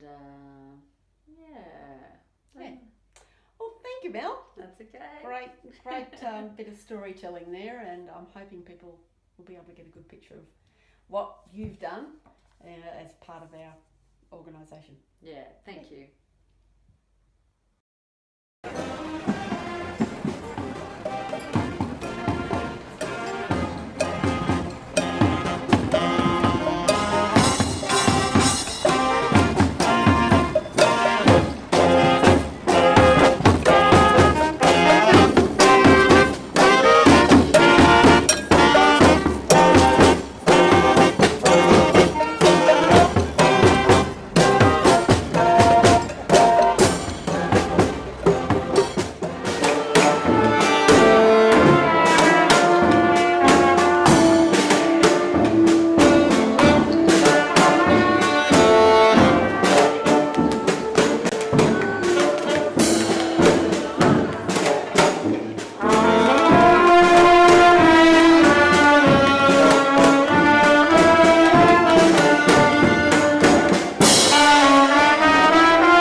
it's Anna Purnell. I am from Forward Marching Band out of Madison, Wisconsin. Oh my gosh, what a honk. I did not know what to expect. I was like, it's so sad that I don't get to see all my friends. Blah. But this has been a 7-continent extravaganza. And the best part of it is that you can see it again whenever you want. It's going to live online. And I was trying to come up with a list of things that were the best thing ever. And the list is too long from this festival, like things that just blew me away, from La Fanfare Invisible to the band from Uganda, from HONK West, from all the things that we've been seeing. It's extraordinary. This is amazing. And I think if you don't take anything else away from this experience, it is, please take this one thing away, that all over the world, people are standing up and they're getting together in the streets, and brass bands are making it right and making it swell. It's extraordinary to me and beautiful to me. And wow, I'm so glad to be part of this. It's really great. So I had a couple of questions coming in to this segment. It is not the final segment, because the final segment is going to be taken away by our friends Carrie and Greg from HONK Oz, and they're going to be talking to you later about WAHONK and the Junkadelic Brass Band, which is astounding. But I had a couple of questions. There have been 3 bands from Benin, and they are just mind-boggling. They're so good. Every single one of them. There's Ayonle, which we're going to be seeing in just a few seconds. And then there's also Gangbe, and then there's Onanla, and all of them are extraordinary. And I'm like, what is going on in Benin? Like, all of a sudden, everybody is fantastic. They have great costumes. They sound so great. This isn't fair. Well, it turns out that the family, there's a family with 3 brothers, and each of those 3 bands that I mentioned is headed by a different brother from this family. They're called the Hanjujunu, and there's Rock, who is the head of Ayonle, who's going to be playing for us Africa Brass Music Bon. And then his brother Martial is the leader of Gangbe. And then his other brother, Magloire, is the leader of Onanla. So I feel a little better. I'm just not like, I had this, as a trumpet player, I had this inferiority complex, like, oh, everybody in Benin is better. And they are. They're fantastic. After we see Anonye, we are going to see Estagiarios. They're from Belo Horizonte, Brazil. And this is my other question. I was like, what does fanfare or fanfare, what does that mean? And it turns out it means band. And this is Estagiarios Brass Band, who we'll see after Ayonle. And they are going to do this amazing thing with over 100 amateur musicians and circus performers. The song that they're going to play, and it's at their carnival festival, is called Meu sangue ferve por voce, and it means my blood boils for you. And that is the truth. Okay, this is Anna Purnell signing out. Let's listen to some music. Love you, HONK. Hope to see everybody live next year.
Ready? Hey, everybody, it's Anna Purnell, and I'm going to take you out. I am not in a bad way, but in a sweet way, in a loving way. I'm from Madison, Wisconsin. I'm part of Forward Marching Band, and oh, what a honk it has been. And you know what? There's a couple of things I have to tell you. First of all, if you've been having just a jamming time, a great time, and you love honk, please be sure to donate. There'll be links up. There's a screen up right now telling you where to donate, but also you can get swag, because you know what? Swag is what we're here for. Beautiful. You should go check it out at honkunited.org/merch. It's beautiful. I ordered many. Merry Christmas, friends, because that's what you're getting.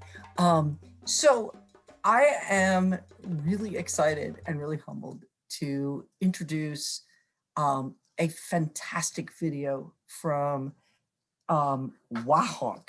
That is Honk Oz, like in Australia. This is part of the honk located in Perth. But what's amazing is that the Junkadelic brass band got together with Indigenous peoples to give them a voice. And it's pretty extraordinary what they've done. And I think you'll really enjoy it. And I have to promote just a little bit, our Honk Oz friends. Carrie and Greg are going to be taking us out to the end of this live streaming part of honk. It has been amazing. And all I can say is I can't wait to hug every single one of you next year, God willing. We'll see you there and love you.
Season of birth, vibrant in color,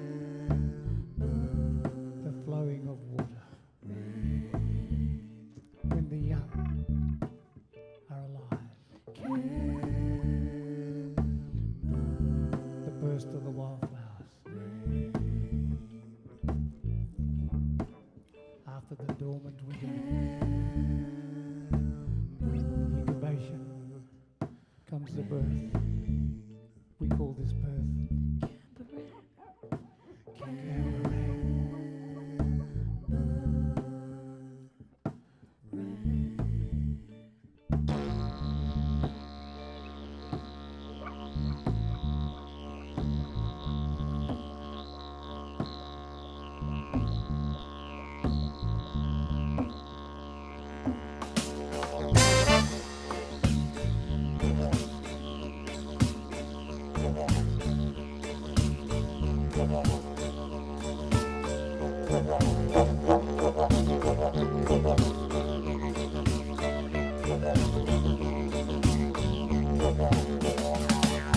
warm wind blowing,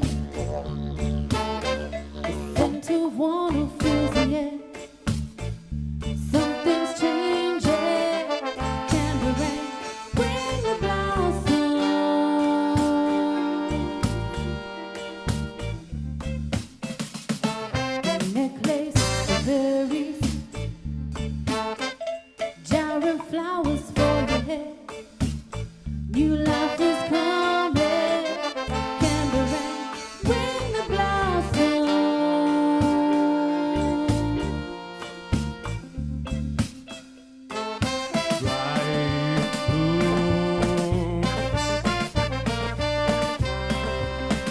Purples, red, yellows, and blues. Pinks, lush and every hue. Colors that rise from the earth.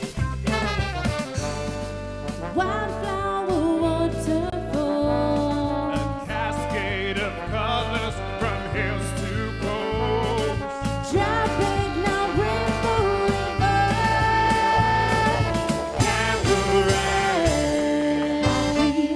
Rising. Snakes and lizards emerge. Starlings blazing. Camberang, bring the heat in. Ooh.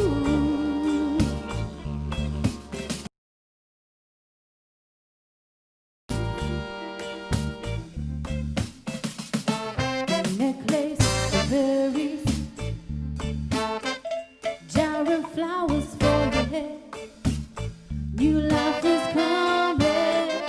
Camberang, bring the blossom.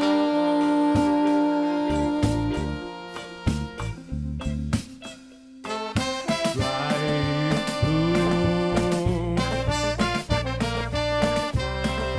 Purples, red, yellows, and blues.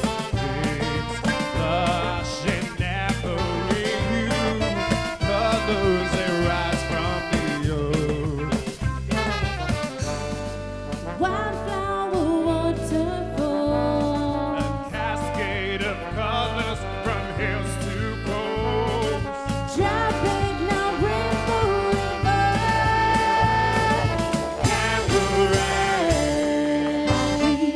Rising. Snakes and lizards emerge.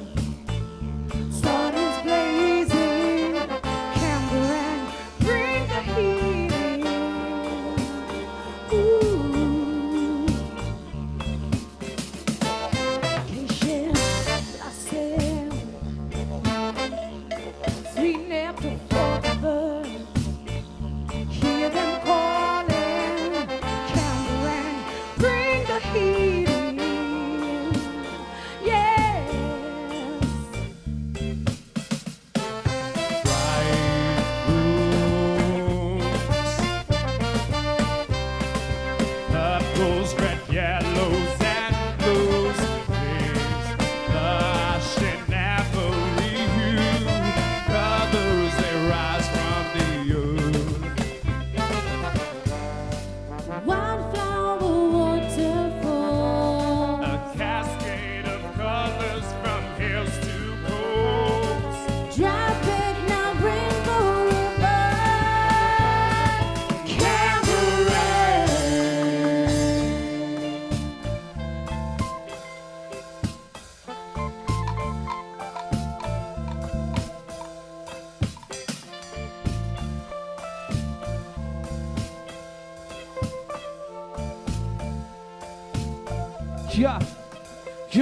Joy, change is coming, makes you think and you wonder. The sight of flowers is a hint to the summer. We'll reach and discover surroundings are now filled with color. Your land heartbeat now builds with a drummer that's vibrant.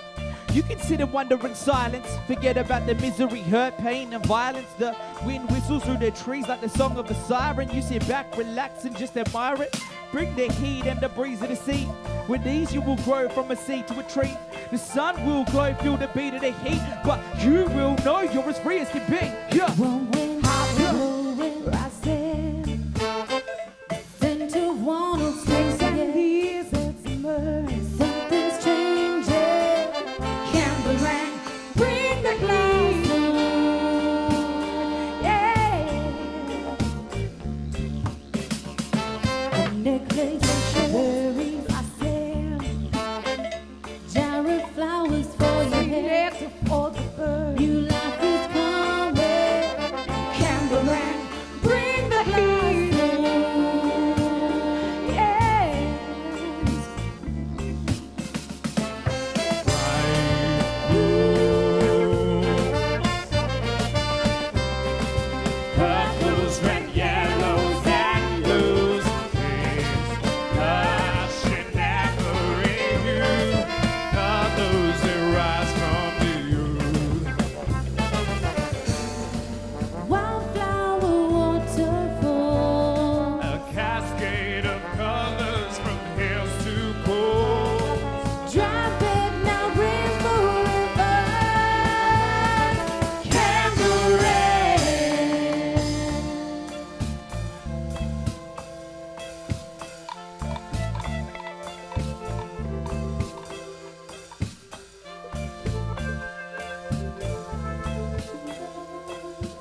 kaya wanju ngala jep tinang nanak jenengan wajak boja ngala mot boja kopadak boja maman jenang ngala wangin nanak kaya wa berwan nanak wotko nanak kalak nanak boja nanak mot maman jenang nanak ngala kolmot nanak kolmot jenengan ngala yai kaya wa. Hello, welcome. This is the Wajak section of the Noongar language group in the southwest of Western Australia. We bid you welcome. We ask the good spirit and our ancestors to watch over us as we converse with you during this occasion. And when it's completed, may the good spirit keep us all safe, and those of us who are travelling take us safely back to our homes, to our country, to our people. Maman Jinang Nanak, may the good spirit keep you safe. Thank you, Richard. So I would like to say thank you to the HONK United group for inviting us to be a part of this project. Junkadelic Brass Band, we could easily be considered Perth's premier street brass band, I'd say. So I think it's fitting that we represent WA in the HONK world. And we've been a part of HONK since 2015 when we were a part of the original HONK Oz Festival, and we've been there every year since. And that's in Wollongong, and we shout outs to those guys over there. We love you so much. And we also, in 2015, we actually travelled to Seattle, and we were part of HONK West and met some amazing people over there, and we toured with them down to San Francisco, and that was really the highlight of Junkadelic's almost 2-decade life. So thank you for that experience. We also hosted our own HONK festival for a couple of years, and we called it WAHONK. And shout outs to Marchette in Texas for coining that phrase. When we were asked to be a part of this this show, we thought, well, our best performances to represent WA is the project that we're doing with Dr. Richard Wally and these amazing singers, which is the 6 seasons of WA, the traditional Indigenous 6 seasons. And so we're going to perform. Well, we've just performed Camberang for you, which is the season we're in right now, and we're going to do another one at the end. And I'll just invite Dr. Richard Wally again to talk a bit about what the 6 seasons are. The 6 seasons is more than just a calendar. It's our connect holistically to nature. It gives us these guidelines of how we operate, who we are, and what our responsibilities are. It gives us this process of knowing if you're going to start something, there's a place you get towards the end, but the end is not the end. The end is also a start of something else. So in the conventional seasons, you got summer, winter, autumn, spring. You got 4 seasons. But if you look at going from winter to spring, you're going from something that's quite dormant to something that's lively and vibrant. There's no incubation season in between in those 4, but in ours we do have. So you have that fertility, which is the winter, the incubation, then you have the birth, which is the spring. And then the other end, when you get the summer, you have this early summer, which is quite warm and it's quite nice. But the heat wave part is the second part of the summer. So the difference between Birak and Bonnaroo is the heat wave. And that heat wave can be anything between 2 or 3 days to 2 or 3 weeks. So the seasons are not measured in equal parts. It's measured in nature's speaking to us and telling us when it's changing. And that's why we have 6 instead of 4 seasons. Amazing. I'll introduce Tani Walker. Tani actually co-wrote the song Camberang. So can you tell us a bit about how that came about? Well, first off, writing the 6 seasons with the Dr. Richard, Uncle Richard, was such a privilege to be asked to do that anyway and be immersed and learn more about the country that I've grown up on, Noongar Boodja here. But Camberang, the process of that was sitting down with Uncle Richard and Olman Wally, and listening to their stories about the season and how it changes. Essentially, you were saying this spring, but with Camberang, it's like explosion. We have such a barren sort of country here, and then it's just all dry. And then when Camberang happens, it's literally just like an overnight thing. You have these descriptions of these hills that are just purple and blue, covered in wildflowers, and all of the animals come out of this as dormant stage, and you have all of the snakes and lizards coming out, and it's just a different change. So there's not only the flowers coming, from my understanding, it was also the temperature. So there's this sort of energy in the air, and the heat's coming through as well. And you've just come out of Gilbert, which was this hibernation stage, and the fertility season. So Camberang is like, for me, when I was writing it, was trying to capture the essence of this new life and abundance of change, and very much a sort of, like you were saying, it's a full circle after we've had these other seasons. And I'd like to introduce Natasha Eldridge and Joel Davis, two of my favourite singers in the world. They're just amazing. They make my body tingle when I hear them sing. We're so excited to have you guys, both Noongar, representing the Noongar Nation, but amazing singers as part of this project. Can you tell us a bit about your involvement?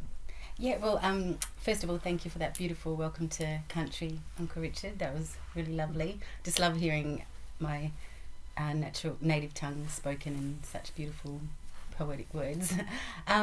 So I feel really honoured and privileged to be part of this. I think it's so important to pass on to the next generation that's coming up all of this wisdom and knowledge about our 6 seasons. And when I'm singing Camberang, I feel like I'm a part of spring and out in the outdoors and watching the blossoms and smelling the wannel in the air, and it's just beautiful, you know. And to be able to teach our next generation coming through to hear about this and pass it on to the next generation and the next, and so on and so forth. So thank you for the honour and the privilege of being amongst these wonderfully talented people. Thank you. And for myself, it's been an honour and a privilege to be a part of this project. It's definitely something that I'm very proud of, and it's been one of my favourite projects I've been a part of. And I think since I've joined, I've also started to see like a ripple effect of there being there being an acknowledgement of the 6 seasons throughout the community, which has been really lovely. And it seems like it's really starting to get it's really starting to be identified and celebrated, and I guess it's just lovely to be a part of in that sense. I want to introduce our newest member to the group, Fluent, who brings a bit more of an edge to our performance, and particularly in Bunuru. So tell us about your involvement. Yeah, I guess I've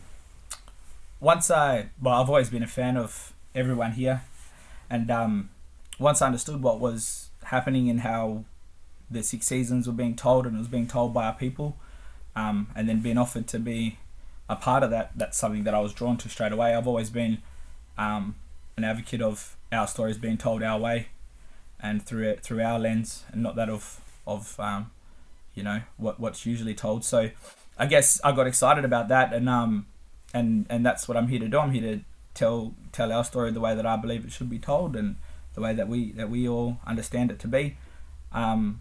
And particularly, I think that there's a lot of things that society can learn from our culture and the way that we looked after and preserved the land. I think it actually reflects a lot on the disasters that are happening around us right now.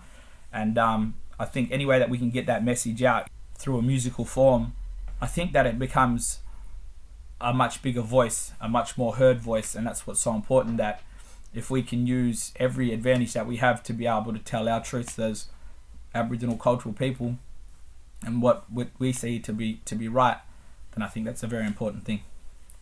In our culture, over 60% of our population are youth. And we need the youth instruments, processes to communicate with our people.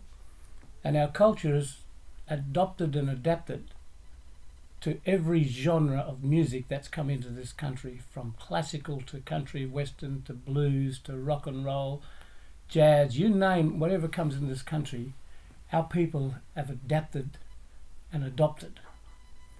And what these young people are doing here is not only taking the genres, but bringing the cultural slant to it, so that you're putting a message out, but it's done in respect to this was not afraid of addressing that, whether it's social justice, whether it's community, whether these issues, they all intertwine with who we are, where we are, and what our responsibilities are. Fantastic. I think we'll go to the song. Thank you so much for inviting us to be a part of Honk United.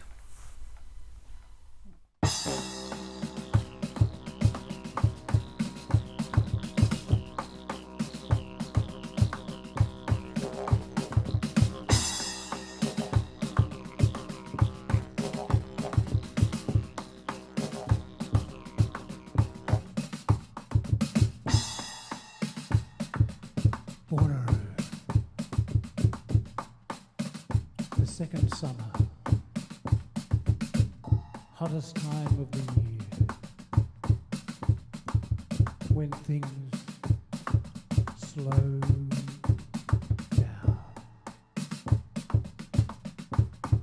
Campfires, clear nights, the telling of stories, the linking of past to the present.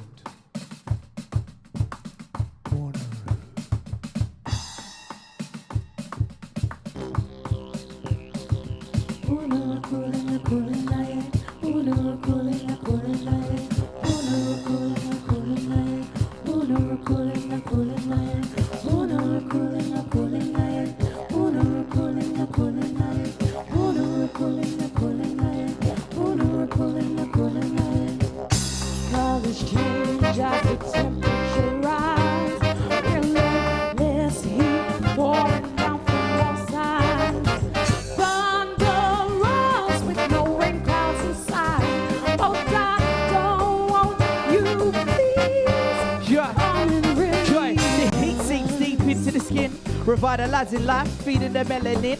Weather change sparks curiosities to see.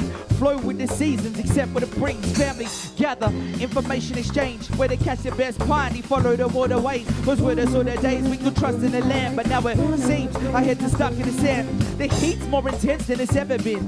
That's evidence we're killing the land. Evident, the more we pollute and the more we produce will lead to our destruction. The more we will lose. Pursue the ancestors, trace their steps. Know there's knowledge in the land. Embrace what's next. The only way we ever gonna stay alive is protect the land the best we can. That's right. Set us free. Yeah. Let the showers sneak past the sun. That's it. That's Stop this raging fire.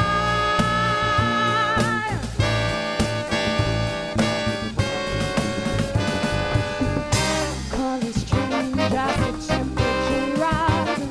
Relentlessly pouring down from all sides.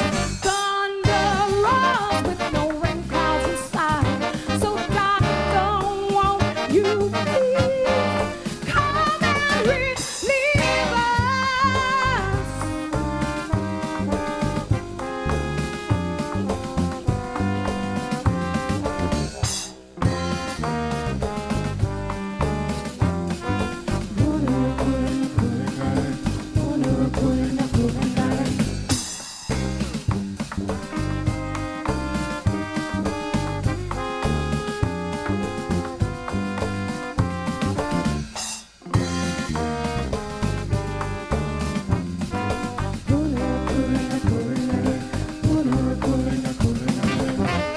Set us free. Let the showers sneak past the sun. Doctor, won't you please come save everyone?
Yeah, yeah. We said it's getting real hot in here. We said it's getting real hot in here. Yeah, we feel it hitting up. We feel it hitting up. You feel it hitting up. You feel it hitting up. We can feel it. They can feel it. We can feel it. They can feel it. Yeah, the world's gonna heat up. And where we gonna be? Yeah, yeah, the world's gonna heat up. Yeah, and where we gonna be? Where we gonna be? Yeah, say, where we gonna be? When this world's too hot to live, I said, when this world's too hot to live, we're gonna.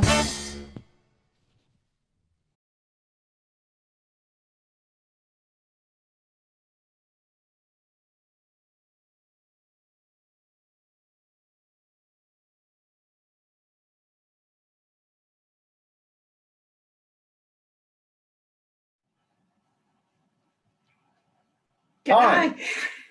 I'm Kerry. And I'm Greg. And we're sitting in Wollongong in Australia. We're about 90 kilometres south of Sydney. And we're really excited to be here. Congratulations if you're still awake in the US or in wherever you are in Europe. I suppose it's earlier in the day. It's about 7:30 p.m. Sunday night here. And we're just seeing the sun set now. And it's a balmy 25 degrees. Usual lovely conditions. Beautiful Australian weather. And you just were watching the guys from Western Australia, the Junkadelic brass band, and we've come to know them over 6 years that they have come across to our festival in Wollongong. Great bunch of people. They are amazing musicians, but they're also very caring community members who get involved in a lot of community projects, community art, activism, and so on. Both Greg and I have been over to the 2 years that they ran a festival, which was amazing. It was in the middle of a huge arts festival in Fremantle, and they managed to have the HONK, their WAHONK integrated there. And unfortunately, they haven't been able to continue since then. No. So Fremantle is just south of Perth, which, if you think of the opposite side of the continent of Australia, it's over that way. So it's about a 4-hour flight for us. So hi to hi Ken and co. Yeah. As Kerry said, they're a great bunch. They're very talented musicians, and they've been really good to us, coming over and running. Playing and workshopping with the adults and the kids, and absolutely fantastic. And that video you just saw was a really interesting look at our Indigenous side of the culture. Okay, so that might be enough intro for now, although we could probably talk on quite a bit. But we might go to the first of our videos. We are, by the way, the last segment. If you're still, as Kerry said, if you're still awake, wherever you are in the world, good for you. Don't forget to hook into the HONK United request for funding, because this doesn't run for nothing. It costs money. So the link's down below. There it is. Thank you. Get some merchandise, donate, and that would be really, really appreciated, because I think from what I've seen in the last 36 hours, this is not a once-off thing. This is going to continue on a if not an annual basis, then very regularly. So, having said that, Kerry? Yes, we're going to go to this is a really interesting group of mainly Japanese, but I think there's also some European players.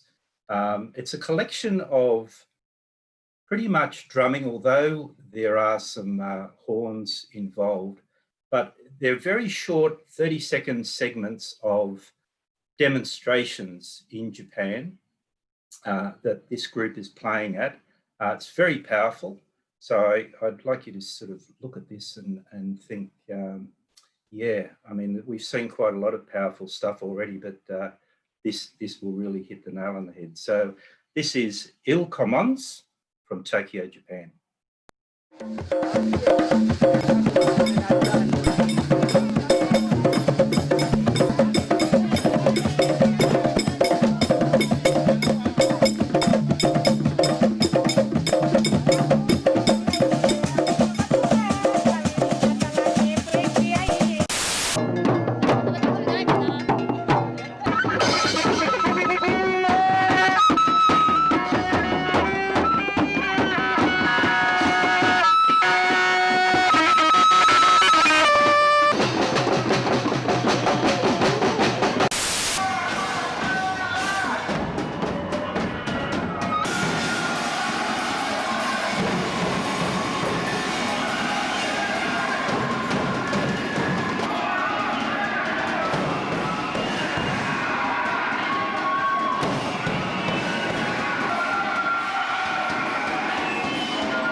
So that was Il Commons from Tokyo. Clips going back to 1989 up to the present time.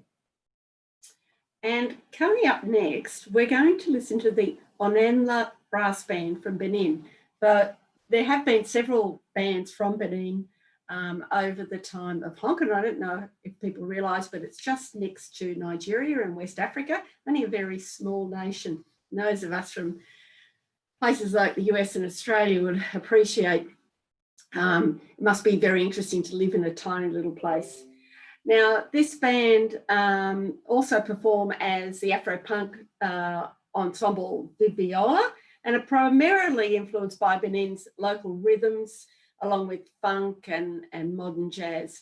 And you can really feel that. I found I've learnt so much by watching these African bands and realising where modern music has come from in terms of those rhythms and so on. I do really love Afro-funk. So here is Onenla Brass Band.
Yahoo, Yahoo, Polinasa, Yahoo. Yahoo, Yahoo, Polinasa, Yahoo. Yahoo, Yahoo, Polinasa, Yahoo. Yahoo, Yahoo, Polinasa, Yahoo. Banjantula, Banjantula, Banjantula, Banjantula, Banjantula, Banjantula. Banjantula, Banjantula, Banjantula, Banjantula.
Àwọn oníyanu láti sinmi nínú Olúwa. Yíyẹ ní fẹ́nikẹ́ni tó dúró de olótìtọ́. Bí kò ṣe àwọn tó ṣe gbọ́dọ̀ nìkan làwọn tí ó yẹ. Mo fọkàn mi sọ́lúwa ló sì fi mi fi ṣe orí. Àwọn oníyanu láti sinmi nínú Olúwa. Yíyẹ ní fẹ́nikẹ́ni tó dúró de olótìtọ́. Bí kò ṣe àwọn tó ṣe gbọ́dọ̀ nìkan làwọn tí ó yẹ. Mo fọkàn mi sọ́lúwa ló sì fi mi fi ṣe orí. Iyì ló yẹ ọ́ bàbá. Ó sì tún yẹ fún gbogbogbò. Ó là dánsá kí ẹ̀mí mímọ́. Mẹ́ta lọ́kàn ìyanu àwọn òyìnbó. Iyì ló yẹ ọ́ bàbá. Ó sì tún yẹ fún gbogbogbò. Ó là dánsá kí ẹ̀mí mímọ́. Mẹ́ta lọ́kàn ìyanu àwọn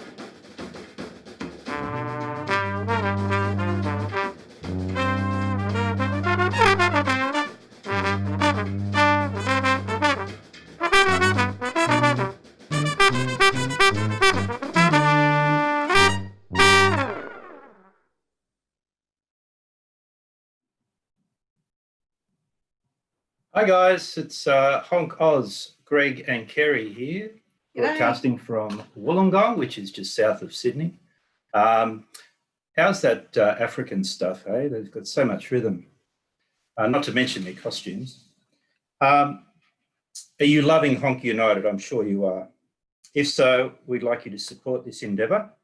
We're accepting donations and other small, a selection of, money Number one, money. Yeah, we accept money. But we've also got a limited edition of Honk United t-shirts, along with some other goodies. There's the link, so go to it and help out this fantastic project. Also, just quickly before I hand over to Kerry, some very wise person in Australia noted that our banner was back the front. We thought we were clever by having it the other way around when we were looking earlier on when we first signed in, but now you'll notice it's back the right way. And this is Tom O'Toole, our security guard. So if anyone causes any trouble tonight, he's our go-to man. Kerry. Oh, Tom's had a hair colouring too. And thanks, Kathy, for that heads up on the sign. Fantastic. Okay, so we're back into the United States for the next band, and it is the Unity Street Band. So a little bit of research on them. They're a multi-level community group aiming to bring people together through a joy of music. It was born from the Second Line Syracuse movement in collaboration with former members of sister activist bands around the country who now live in Syracuse, including the extraordinary rendition band from Providence and Brass Liberation Orchestra based in San Francisco. I particularly enjoyed reading about this because the bands that Greg and I are involved in Wollongong that help host HONK Oz, there's a similar thing. It's a community bands and it brings people together of all ages and all abilities and so on. So I sort of felt an affinity here. And we actually have one band that's called the Curious Rendition Band. So it's interesting that there's an extraordinary rendition band here. So the Unity Street Band provides an open opportunity to musicians at any level where participants can practice active citizenship through their artistry. Its mission is to bring people together through music, to inspire positivity, and to create an all-inclusive environment with a shared love for the joy of music. And I think in these days, trying to get positivity, crazies around here, joy of music going, I think is really well needed. So they have a public park with an amphitheatre where they rehearse each week in Syracuse. They have regulars who come to visit, and they'd like to thank one of them named Joe, who was able to help get the film done that you'll see and assemble. The three tunes are, the first one, a mashup of Matador and Don't Let Me Be Misunderstood by Los Fabulosos Cadillacs and Santa Esmeralda, arranged by Extraordinary Rendition Band. The second tune is Low Bridge, aka Erie Canal, by Thomas S. Allen, arranged by Megan Coleman. And 3, Dance Monkey, go on Greg, try and do it, by Tones and I. Tones and I is an young Australian artist who has really shot to the top. I really love Tones and I. She's amazing, they're amazing. Arranged by Aaron Ruiz. So Unity Street Band is also responsible for Salt City Honk. So here is Unity Street Band.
miles on the Indian now.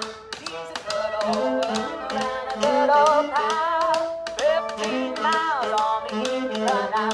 We've hauled some barges in our day, filled with lumber, coal and hay, and we know every inch of the way from Albany to Buffalo. Long bridge, everybody down, oh, it's a long bridge, 'cause we're coming to a town. You can always tell your neighbor, you can always tell your pal, if you've ever navigated on the Indian now.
Go. Yep.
That was great listening to the Unity Brass Band and noticing that they're doing their social distancing. It's been quite an incredible year, I suppose, for most musicians. We ourselves found out we couldn't rehearse for a while, and then we've had various restrictions and so on. Slowly but surely it's coming back in Australia. We're very lucky. And we've all got our fingers crossed that in some way our HONK Oz will have some form taking place in January. It's usually around the second or third weekend of January, which is our summer. It can be pretty hot. Bloody hot. We can have storms. Last year we had smoke because we had terrible bushfires nearby. We had to have a contingency plan in case the smoke stopped our proceedings. It was a bit uncomfortable here and there. And so it can present with quite a few challenges in terms of how we get about doing our festival in the heat of the summer. For those who have been here, they'll know that the sun is intense, and trying to keep people comfortable and in shade and watered and everything is quite a challenge. And so we've got quite a team that are involved, of course, with any festival.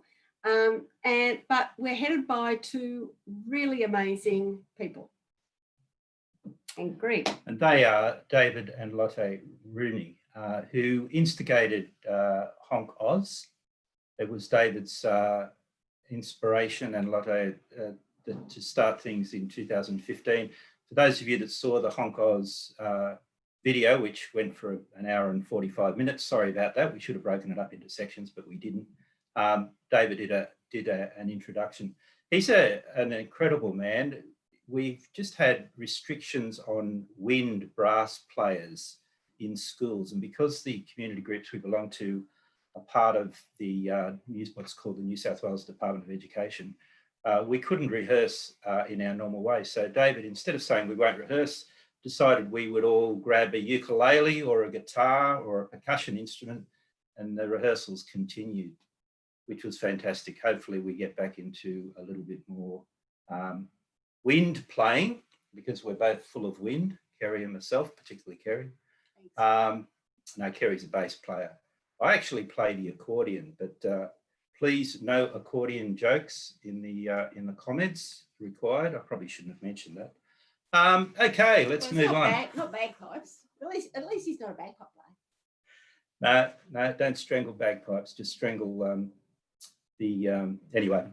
The piano accordion, which is a very refined instrument in many ways. No comments, please. The next group I'm going to introduce, and they're called the Den Hode Quartet. They're from Ghent in Belgium.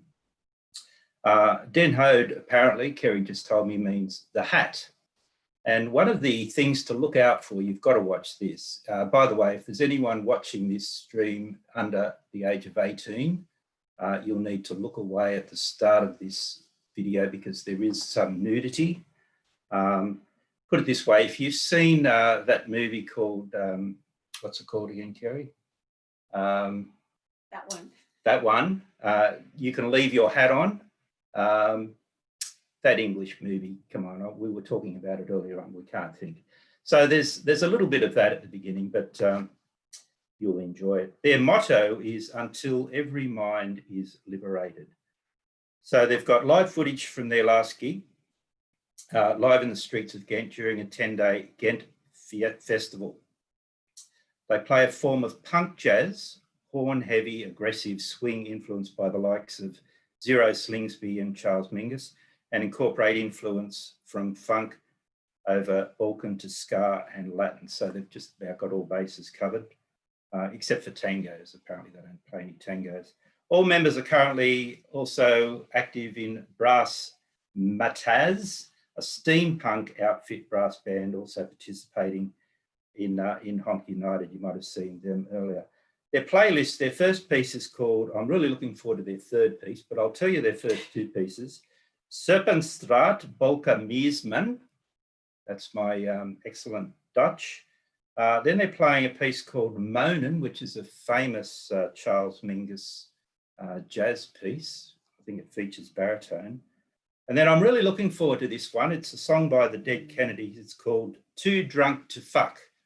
Sorry about that, but I'm just reading what it says in front of me here. And the last one, which I'm sure is going to inspire us all as well, is called Shove It by Zero Slingsby and the Works. So here is the Den Hogue Quartet.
from beautiful McMurdo Station in Antarctica. I have been down here since February of 2020. One of the big things we have down here is 4th of July celebration, just like everywhere else in the States, except ours happens to be in the middle of winter because the seasons are switched. We had a parade of vehicles, and the video that you're going to see is the marching band, because if you have a parade, you got to have a marching band, right? So our marching band consisted of a couple of accomplished musicians and many people such as myself who probably hadn't played the instruments since they were in elementary school. Combine that with the fact that it was maybe -20 outside that day, and the wind chill even colder, and everyone's valves started freezing and sticking almost immediately. So what you get is what you get. I hope you enjoy.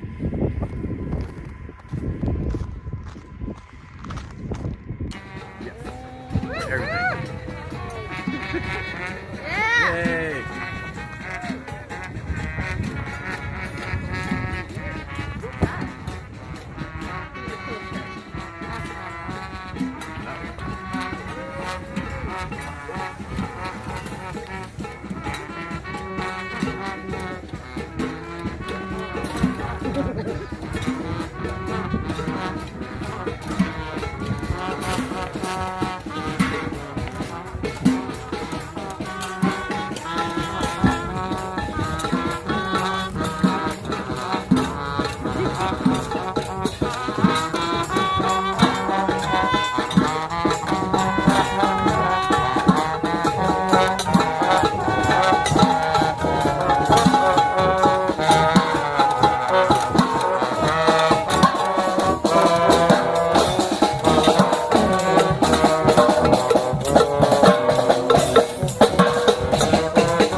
Wow, wasn't that fantastic? Can you imagine? I'm packing to go to Antarctica to do some research. Better put my tuba in my back pocket. In the back pocket. Yep. That was just amazing. And I love the fact that there was a huge crowd there in the street. It was all of McMurdo Station. Yes, which for those who are geographically challenged, if you look on the map, go south from New Zealand and bump into Antarctica, and that's where you'll find it. It's the American base down there.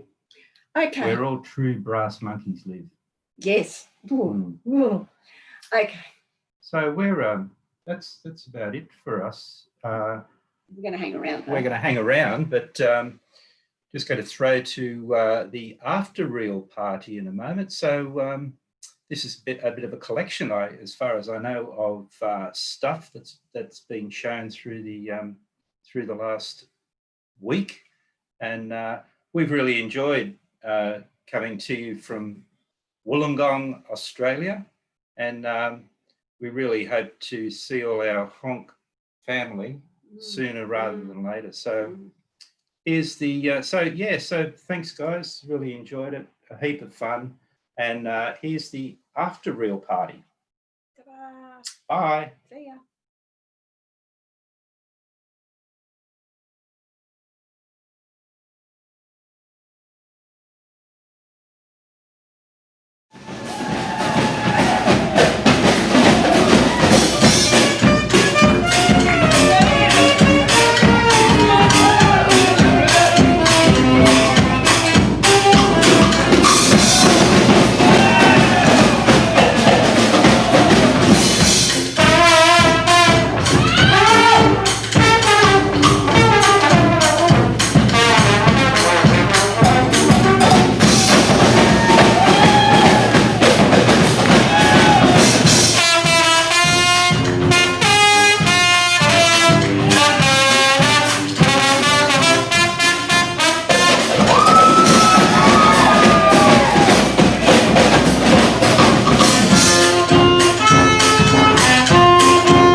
Thank you.